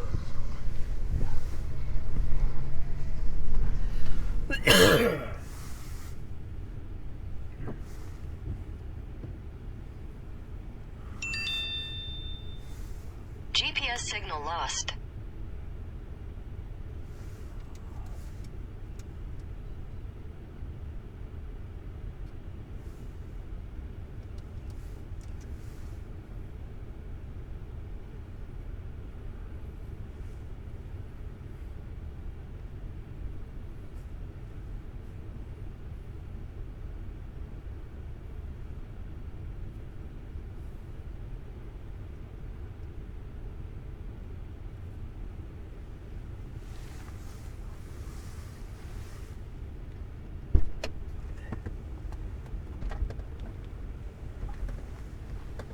Continue on Stafford Road for 3/4 of a mile.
Continue on Stafford Road for 3/4 of a mile.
like that one. That's a good one.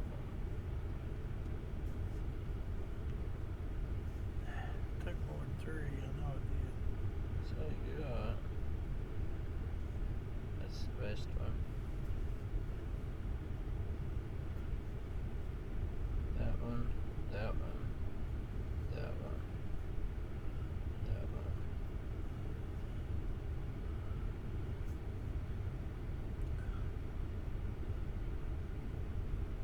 Oops.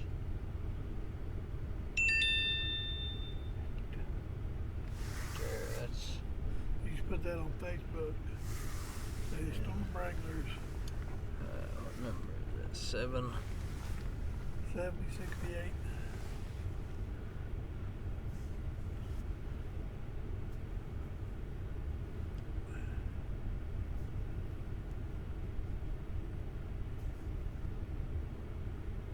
Looking for snow naders.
GPS signal lost.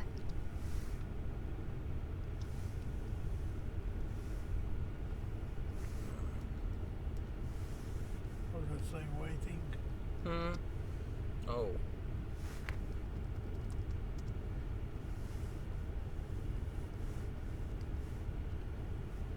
WA. That's weighing.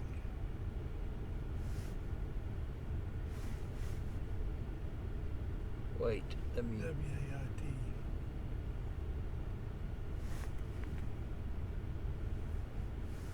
I-T-I-N-G.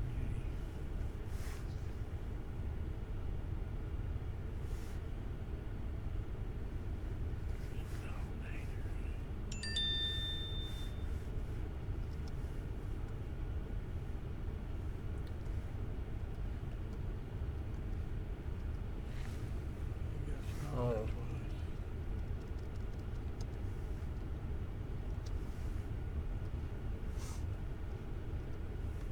What the heck am And then you want our location? Or will it tag you?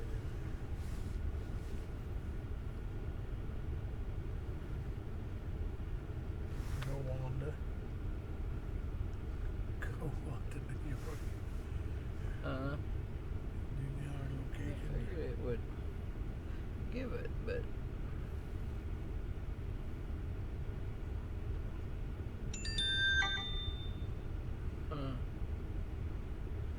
Didn't do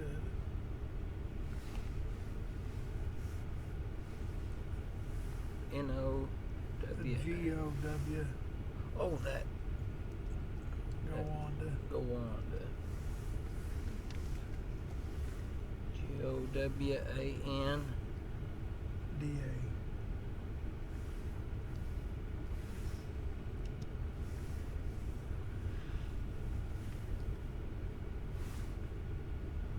GPS signal lost. You gotta tag me and use your tag. You can't in that. I mean, we're in it. I mean, it's not in, we'll have to share it, because I put it in Storm Wranglers. Oh, okay. And then,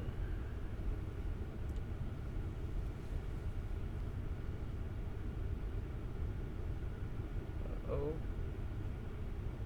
Where did it go?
should do it.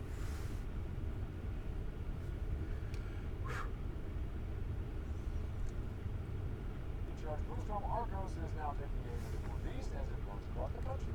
After the break, we'll get the latest conditions on the ground and show you what's next for Argos as it jumps up to a foot of snow in some areas this morning. That's all ahead on Weekend Recharge. Weekend in Play brought to you by Liberty Mutual Insurance. Liberty stands with you.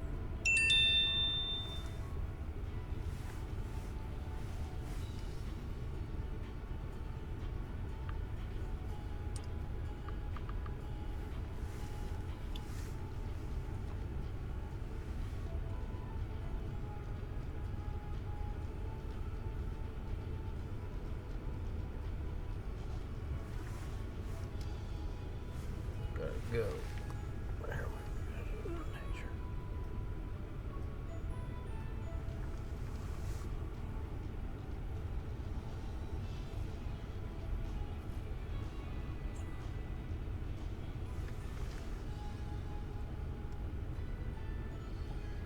Comes another one across there.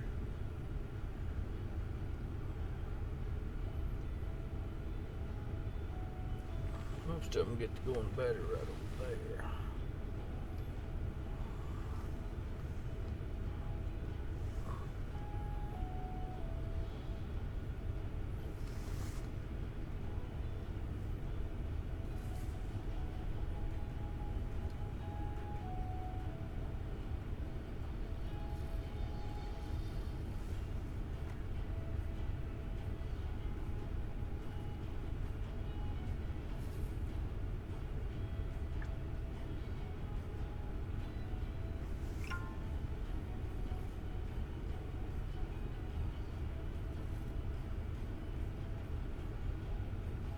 You know what? That would look neat.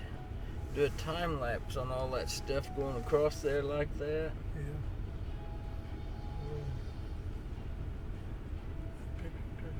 Yeah. Real good.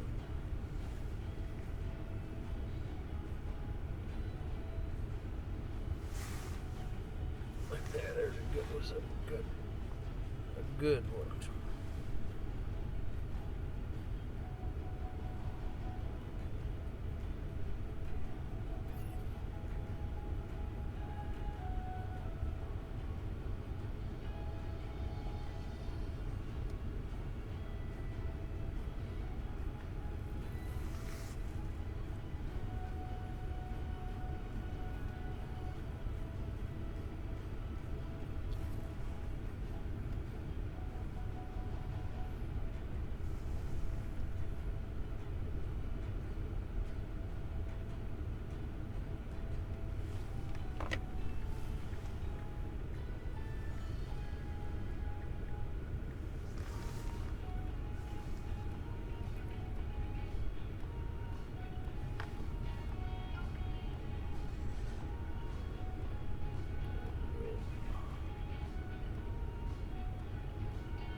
Us.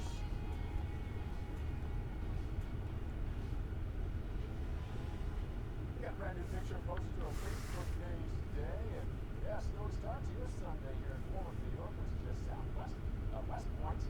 More than 4 inches of snow in those areas. We still have some snow flying across New York, but not so much in New York City. But the wind is that big bunch of it. Right now, LaGuardia and JFK, possibly New York as well. So check ahead with your carrier before you head to the airport or pick something up and have to travel out, because already, and before Thanksgiving, we've got travel woes because of Winter Storm Argos. winter mess right now across parts of the Northeast. You're exactly right. I mean, snow is coming down heavy at times across eastern New York State. There's some lake effect snow. There's some overall winter storm snow. We got it all, and it's going to be with us for a couple more days. Not necessarily every part of it, but I think as we go through even Monday and probably Tuesday morning, we'll still see some lake effect snows. And when it's all done through Tuesday, here are the snowfall accumulations. And a big part of that is because that storm is going to slowly kind of meander into Canada. It's really no fast track to anywhere. No, it's going to be hanging out in kind of a wintry, cold, and blustery feel. I guess it's sort of a mood element to it, right? It's Thanksgiving. You want to see some winter, I guess. All right. Well, totally different story now. Yeah, because we talked about this current storm impacting travel right now, but then we head towards the heart of next week. We have yet another potential winter storm on our hands. There is a shot at accumulating snow across parts of the upper Midwest, and that would be primarily Tuesday of this upcoming week. So think about that if you're traveling to Minneapolis, Twin Cities, Duluth, any place in Minnesota or nearby. Our forecast right now, I think, is a little high, going 5 to 8, but we'll see about that. It seems like certainly winter weather is a good possibility, and one of the reasons why is because we have a big dip in the jet stream out there, Paul. Sort of a couple areas of low pressure that are going to be moving that way. One there and one there. We've got a little double barrel low action here. And this definitely also signals kind of a pattern change. You know, our jet stream is no longer riding up in Canada. It's pretty far south here in the low 48. Yep, and those dips in the jet stream are getting farther and farther south, meaning stormier times as we move forward, probably into the later part of the month, early December. I think kind of winter is showing its face a little bit now. We're going to see that, I think, by Tuesday. There's the upper level circulation. One point about this, and if you want to compare it with what we just saw with Argos, it doesn't seem like nearly as strong. Things are kind of messy here on the upper level charts. There's not a big concentric blob of threads there to say big storm. Instead, we've got a kind of a mess, but it could be very impactful with potentially freezing rain and sleet on Tuesday morning in those areas, Paul. Yeah, and again, behind that, we got the cold air being reinforced in the area. So even though we're going to warm up slightly, we're not getting rid of the super cold air. So definitely impact our next system. Stay tuned. Watch out for the winter weather.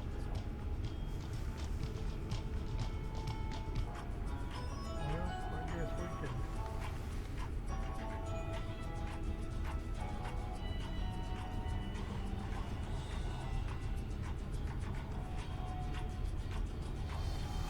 Okay, you're going down. Oh, well. Yeah. Let me put my card back in case I need to get out and grab a snow. Good shot. That's a pretty good shot there. Boy, I tell you, I must have the greasiest face. Sometimes I look at that thing and just...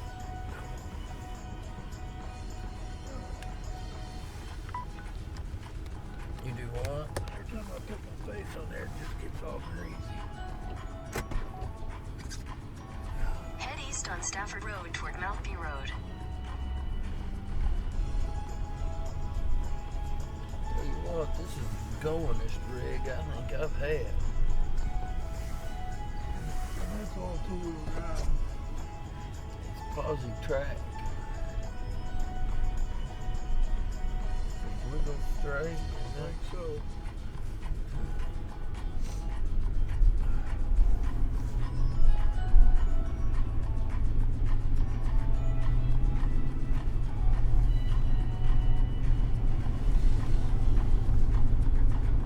We got enough weight too to kind of it don't spin on top like.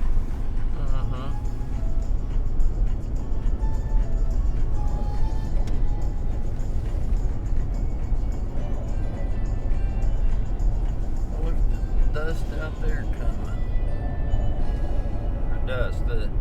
Or dust, the snow.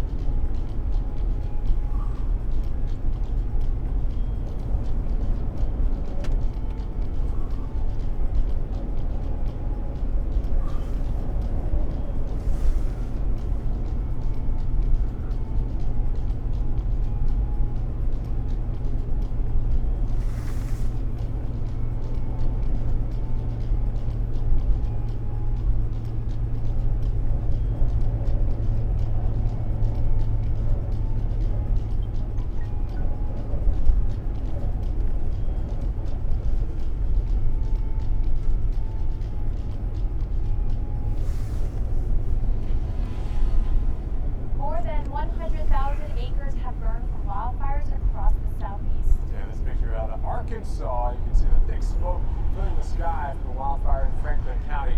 Another wildfire in nearby Ozark National Forest was contained last week, but not before going over the 400 acres. Officials believe a lightning strike and dry conditions were blamed for that fire.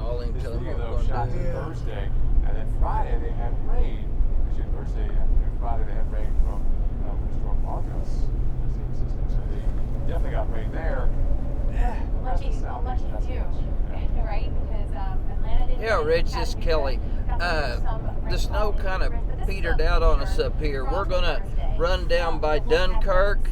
It's just right down here a little ways, and they've got that historical lighthouse down there right on the edge of the lake. And there ought to be some big waves coming in there at that. So we're gonna see if we can't go get some of them. And again, some of the fires here, like the Rocky Mountain here, Okay, hey, you might ask and see, since we're up here, I was wondering if they wanted, we'd probably end up having to probably spend the night anyway, if they wanted us tomorrow to do something a little farther north of here. There's supposed to be some, there's supposed to be a little heavier snow up there, I think. Check and see. I mean, we're going to be here, and we might be able to get a little more footage tonight after you go off the air if you want us to. So that's how dry it's here, and that's how little relief we've had. The winds, though, okay, bye. But not nearly as windy as it was yesterday. Let's go back there. Which was no help to the wildfire situation. And put the stream on them. Yeah. The big chunk of Georgia, but also into Virginia, which again is surprising. And D.C. into Maryland as well. We're also a little drought right go down and turn around. Well, they're probably shooting down the still some gusty winds park across the road. Overall, winds still windy, but not as windy. That's the only good news in this forecast. Let's see. Just get here, kind of. I think I can pull right in and put it right on. Continue on New York 39 East for 2 miles. What are you guys doing? Which way are you going to shoot? This way? Okay, we'll turn around. Park right up here. Oh, right up here. They're shooting over there. Oh, they're shooting back right up there, yeah. Where would they shoot the car? Go right over there. And let's get them go do it. We'll get them. Just get right here where we can shoot them.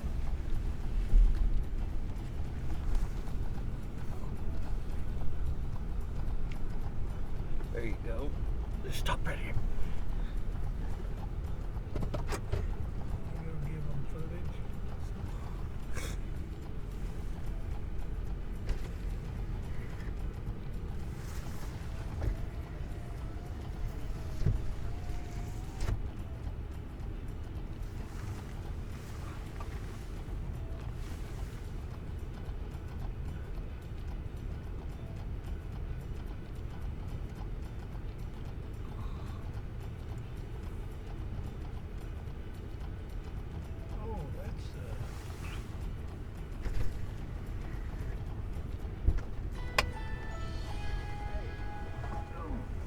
We're shooting you guys.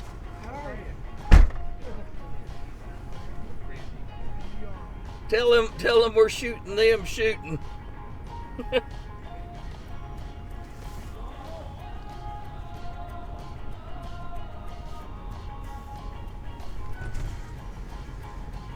I'm shooting you guys shooting. He wants the interview ready after the hit, so come on over. Okay. Randy.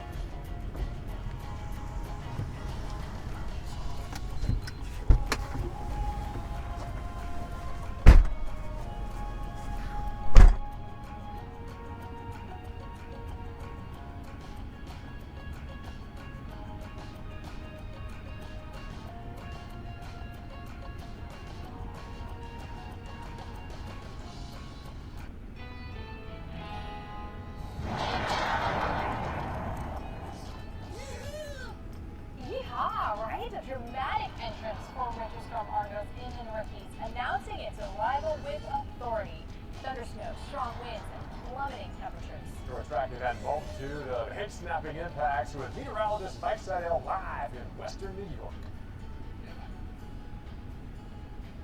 go. Windy and cold weather following 70-degree temperatures just a couple of days ago.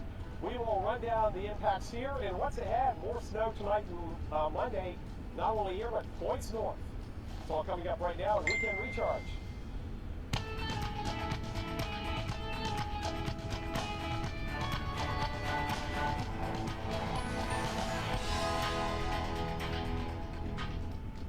Good Sunday morning. Hope you're having a great start to the day. Thank you for spending time with us. Welcome into Weekend Recharge. I'm Maria LaRosa. And I'm Paul Goodlow. Right now, 6 million people from Pennsylvania to Vermont under winter weather alerts as our first named winter storm of the season throttles the Northeast. All right, let's give you an idea of what some of us are dealing with. Take you live to Gowanda, New York. It's near Lake Erie, about an hour's drive south of Buffalo. That's not Gowanda. That's not Gowanda. That is Mike Seidel's live shot. Yeah.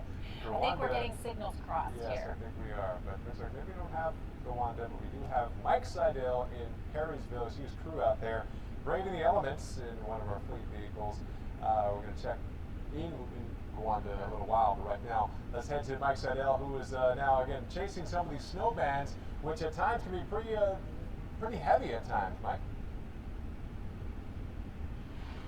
We haven't seen that this morning. We had one last night in Jamestown. We're out here at the Perrysburg Diner, and boy, I went in there, and that place is happening this morning. Got a lot of deer hunters, and you know the deer hunters are happy with the snow across all points here, and even back. We talked to a lot of folks in Minnesota the other day. Excuse me, when we were covering the big blizzard up there with 20 to 25 inches. Hey, Kelley Williamson, our storm wrangler, comes down the highway. Here he is, Kelley. Last time we saw you, we were in Wichita, Kansas. Out there tracking severe weather and tornadoes. Now we're in the throes of winter, but you told me this is the first time you've ever covered lake effect for the Weather Channel. Yeah, it is, but we did get a couple snow-nados right down the road here. You did? Did you get them on tape? Yeah, we did. Well, just don't tell Cantori. Okay. Well, how's it been so far? I know you started down. Tell the folks what it's like down by the lake. It's a whole different world down in Dunkirk where you spent the night. Yeah, you get down there and, you know, there's nothing down there. Anyway, when we come up here, there wasn't any snow or anything. But, boy, when you come up in elevation, it's like a different world. And where did you start this morning? We started just a little bit west of here, actually just a little bit north of where you was at. And where are you headed right now? We was going to go down to the historical lighthouse down at the lake and actually see if we could get some big waves coming in there. Well, there's some waves up there. Maybe not as big as Superior, but okay. We've got to run. But, well, we'll cross paths, I'm sure, sometime in 2017. Kelley, good to see you. There you go. You're diehard chaser and tracker. I mean, this man is on the road. I thought I was on the road a lot. He's on the road way many more days than I am. Paul Goodlow, back to you in Atlanta from Perrysburg. You're on the road so much, Mike, that your kids call you the defendants. Anyway, let's talk about what's going on in the Northeast. I have some snow flurries out there, but the biggest impacts right now for your travelers was the wind. We're talking winds gusting at times close to 30 miles per hour, sustained around 21, so delays already here at Newark. Not to mention LaGuardia, that's the delays, but Newark, oh my goodness, over 2-hour delays? Oh, I mean, that's almost soul-crushing if you get to the airport without checking with your carrier, so please do that now through the holidays here, because you never know when weather will impact your flight. Even just regular delays can impact your flight and definitely impact your day as well. So we're tracking the lake effect snow here in West New York, but it's also areas of northern New York where the heart of Argos will kind of slowly meander and slowly pull away for the next, let's say, 24 to 48 hours, which is also going to help bring a lot of widespread snow across the region. Hey, skiers, snowboarders, people who rely on snow for a living, this is fantastic and good timing just before the start of the holiday crush as well. We still have winter storm warnings and winter weather advisories, not to mention the higher terrain of western PA and West Virginia. Yeah, we're also talking about lake effect snow that far south, but the heart of the lake effect snow here into western New York, across northwestern PA, and I'm surprised we don't have many up towards Ashtabula, Ohio, because we're also still seeing some lake effect snow falling right there. There it is, Cleveland. We got some snow for you, and also for the football game later on this afternoon. But we're also seeing plenty of snow. Most of this is Argos snow, and all of this is lake effect snow. As those north and northwesterly winds come across the very warm Great Lakes, still in the 50s for water temperatures, is dumping that moisture in the air, that cold air. Comes out as snow, and it's going to stay that way for a while. Right now, we're not seeing the most intense bands right on the thruway here, but trust me, as the cold air starts to cool down this lake, we'll start seeing that snow get closer and closer to that thruway. So heads up for travelers, keep that in mind all week long. And again, the heart of the Argos snow here, some areas still warm enough to see some rain at the ground, but there's plenty of cold air aloft.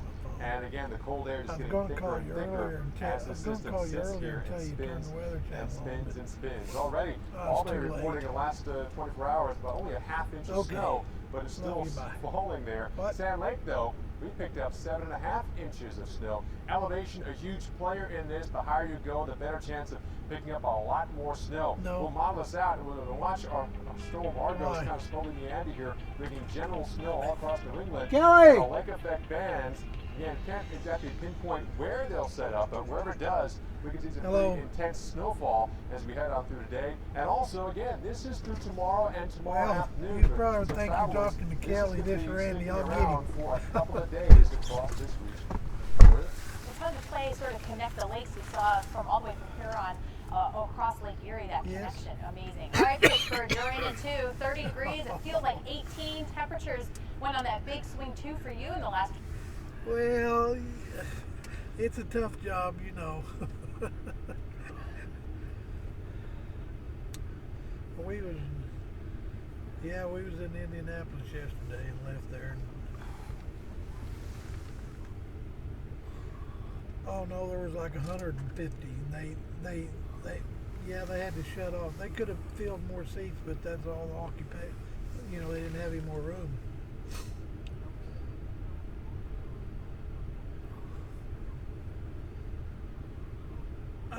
No, it was Paul Goodard's daughter and Nathan Moore's daughter.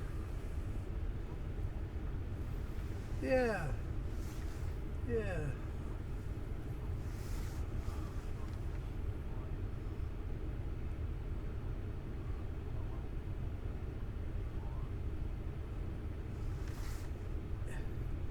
This is Kelley's. I'll let him answer that. Hello. Oh, good.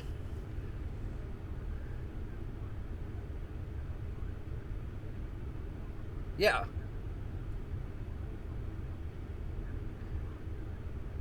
Yeah.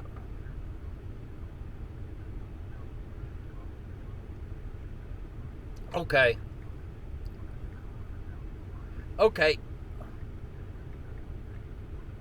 Okay. Okay, so just leave this on.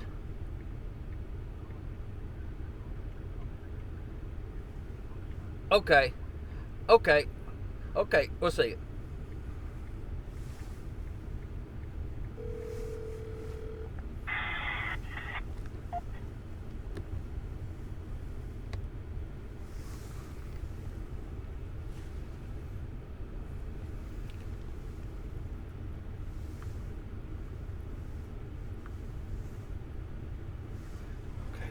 This phone's staying on. Okay, you ready to go? Yep.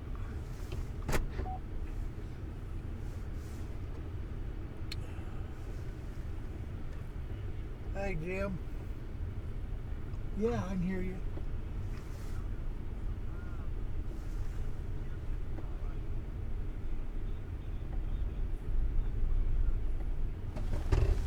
Up by where?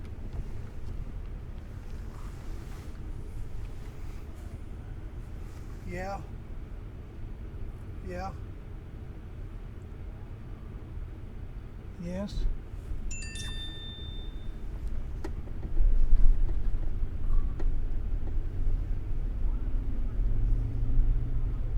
Well, there was either one. Sometimes there's two, sometimes there's one.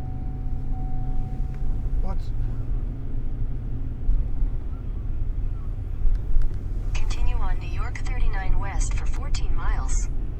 What's it look like?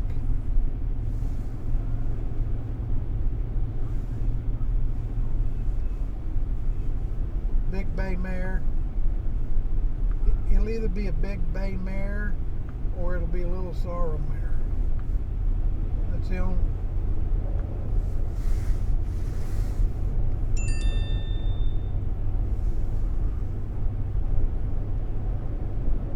Okay, well, he put it in your pasture? Okay.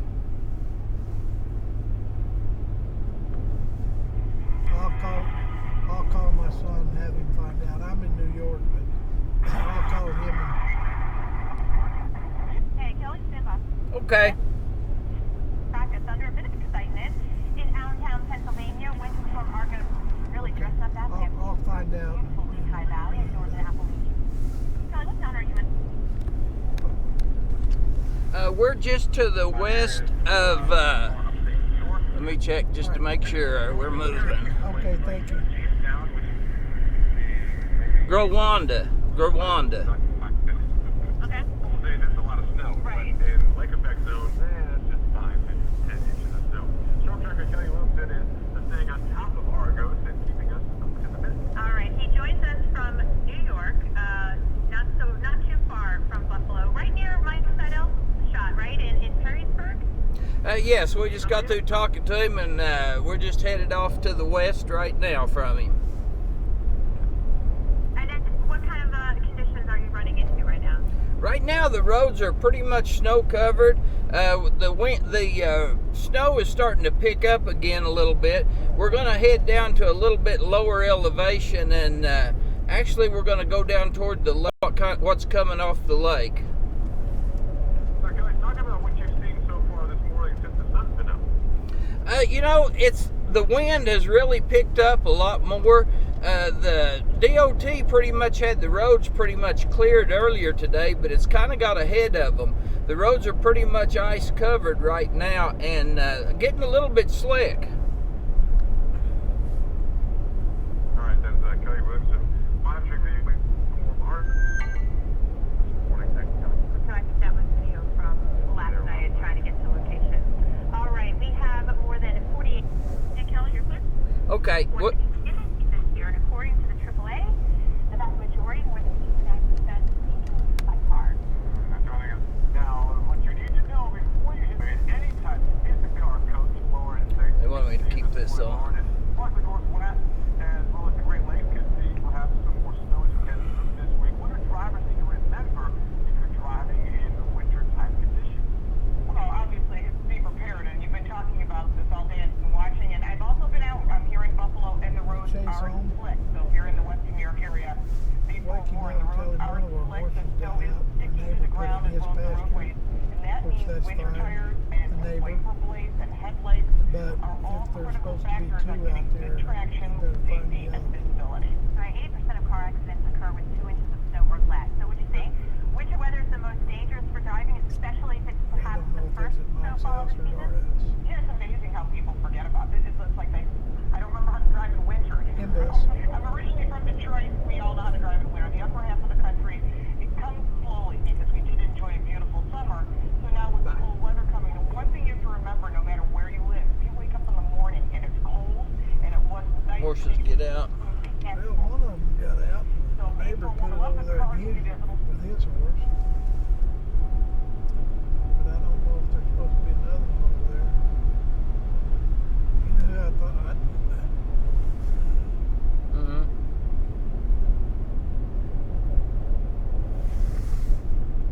When I saw that, I thought that was.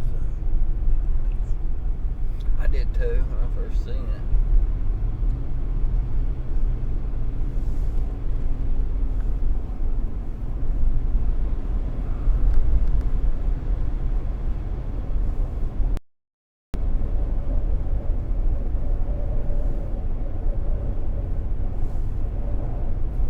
They've got us right now live.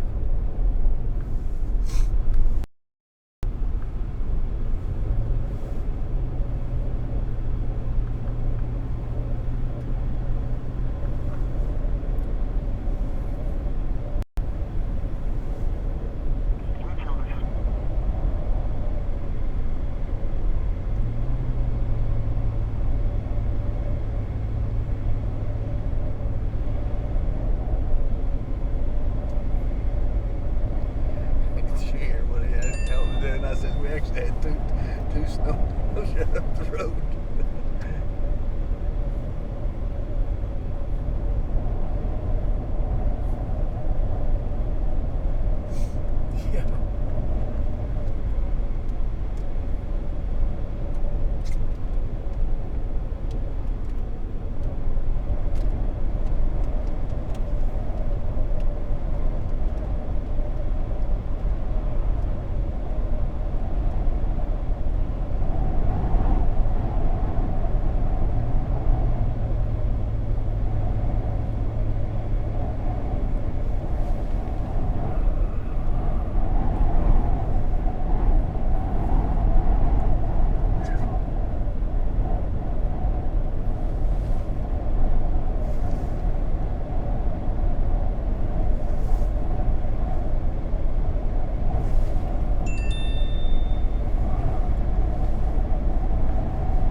think they may be staying too.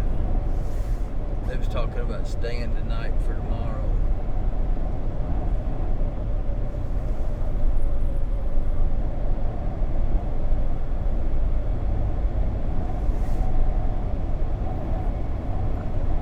I mean, we're probably going to stay here tonight anyway. We're going to be here in the morning. It's not like it's going to cost them any a bunch more or anything. We haven't been to sleep yet. You thought I forgot that? Did you? No. I'm actually not real tired right now, but My eyes are burning. mine's from that wind out there. The wind cutting you with a knife. Okay, we're dropping into really tell that a lot less snow down here. Yeah.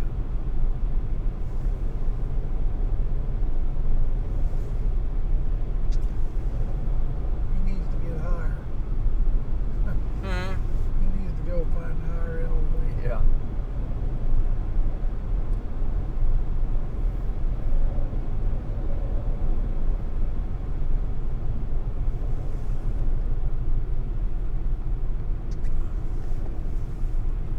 How long have we got before they go off air? Yeah, there'll be 12 here, won't it?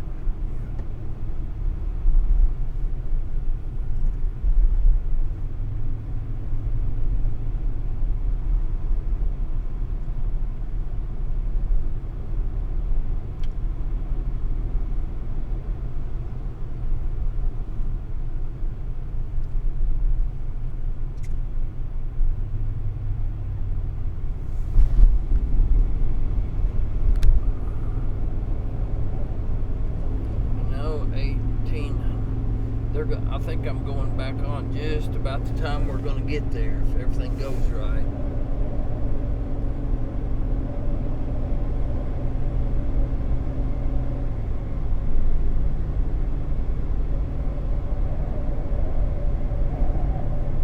I think that lighthouse was, I need to look, but I think that lighthouse was built in 1820.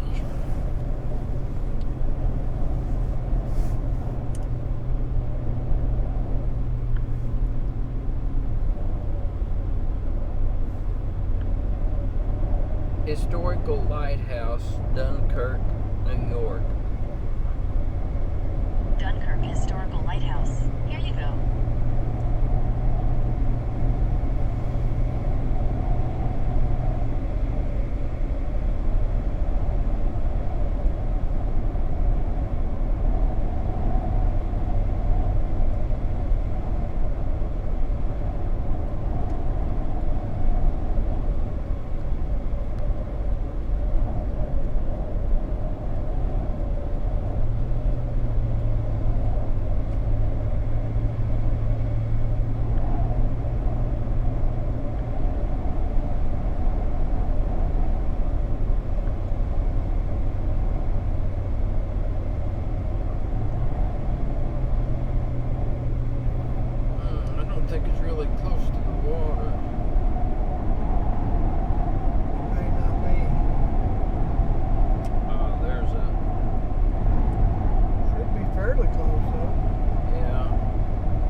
Hello.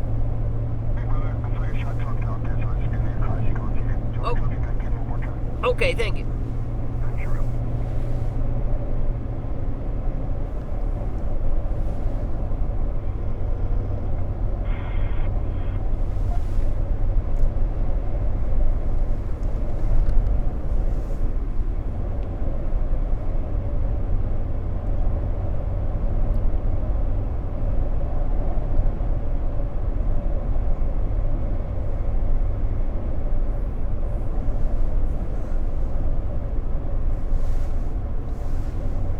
We need if you could shoot back at the mountain and get snow on it.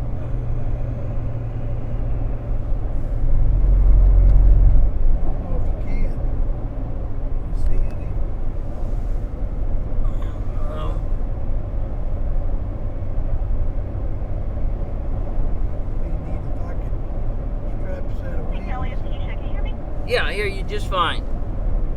Hey, where are you right now?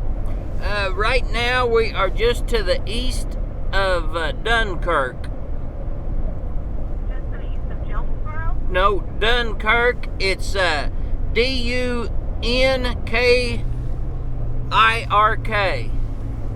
Dunkirk. Okay. Thank you. Okay.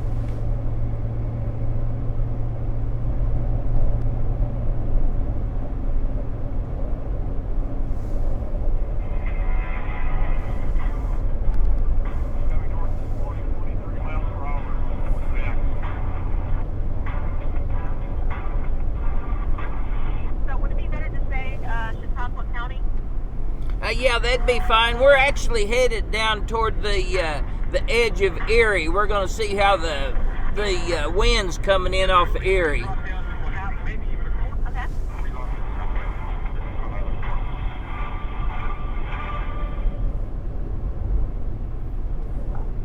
I'm pretty sure every single one of the shots that we had with the snow video were probably close to record highs. Thursday, Friday. Like hours before, and then boom. Hello, winter. My goodness. All right, it is past the hours. Weekend retrust is rolling on Amarillo Roadstep. Downfall of good low, those are just some of the wintry themes. Winter storm Argos and as a cross-country journey has brought us. It's being blamed right now for the deaths of at least 3 people. All right, so let's start with our team coverage of Argos. And Mike Seidel is joining us live from Perrysburg, New York, and snow is still going there. By you, Mike. It is. We had a little burst here a few minutes ago. Let me show you the radar because it's gotten a little brighter. There's a little bit more snow in it. Look where it is. It's lining up right along the Chautauqua Ridge, which is an escarpment. You come right up it, right after you get on I-90 and you're traveling from I-90 to Thruway. You can see it on a clear day. And you get up about 1,200 feet. Earlier we were at 1,400 feet. So between the elevation and the difference in the lake temperature, the surface water temperatures are low to mid-50s, running about 3 degrees above average because it's been so warm this fall.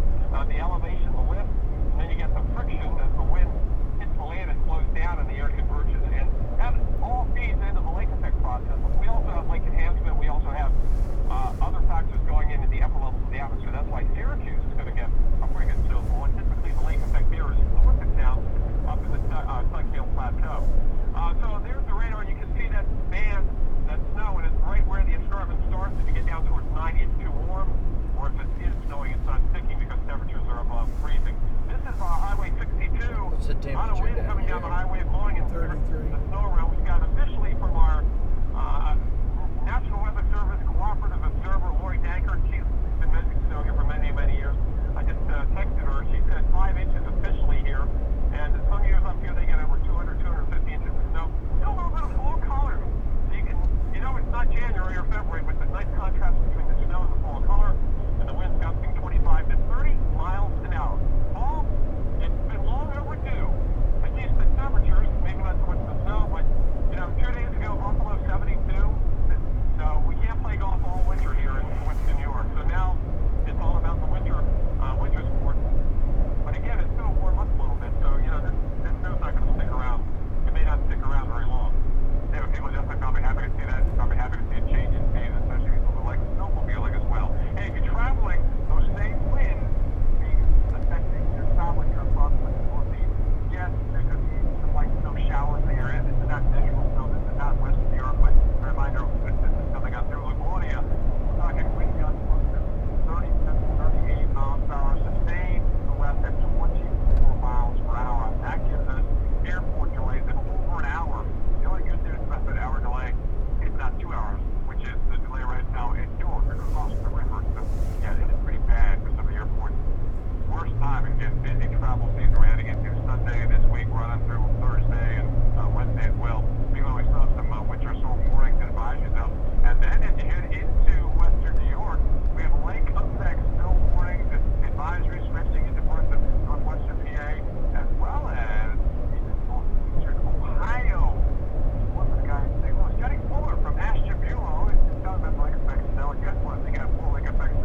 and a lot of people. Highest number of people traveling this Thanksgiving since 2000.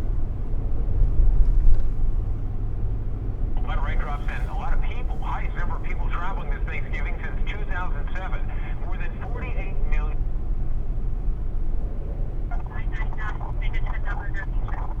Okay, on behalf of the channel, thanks so much for the hard work and dedication for the amazing men and women of the American Red Cross. Jordan. Like here, he got his roll Red Cross.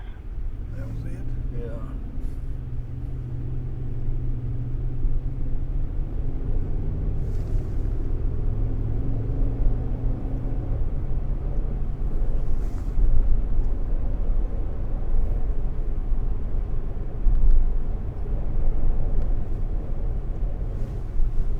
Yeah, it's rolling big time. Man, there was another one. Says we're still 17 miles from 700 feet. 10 miles.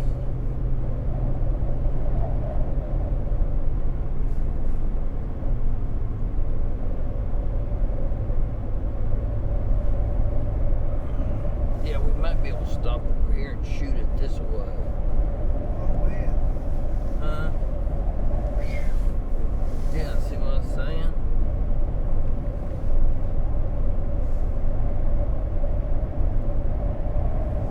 See, look at that.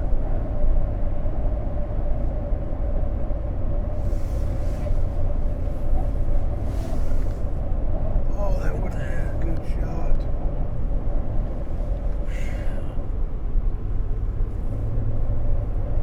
Gotta be somewhere up here. Yeah. Pull over place or something. We can just pull over. It's kind of a bluff.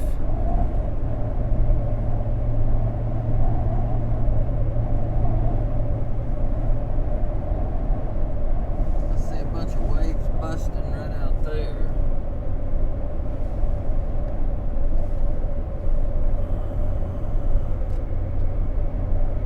Right up there. See that notch? I bet you right there is a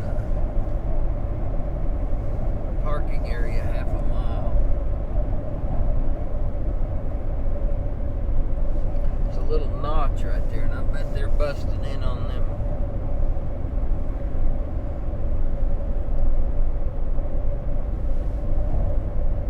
The signs say parking right here.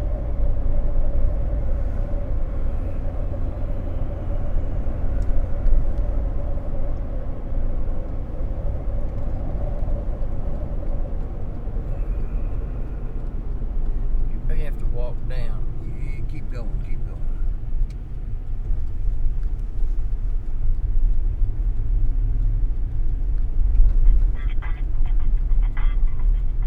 Winter storm Argo stormed the field across many college football games yesterday. Check out this scene in Ann Arbor, Michigan.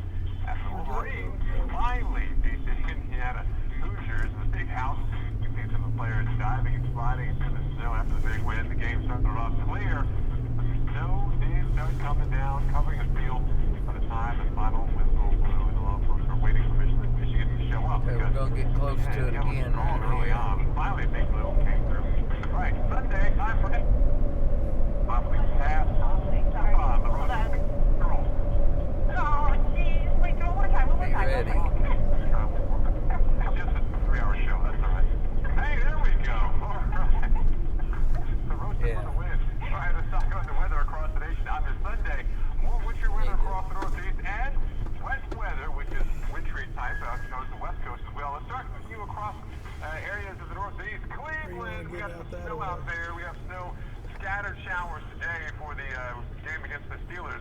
Temperatures, though, in the 30s, feeling a lot colder because the wind sustained 20 to 25 miles per hour. Yeah, Wind let's already do that. blowing airports around the Northeast. What about football games? Not much delays, but feeling a lot colder here. Talking statements here, close to 30 miles per hour for the Bears and the Giants game in East Rutherford, New Jersey. Let's go to the West Coast right now because of wet weather. That'll be an issue for some of the games. Niners I'll hosting shoot right at that last point. year's Super Bowl champion Patriots. Chance of scattered rain showers for part of the day. Otherwise, dry. Temperatures comfortable, low 60s for that afternoon game. Let's head up the coast to the Seattle area. Seattle taking on the Eagles, coming off an impressive win last Sunday. Rain and wet weather, a big issue. So perhaps the Seattle defense is something to start in your fantasy league. I actually have this Phillies defense. I might have to find a replacement for that because I don't see that's a good view. Again, other games, weather not impactful, maybe just some wind across some of the other areas. Correct? All right, Paul, thank you. Shut This off Thanksgiving the week, truck. we see the highest number of people traveling since 2007. AAA says more than 48 million will hit the highways and byways. Earlier this morning on AMHQ, Reynolds Wolf spoke with Jordan Teding with the Shut Red Cross easy. in Columbus, Ohio, to get some advice on how to have safe travel. A lot of raindrops and a lot of people. Highest number of people traveling this Thanksgiving since 2007. More than 48 million Americans are going to head out, according to AAA. And here to help you hit the road safely is Jordan Teding with the Red Cross in Columbus, Ohio. Good morning, Jordan. How you doing? Good morning. Thank you for having me today. Well, Jordan, we're going to go right to it. And I got to tell you, 89% of those traveling this holiday, they plan to do it by getting behind the wheel and driving. How should they prepare for a road trip? Yeah, the weather is unpredictable, as we know. So it's best to plan ahead now. Go ahead and take your car. Have your mechanic check your brakes, your tires, your antifreeze levels. Make sure you have an emergency preparedness kit. Some high protein snacks. And also make sure that your vehicle is winter ready with a scraper, a shovel, and some sand or kitty litter in case you get stuck. Yeah, that certainly would be some good ideas because no two drives are alike, especially the weather conditions. The Northeast getting some of the snow, other people having the drier conditions. Obviously, where you are, very windy conditions. What should people do if they do have an emergency on the road? Yeah, the best thing that you can do is actually download the Red Cross emergency app before you head out. It includes expert advice in case of emergency. You also want to make sure that you clean off your car. If you know, you want to make sure that you clean. Clean off those lights as well. Tune into the Weather Channel and check that weather before you head out. And make sure that people know where you're going and when you plan to arrive so that helps you be sent if something happens. Okay, super fast because we're almost out of time, Jordan. The Red Cross always helps so many people. They're incredible. If people want to do the same and help you, how can they assist the American people? Yeah, we are so grateful for the American people's support. We have people listening to Red Cross. Visit redcross.org or text Red Cross to 90999 to make a $10 donation. Okay, on behalf of the Weather Channel, thanks so much for the hard work and dedication for the amazing men and women of the American Red Cross. Jordan Teding with the Red Cross. I can't overestimate the power of good snackage in the car. Hey, we have an update on Winter Storm Argos coming up right after this.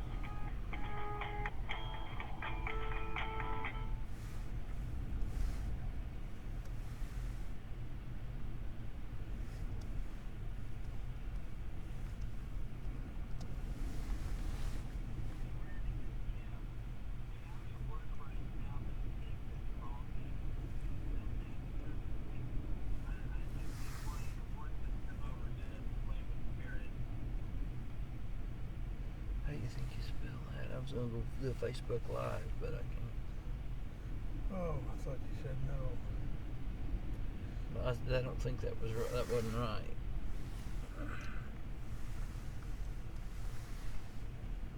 Oh, no, probably not. Oh, gosh dang.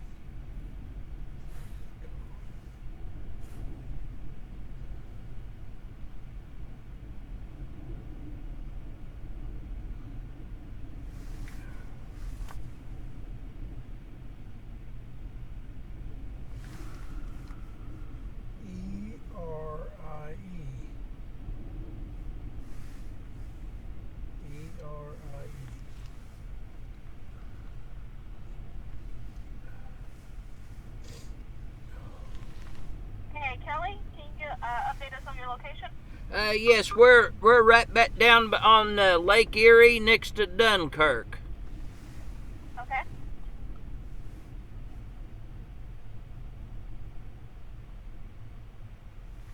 So can we say Dunkirk? Yes. Okay.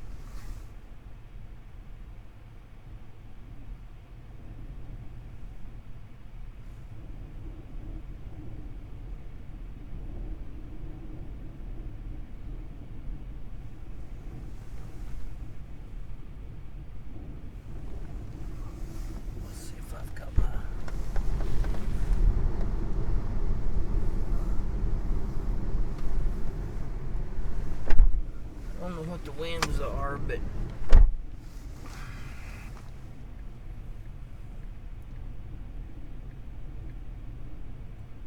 do you spell it? E-R-I-E. I think so.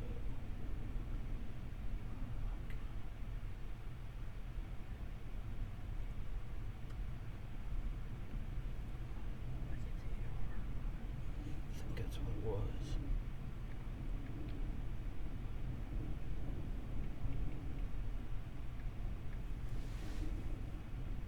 Yep, that's what it is.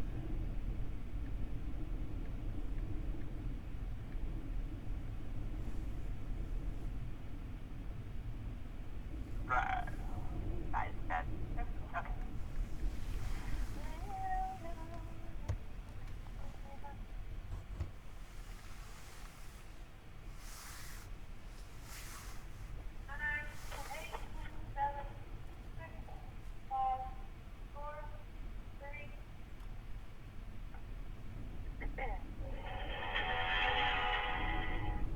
Okay, everyone, this is your moment of zen for the morning. Look at this shot. Beautiful, beautiful horses and the snow. Johnstown, Pennsylvania. Is this a scene or what? Beautiful, beautiful fresh snow. This is from Argos, bringing the first snowfall of the season to Johnstown in southwestern central Pennsylvania in the Laurel Highlands. Hawk, Riley, and Surprise captured in this winter wonderland. Thanks to Lori McClellan Gress for sending us these photos. Happens to be the best friend of our wonderful producer, Lisa Watkins. But thank you for sending them in. We've been getting a lot of great pictures, Paul, and it does show the beauty of it, but we know there's more to go, and that could impact things like travel. Horses have grown out their winter coats, and everyone else needs to dig out their winter coats because big time winter weather coming on through.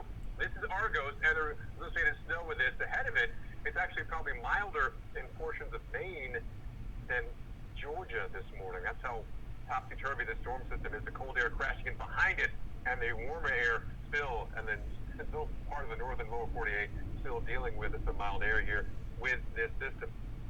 Snow from Argos. Lake effect snow with the flow behind Argos, both big-time stories, both big-time snow producers. We can see some areas 20, 30 inches of snow, not out of the question. We're talking the lake effect band here, which is notorious for giving those huge dumps. Now, after this, we're watching another potential for snow just in time for travel week. Yeah, we're talking even the Twin Cities, you're in that bullseye of potentially 5 to 8 inches of snow. Now, granted, this is Sunday, and this is a forecast only for Tuesday and Wednesday across the region, so it's still early. This can definitely be fine-tuned as we head into your Monday, so I encourage you to check back often and early and often on this forecast, especially if you're traveling, flying, or driving. Now, we're watching our one storm system slowly exit the northeast, but back towards the west coast, our storm door propped open early this fall, and now we have not one, but two lows. Look at this swirl here. And this swirl here, both coming in here, both impacting the West Coast. If you watched the West Coast college football games yesterday, you even saw the rain coming down the big game, Cal versus Stanford in Berkeley yesterday. So again, when we track the southern system, the southern low, it's going to kind of meander on in, bringing more rain to Southern California. Four Corners, we got rain and snow. Heads up, if you're traveling I-40, this is a high elevation interstate. Much easier chance of getting snow versus Interstate 10. Might increase your drive by 6 hours, but it's 6 hours outside of the snow. So 6 hour driving in the snow could extend your time 12 hours. So think about the math there and the weather and the implications of how long it'll take to get those places. So as the trough goes east of the Rockies, new low develops, and this new low will bring us more wintry weather. That's the storm system that could bring Minneapolis maybe a half foot of snow as we head up towards a very busy travel through stretch.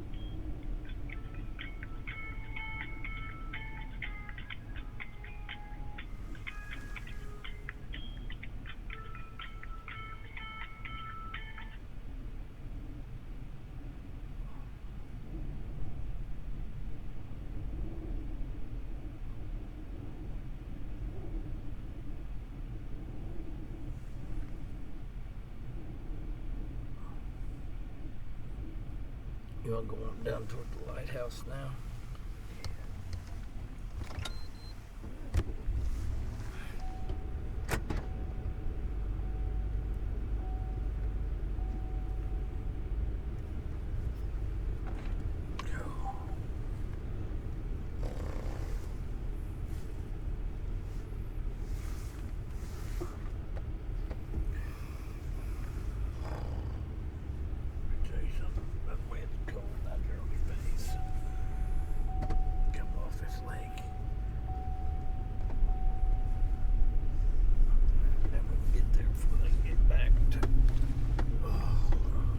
got it on the phone.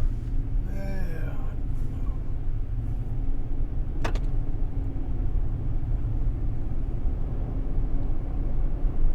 They'll probably see a sign up here. I'll see it. It's right on this point right here. 15 minutes.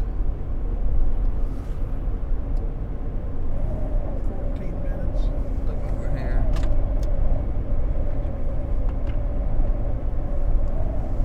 What is that? Saint something, that's Catholic Church. Give me a wipe on the windows. There.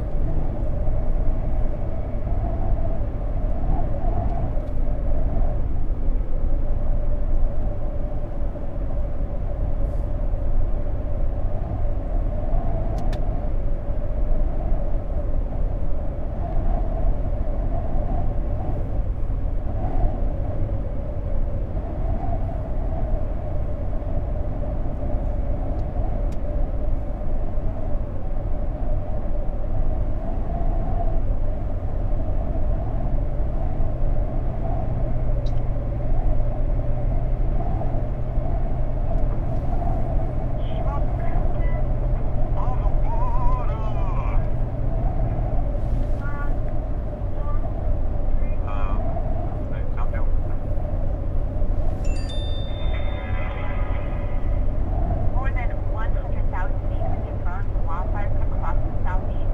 Look at this video from past Thursday here in Norfolkville. You can see a 6-foot pillar in the sky. There's a wildfire in Franklin County. Another wildfire in the nearby Ozark National Forest was contained last week, but before burning more than 400 acres, officials believe it likely strike and dry conditions are in place for that fire, although they did get some rain on Friday.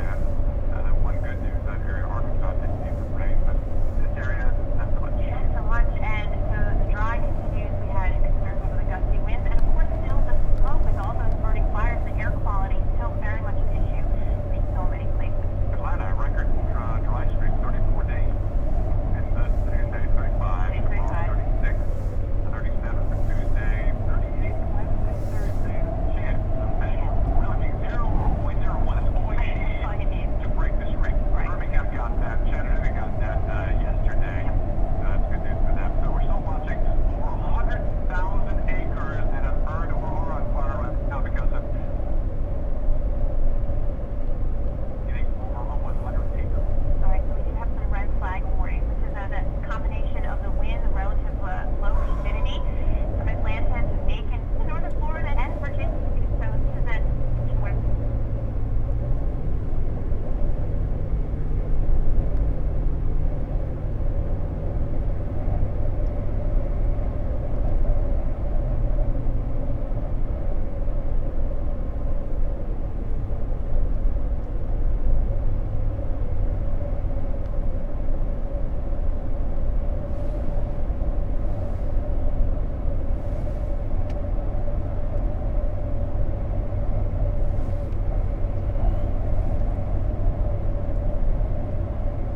Searching for GPS. I thought maybe I'll hold it up. It might hook back up.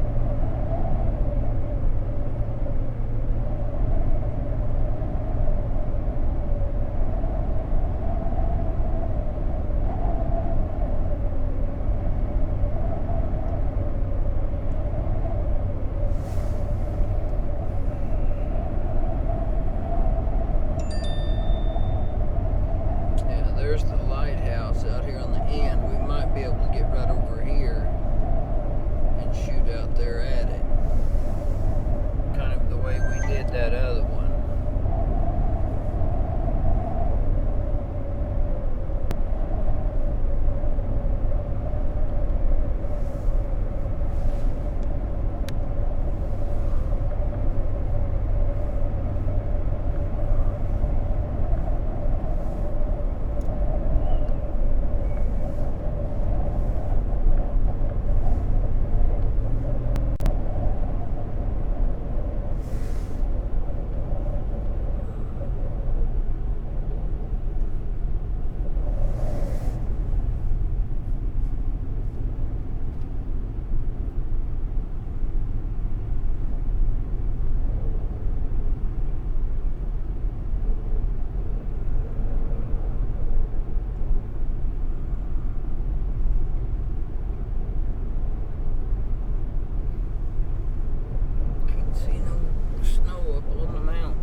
good though.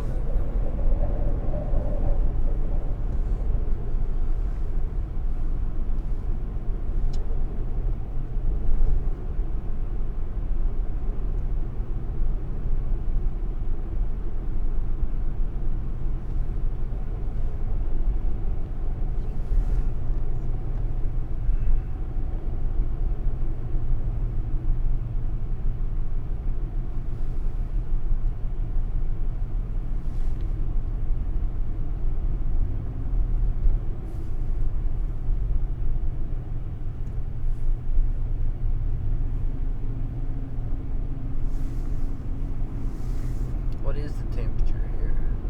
35. 35. That's why the lake effects happens up there.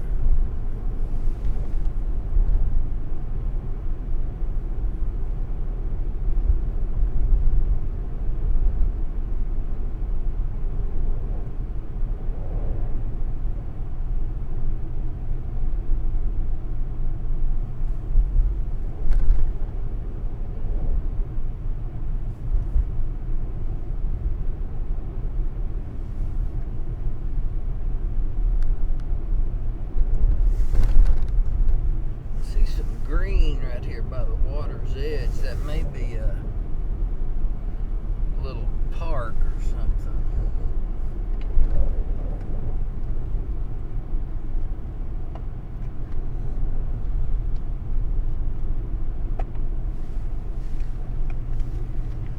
Snowing in the moon. They had the moon poking through. We've got us driving through town.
Set up where you can get a good view from.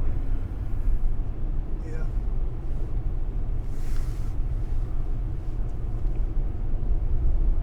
Oh my gosh, look at that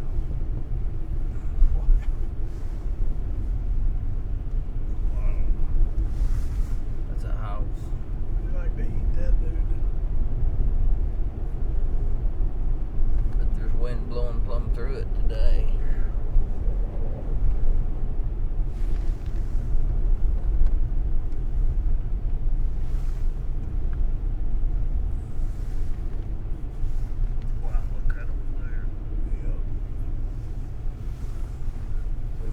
shoot that direction. There's the lighthouse. There, we may not have a very good shot of it.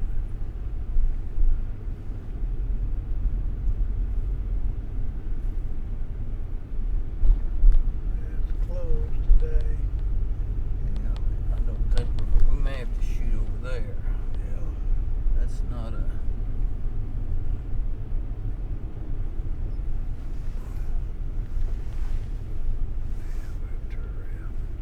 Yeah, we ain't got a shot anything over here, do we?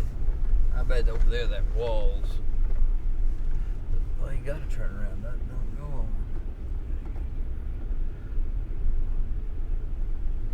Oh, they got a slide. Keep going. Get over here and get us some water.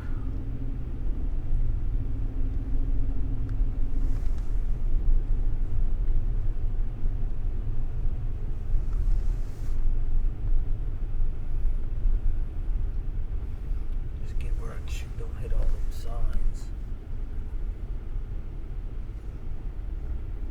But they've still got us. Okay, just kind of aim at it if you can. Go back in right there. I can't go any farther in. Cut to the left. Cut to the left. We're live. Let's keep walking the road. Oh, there's nobody coming.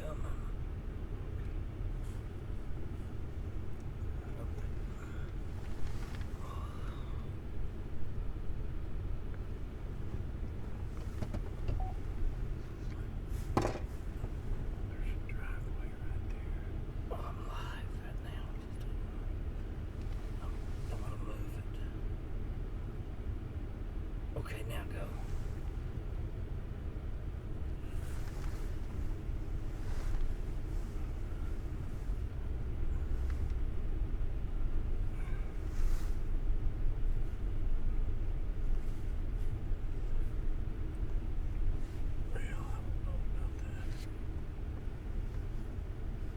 Just cut it hard to the right there.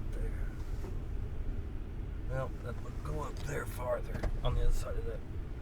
Okay, now cut hard to the right. Okay, maybe that'll do it.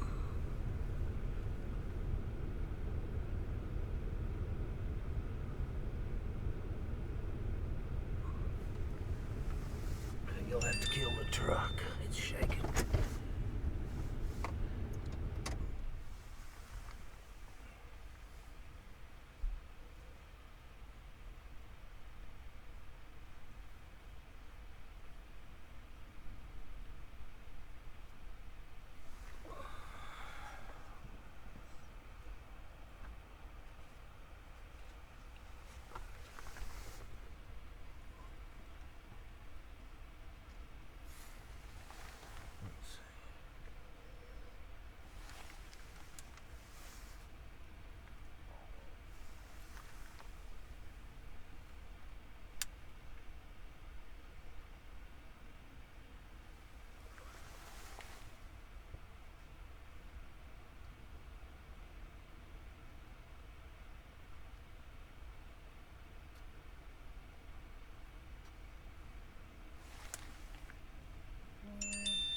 Come on. Well, there's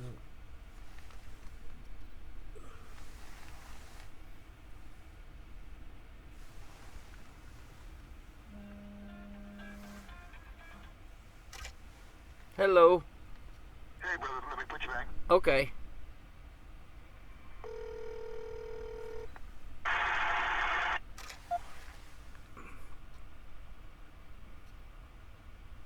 Hey, Kelley, it's Keisha. Can you hear me? Yeah, I can hear you just fine. Great. So we are about 3 minutes out to you. Can you update us on your location? We're at Dunkirk, right on Lake Erie.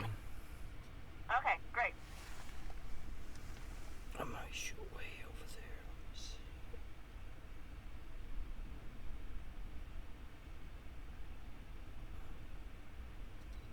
Oh.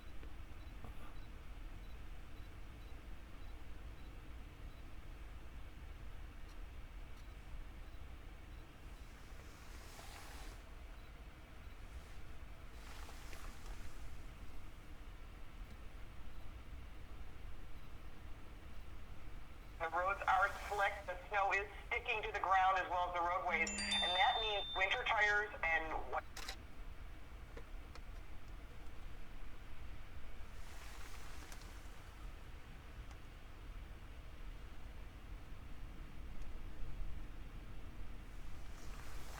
extremely dangerous. So that's why brakes are important. Making sure that all those fluids and filters are checked, that's important.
Can you get zoomed in on that pretty good?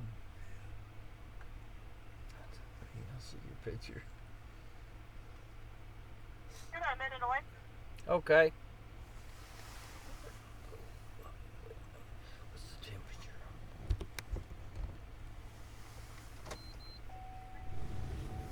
35.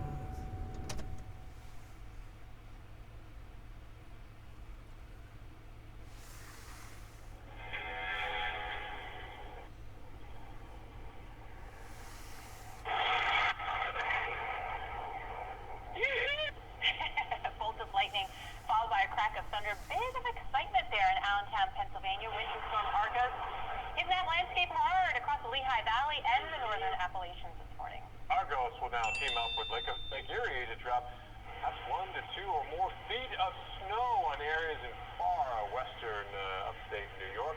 Highest snow totals expected north of Syracuse, places like Jamestown, where you could see perhaps only 5 to 10 inches in that area. Not the favorite zone, but still, that's a lot of snow any day of the week. Not so much. We're talking about a substantial 1 to 2 feet coming off the lakes. Right, because it's still going. So we want to check in with Storm Tracker Kelley Williamson. He's staying on top of things and on top of Argos with up-to-the-minute updates. Yeah, he's right now in Dunkirk, New York, just on the eastern shores of Lake Erie. And one thing I know about Dunkirk, Kelley, is there's not much stopping you from that wind howling off the lake. Whoa. It's like a pretty angry Lake Erie right now. Is that is the lake water actually splashing up on some of the roadways? No, we haven't seen it coming up on any of the roadways, but it's really rough down here. You know, we come down from 1,400 feet to 500 feet, and the temperature actually was like 28 degrees when we was at 1,400 feet, and now it's up to 35 degrees down here, and there's no snow. It's amazing. I mean, the pictures are showing live right now. Very dramatic. I mean, that Lake Erie is turned up right now. But what about your drive? You know, it's pretty typical lake effect where you have snow and terrible driving conditions and literally a few feet down the road and you're talking about dry interstate. Yes, it's we can actually kind of look up on the mountain from here a little bit, and you can see some of the snow up on the mountain. You know, it kind of reminds you of some of the mountains out west with the snow up on them. All right, that is Kelley Williamson live right now from Dunkirk, New York, western New York there, right off the shores of Lake Erie. And I remember I was covering a lake effect event there, and the wind kept hitting up the lake and lake water throwing up on this, going up. Kelley, you are clear? Okay, thank you.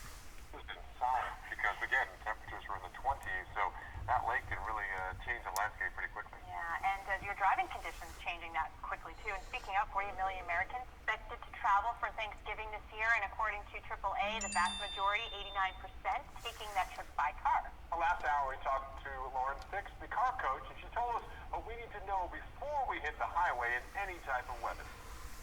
The roads are slick. The snow is sticking to the ground as well as the roadways, and that means winter tires and wiper blades and headlights are all critical factors on getting good traction, safety, and visibility. 80% of car accidents occur with 2 inches of snow or less. So would you say winter weather is the most dangerous for driving, especially if it's perhaps the first snowfall of the season?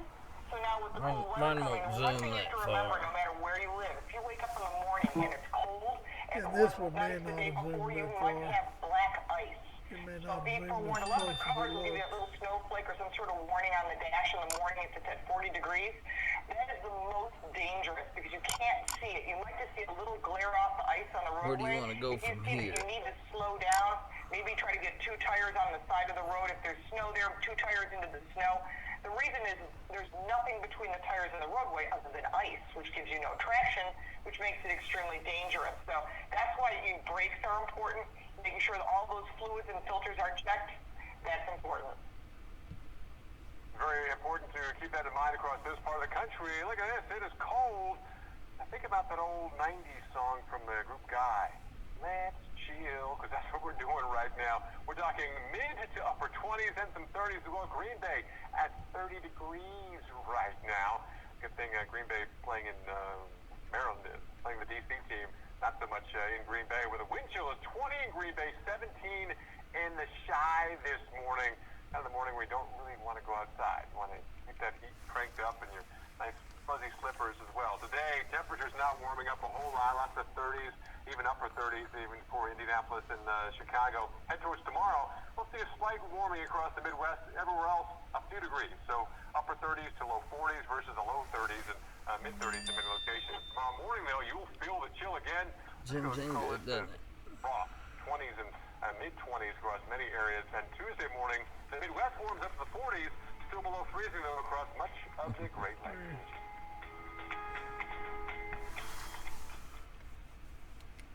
Okay, we better.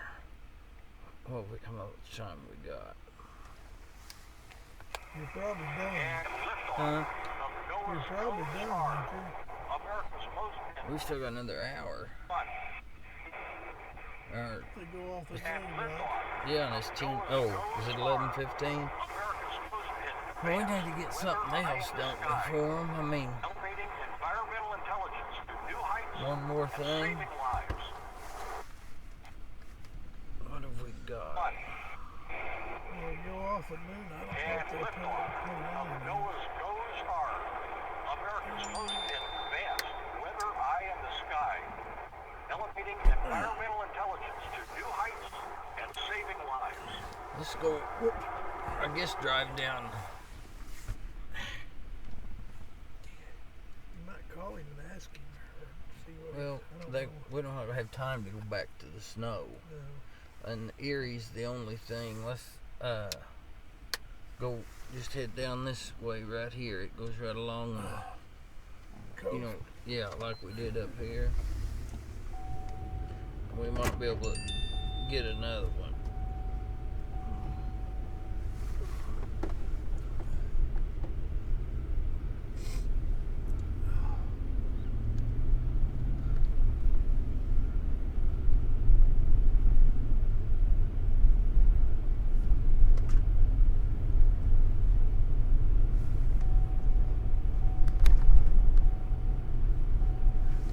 Be able to get the mountains up here and the snow on them. I'm not sure.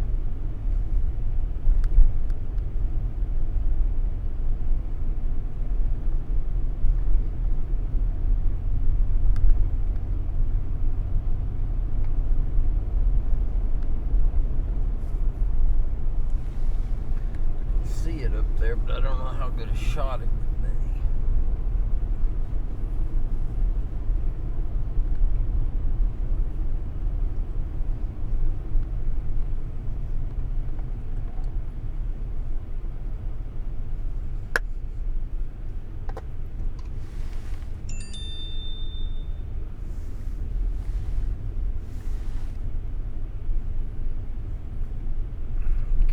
Too much trees.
smallmouth though. Is there? Yeah.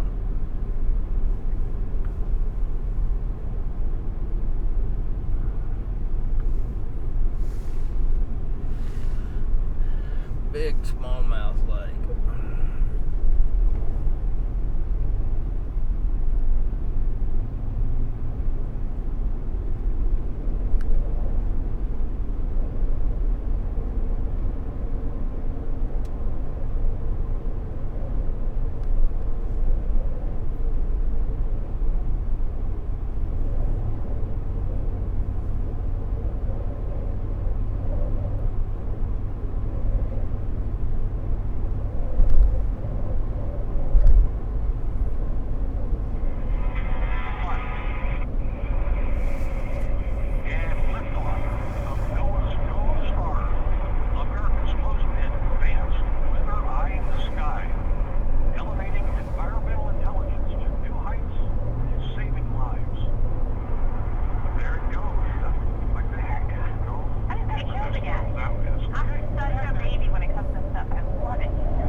Golf too much.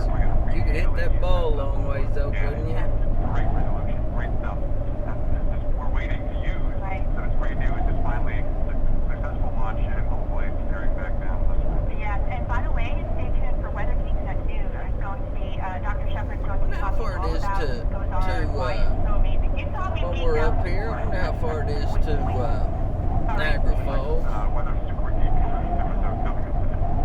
Alright, so let's geek out on what's happening right now. Because we have a first snowfall for a lot of us in the Northeast. I think it comes into this lake is where it comes into. I think so. I think that's what this lake gets its water. I'm thinking we're going to stay up here. It might be neat to go by and sit. Might never get no chance. Heading from Miami, you've been stuck in the 80s. People enjoying that, but yeah, even that cold front pushing this out Florida. All right, and maybe that's your getaway for the Thanksgiving holiday. If you're heading west, here too we had some trouble spots defied the entire way, basically from Los Angeles clear on up into Seattle. This is going to be the next system to watch, really, as it moves into now the Great Basin and into the Rockies come Monday. Yeah, the four corners. Let's talk about that next system on Monday. A lot of people trying to jump on the travel early.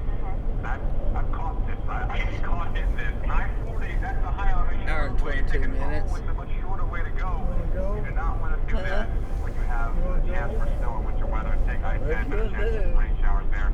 Yeah, that's the difference we're watching it push in the middle of the country on Tuesday. Could bring severe weather. And this is something we haven't had to really look out for in a while, right? So heads up Dallas, but again, Tuesday big travel day. So Dallas, Chicago, Minneapolis, all those big airports in play with some weather.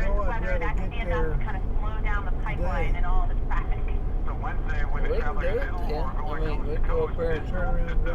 Giving you some turbulent weather, so you nervous flyers heads up on that. But we're still watching right across the Twin Cities on your Wednesday, one of the biggest and busiest travel days of the year. Get out on the road, rain showers in Chicago, moving on, right, even Cleveland back towards Memphis. Even New Orleans getting rain showers, as well as Nashville, all seeing some rain showers, and maybe some of this gets to the southeast, although better chance for next storms.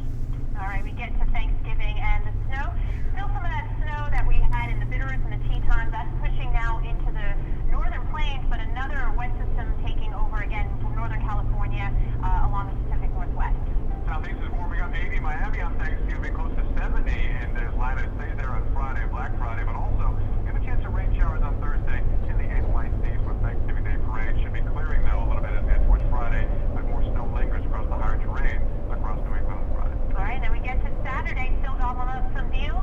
Very active across the west with more snow for a place like the Bitterroots, rain for Northern California into I Washington. think it costs you to get in, but probably not. I mean, we're here.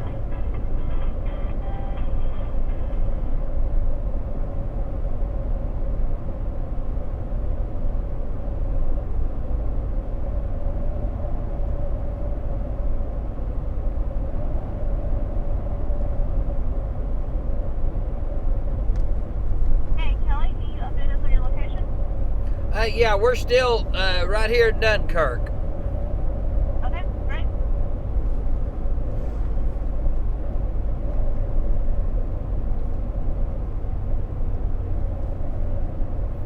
Probably have to give them another shot or so up here on the water.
Down the edge. Yes, it goes on further down. Yeah. That's what we need to do. Stop and get some more shots for them. So we want to take 5.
That's the way we come in. That's the lighthouse. Yeah.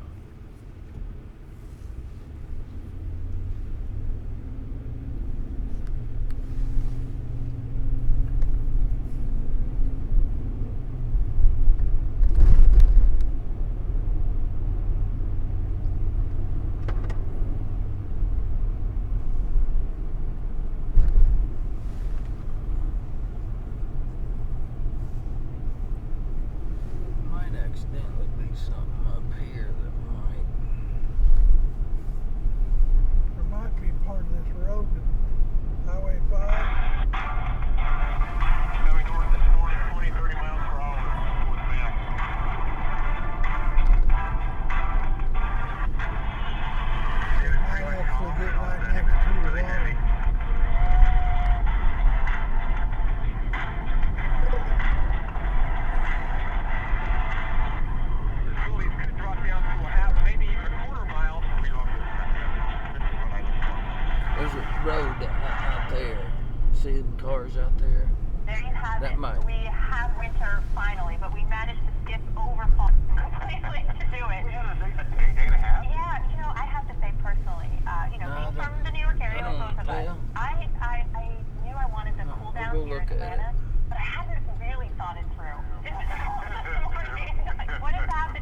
We're still live. Let's check it now with meteorologist Mike Seidel. And Mike, we're not talking about a classic lake effect band dumping on you right now, but you are seeing some lake effect snow.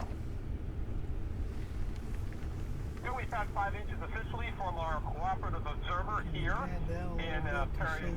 We're on the weather service a month ago, and he can speak highly of her, and she gave me a little text earlier. 5 inches. Hasn't snowed much in the past half an hour or so, just a few flakes. It's the wind and the cold which really gets you because it has been so warm. Go ahead and kill the motor. Go ahead and kill the motor just a second. I feel fine. The roads have done very nicely because look at this out here. Look at it stopped snowing. Also, they saw the clouds. You can see there's some flush in the roadway here on 62. There's also a lot of just wet pavement. Also got some fall colors still here. Now the lake effect snow warning continues. Southern Erie, Cattaraugus, Chautauqua counties until tomorrow morning. Some areas will pick up another 3, 4, 5 inches. Right now though on the radar, there's not a whole lot out there. There's some pockets of some late to moderate snow, but we don't have the true classic banding coming in. Sometimes Huron all the way down into western Pennsylvania and western New York. We don't have that with this setup. So this is not going to be an epic lake effect setup. But Paul, we're going to be heading to Syracuse. See it really busted anywhere else, do you? Certainly plowable snow in Syracuse. We'll be back on with you tomorrow morning on AMHQ starting at 6 a.m. Eastern to see what it's doing in Syracuse. And once we get up there, Paul, you've heard of the dinosaur restaurant? I have not. I have not, but I know you're a food connoisseur, so tell me about it, Mike. Well, it's like the best. Ask Alex Wilson. She went to Syracuse. Ask anybody, but the dinosaur is on our dance card today. So just yes, exactly. All right, you and Mike Safer and Mike that's Mike Seidel live in Perrysville, New York. There, and again, he's going to the Q's tomorrow. And the problem with this storm system is we're going to have lingering impacts for travelers. Let's pull out and see if we can get something. It's Sunday afternoon. Wait, here's one. LaGuardia, it's 41 degrees, but the wind here, we're talking, is sustained at 24, gusts to 36 miles per hour. If ever flown into weather in LaGuardia, they have to space out the planes because it's a very tight landing window there. So hence delays there about an hour. Also, by the way, look at this. That's some snow on the radar. Like I told you, we're going to see some snow fall here across the island. Just drive around. Let's see what. Oh, I didn't. It's just falling from the sky. Do not freak out. But if you're concerned about it, and the roadway is just slow down. Speed definitely doesn't go across the area. Right now, an hour delay in LaGuardia across the river, then across the river in Newark. We have a 2-hour delay right now. That's just Sunday.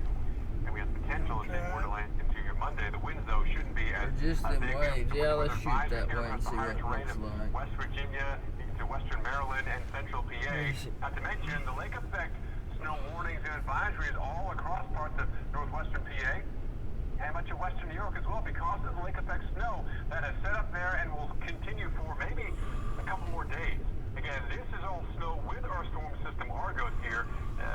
East of it, they've still got and some rain showers with the same system. But look at the lake effect snow bands still setting up across this region. And western New York in the thick of it. Syracuse, plenty of snow now. Lake effect snow starting over the next several hours. And we're going to model this out as we head on through the day. Look for the general snow to kind of slowly and very slowly push out towards the east, northeast. Meanwhile, towards tonight, we're seeing more lake effect bands here, pummel areas of Erie and western PA, up towards western New York. Lake effect bands start going on. Then Syracuse, the Tug Hill Plateau, we get plenty of snow with lake enhancement, the lake effect into your Monday. We're still seeing snow here while the central lakes are to cut off. We still have the snow in this region linger into Tuesday night, Monday night into Tuesday morning across the area. Maria? Well, coming up next on Weekend Recharge, 48 million people will be on the road this weekend for this holiday. Coming up, some tips on how you can stay safe.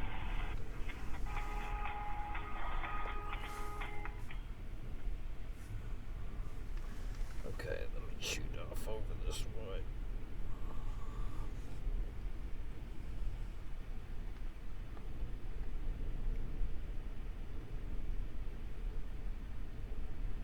I wonder where the bluff is. It may be it, I don't know.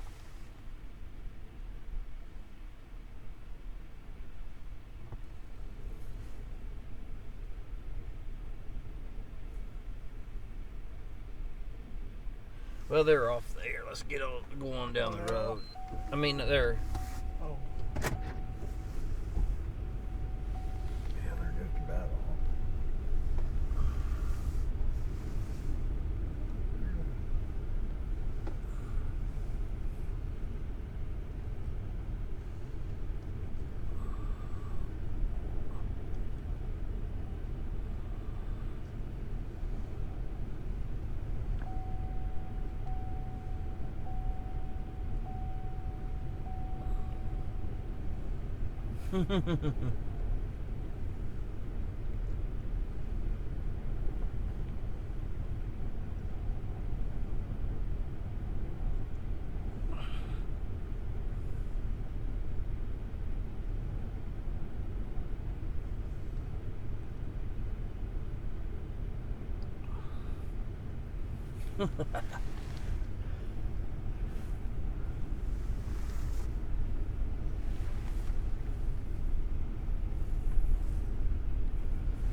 What's the name of this storm?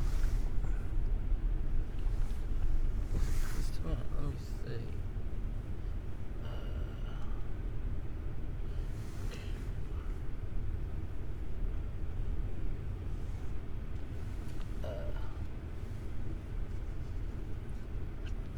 I don't know how to look it up on yours.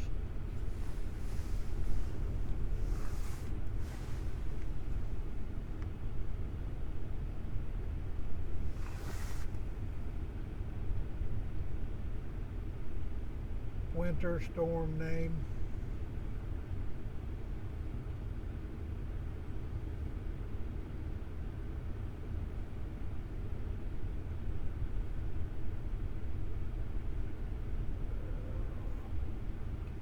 Is it? I can call the news desk.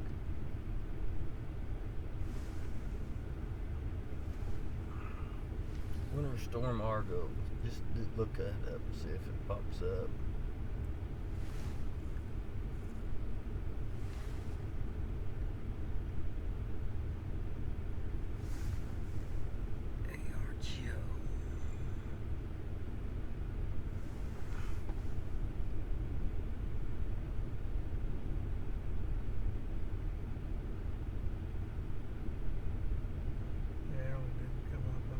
Let me just call the news desk. Winter storm Argo.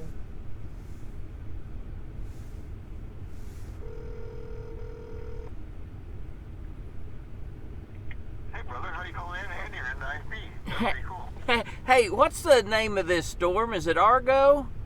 Yes, Argo, exactly right. ARGO? Yeah, ARGO, exactly right. Okay, here, oh, stop. Get some. We may have a shot for you here in a minute. Oh, cool. And it's actually got an S at the end, so it's Argo. Because you just say Argo, but it's actually Argos. It's got an S, kind of.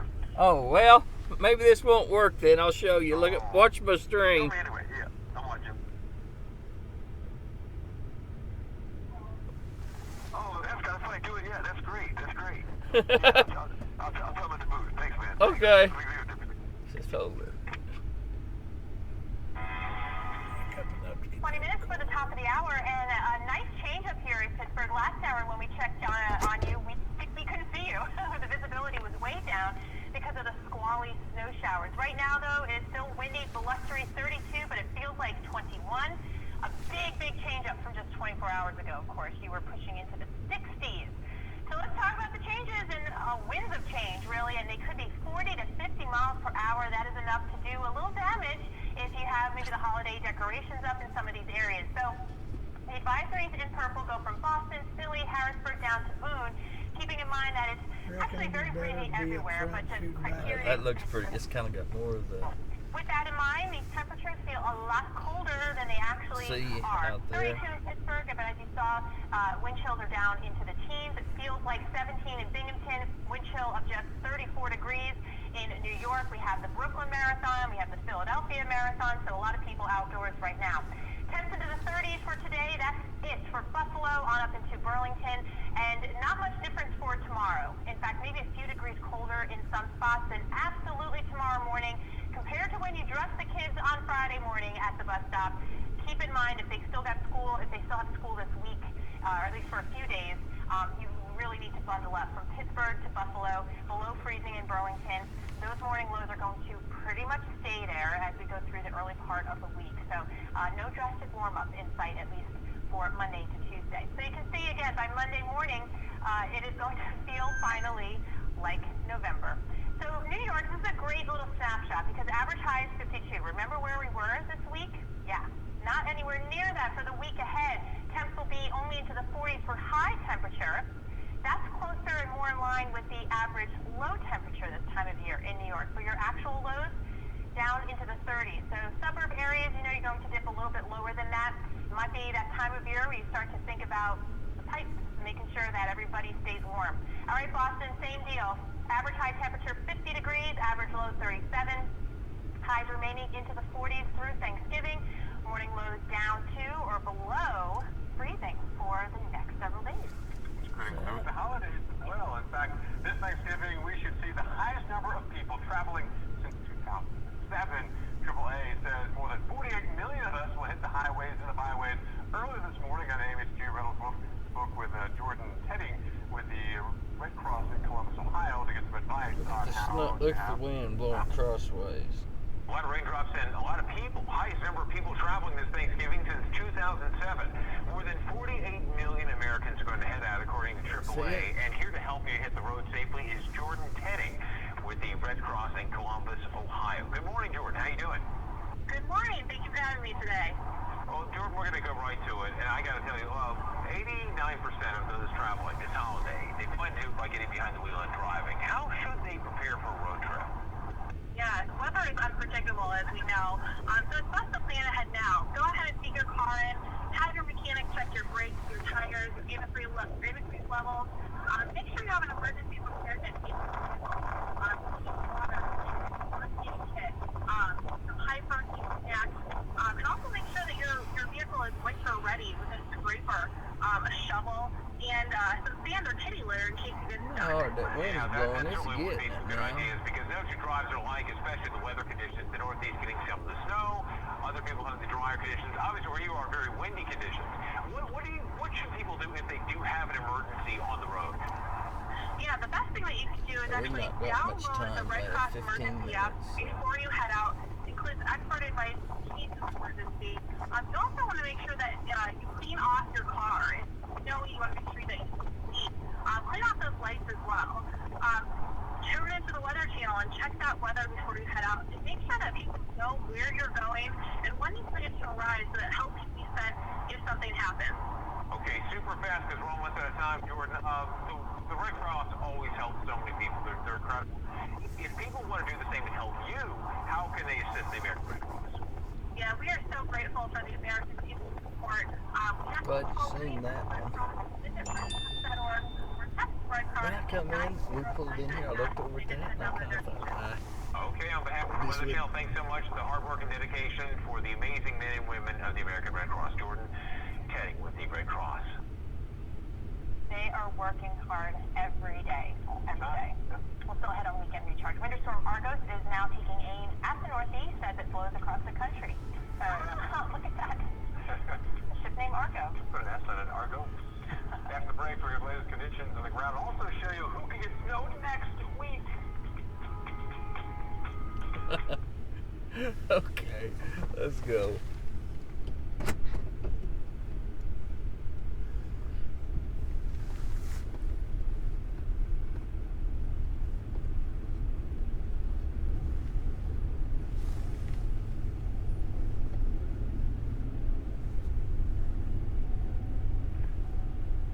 We got him something to end the day with. Good little laugh. Oh, we'll see it here in just a minute. Ross Jordan, Ted with the Red Cross. They are working hard every day. We'll still head on weekend recharge. Winter storm Argos is now taking aim at the Northeast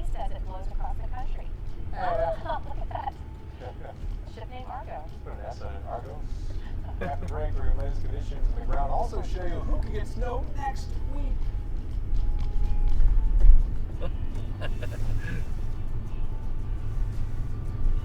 That's a good one. Yeah.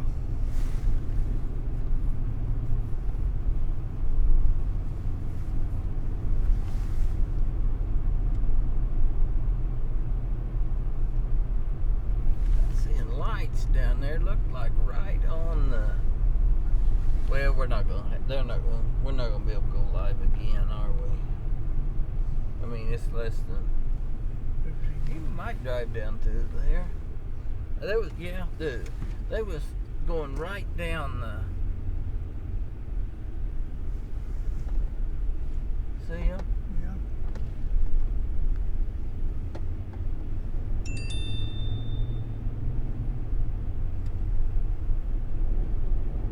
Might be able to get wet here. No, they're ways off. Oh, look down here. That's what he was talking about. Yeah, we can turn around and just park right there. Yeah, we might get another one. Face this, turn around, face this way, face into it. Let's do a U-in right there where it's the wettest. We'll just turn our windshield wipers on. Yeah, just put it right in there.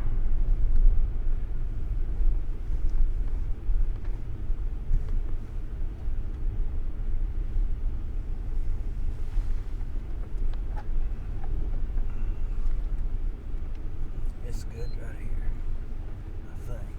It's pretty looks. Okay, hold. I guess maybe we may be too far that way. I don't know, but we'll see.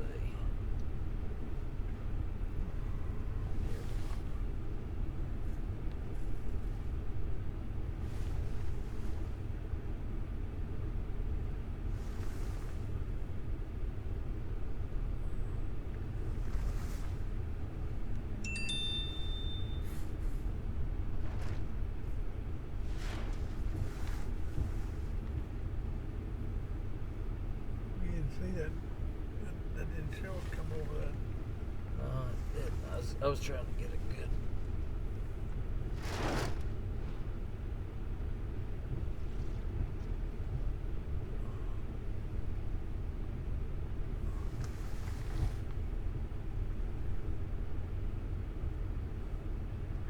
Papers. Papers.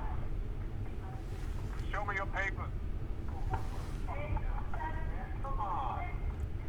Come on, man.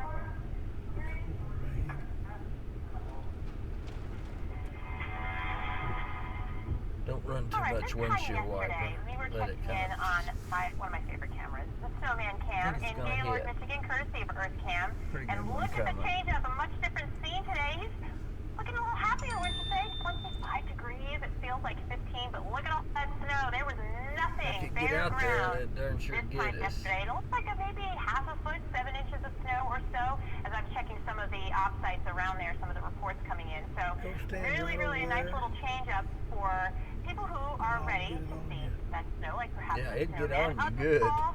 They're thinking about their travel, what to pack, a lot of big questions ahead. Yeah, you know, like they're hoping for, we travel in 60-degree weather.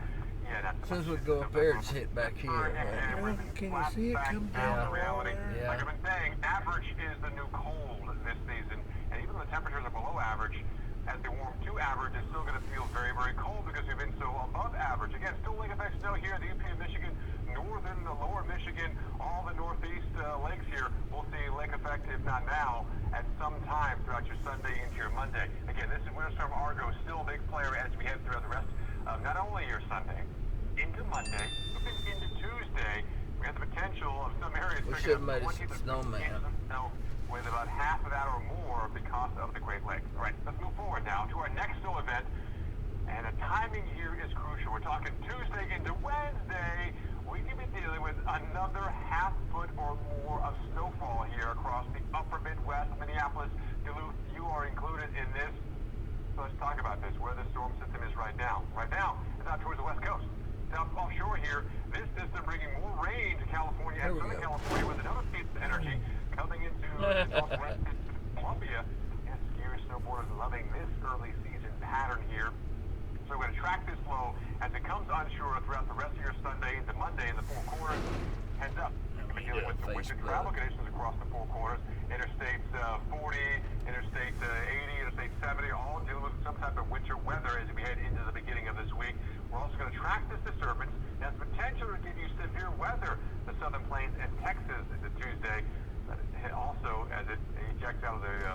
Rockies, still snow on the backside of the system. Casper, Yellowstone, all seeing some snow, big sky. But then, again, watch this timing here. Tuesday morning, we start with some rain showers, maybe some freezing rain as well, and then we change over to snow on Tuesday afternoon here in the Twin Cities. And we're talking about a fine line between potential impactful snowfall, half foot or more, to that rain. That rain very close, rain snow line very close to the northern border of Indiana there in Minnesota. Meanwhile, by Wednesday morning, we still have the snow impacting the Twin Cities here, and then also snow pushing across the upper Midwest and the Great Lakes here as we head on towards your Thanksgiving morning. Things should be quieting down across the upper Midwest, but still the potential. Minneapolis, we could see as we head Tuesday to Wednesday. Go down there and touch that. Whoa, come back. You get wet.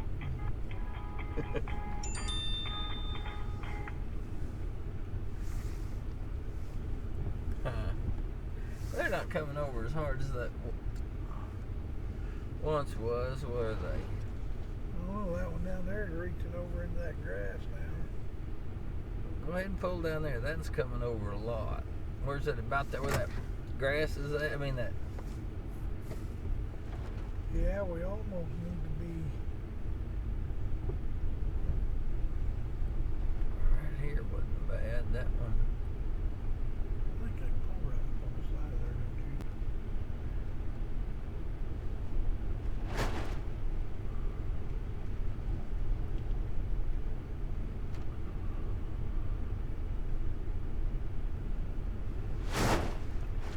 That was a good one.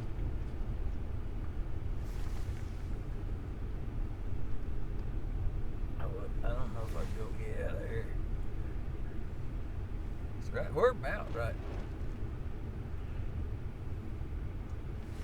Yeah, that's good. That's good.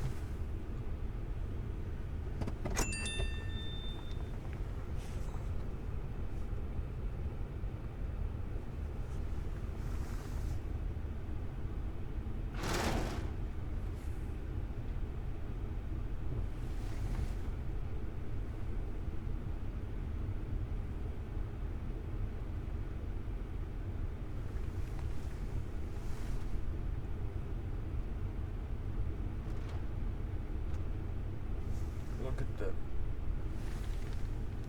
There's a good one.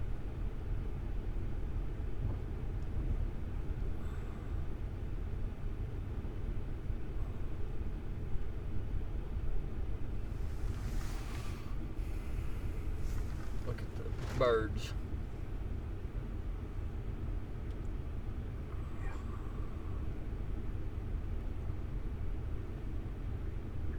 I'm having like brain farts. Football. We did the football americano. Football, very good to me. We're going to power through a whole bunch, okay?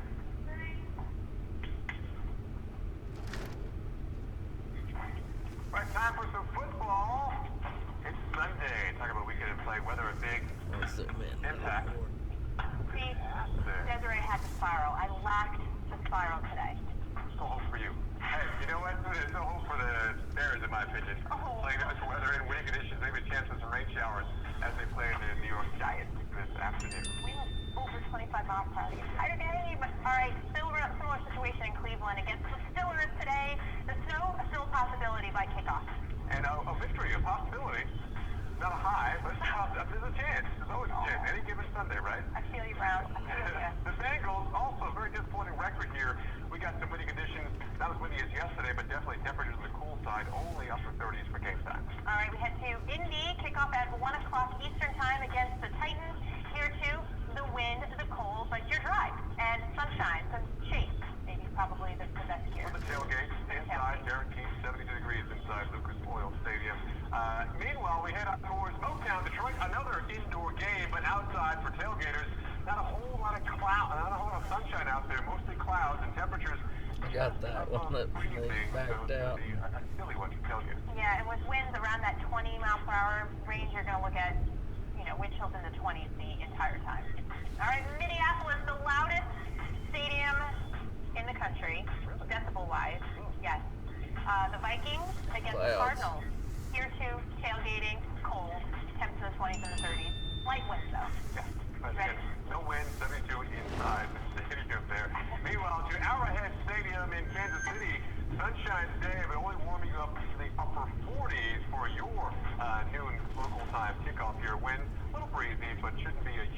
act like other games are practiced. All right, we head to Arlington, Texas, and we've got the Ravens against the Cowboys today. Kickoff at noon. Brilliant sunshine.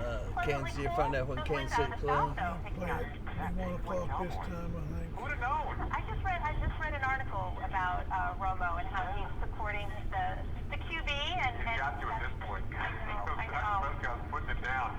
Here to LA we go. Some clouds here. The rain holds off till later on tonight as they host the Fins, but the rain, well, it's still an issue up towards the Bay Area, Levi Stadium. The Patriots taking on only the 1-8 49ers.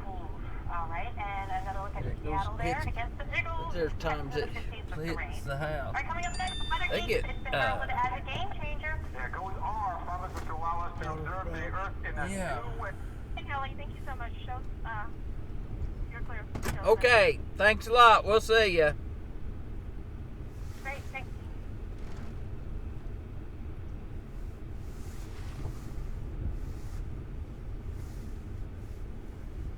We're out of here.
There would have been a good shot.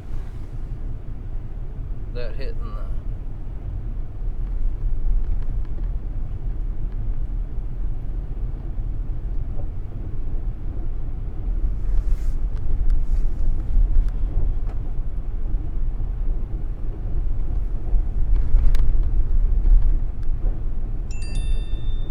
Look at them clouds out there.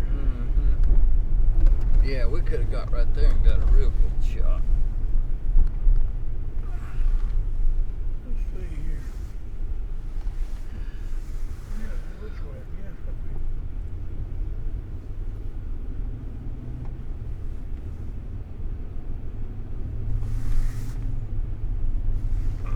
I'm gonna kill the light here.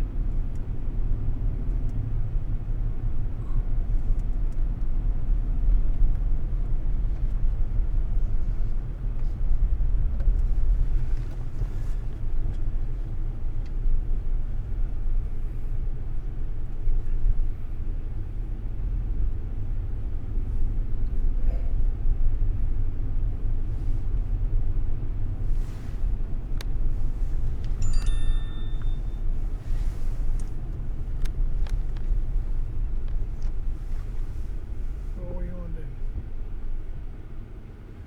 Hmm?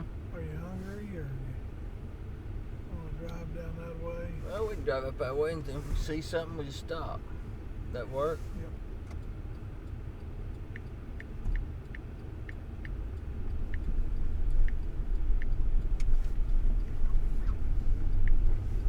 Niagara Falls now.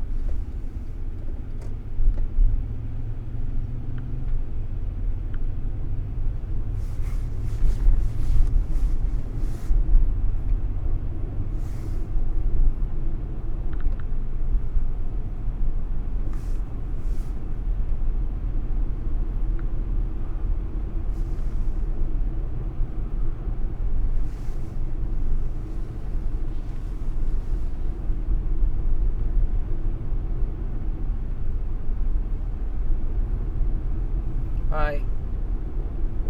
Hey, we're done and we don't have to stay. We can, huh? What?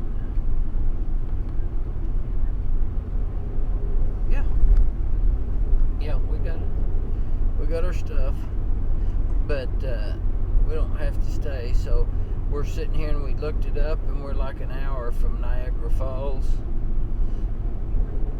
So we haven't slept yet. We haven't. So we're gonna go up that. Yeah.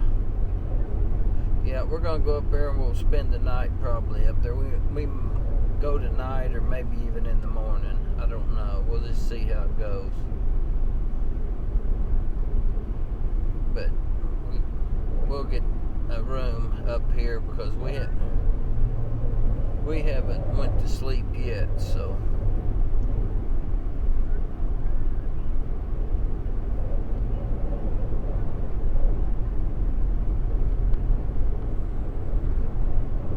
Yeah.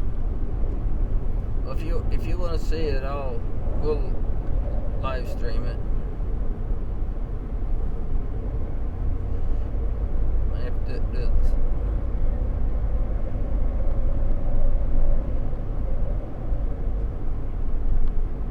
Yeah.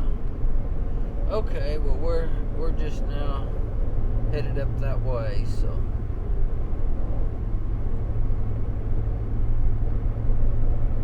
Yeah.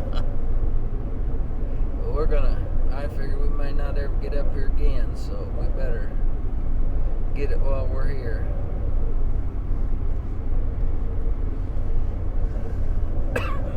Huh?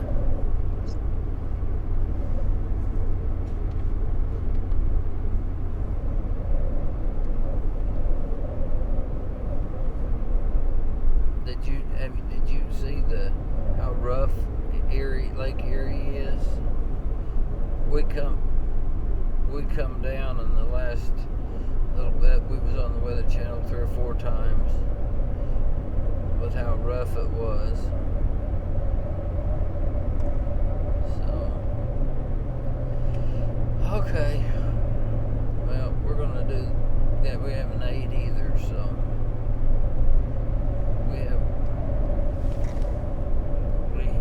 we got here and went right to work, so we ain't even.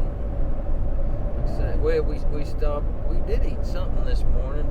We stopped at McDonald's and got breakfast. So, other than that, we're pretty tired. So,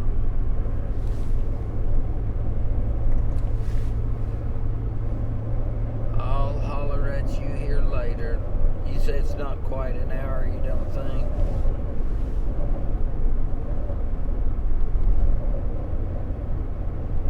Okay.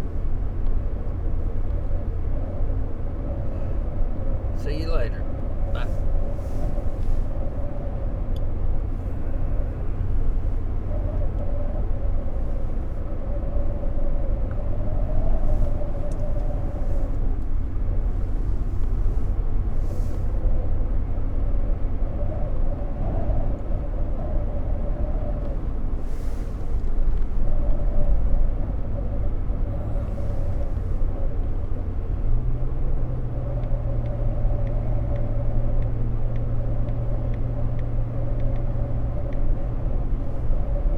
She asked me if we was going to live stream today.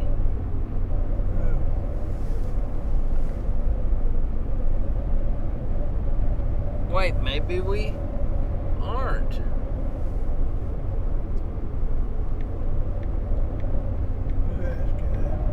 Kate.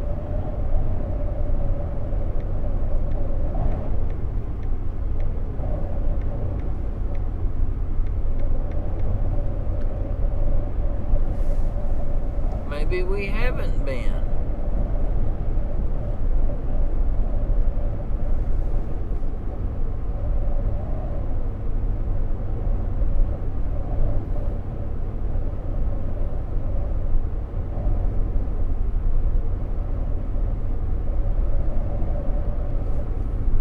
Last night you had it on private. Yeah, but I looked this morning and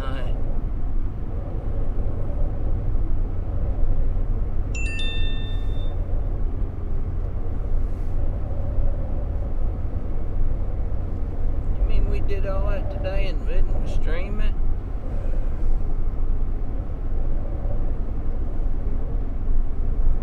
We didn't.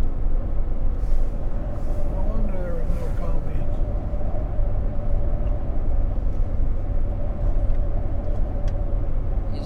so that I'm streaming.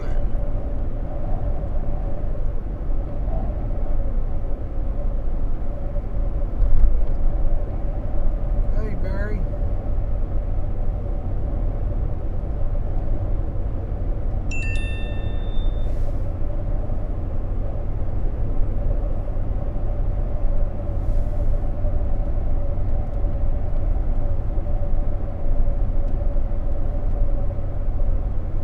You awake, Barry?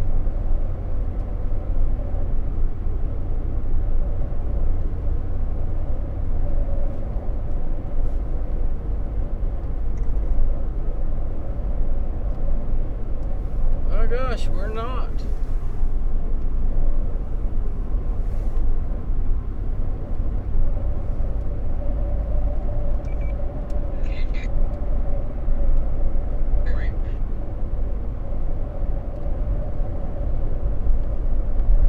I'll be darned.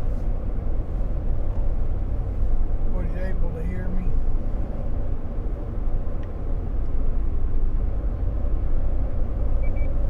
Yeah, I can hear you just fine. Can you hear me? Yeah, I can now. Well, did you get a good night's sleep? Figured you might be wore out.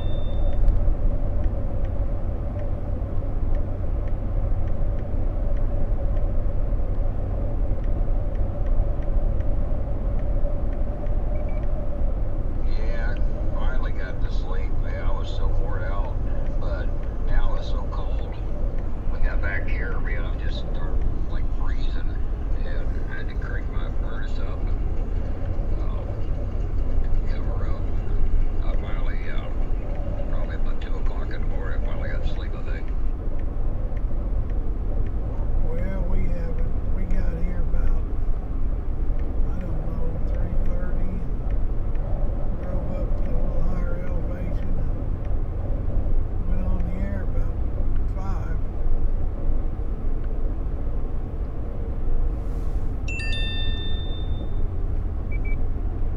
Oh, really? 5 o'clock in the morning? Wow. Yeah, we just got released.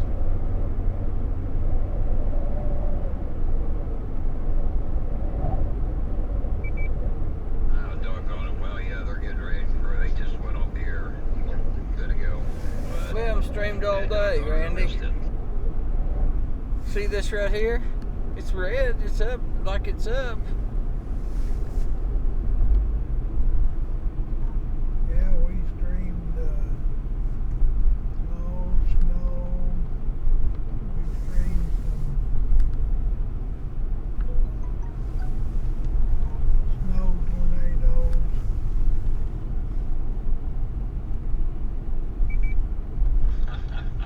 Oh, doggone it, I slept right through it. Man, that's unusual for me to sleep like that. But, yeah, I was wondering if y'all made it up there last night or not. But, let's see here, something I was going to ask you, doggone it. Yeah, we ran into Mike Slidell and his crew and got out. Me and Kelley did a little deal live there on air. It's been a busy, busy day. Well, I bet, especially with no sleep. Tell him we got two You stores. guys ever Two. stream here on YouTube?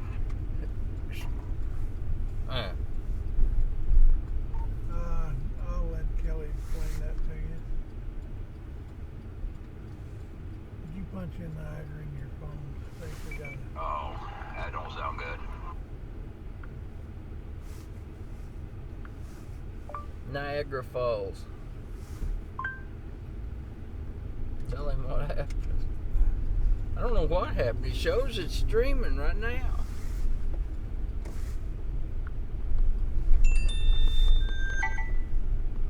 Turn right. Continue on US 20 East for 3 miles. Just turn around.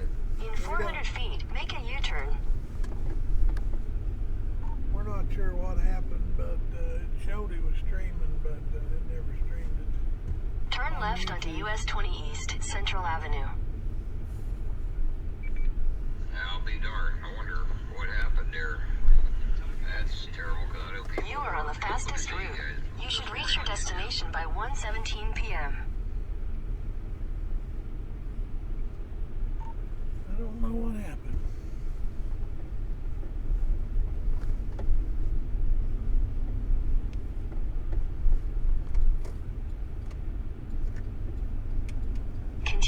US 20 East for 3 miles.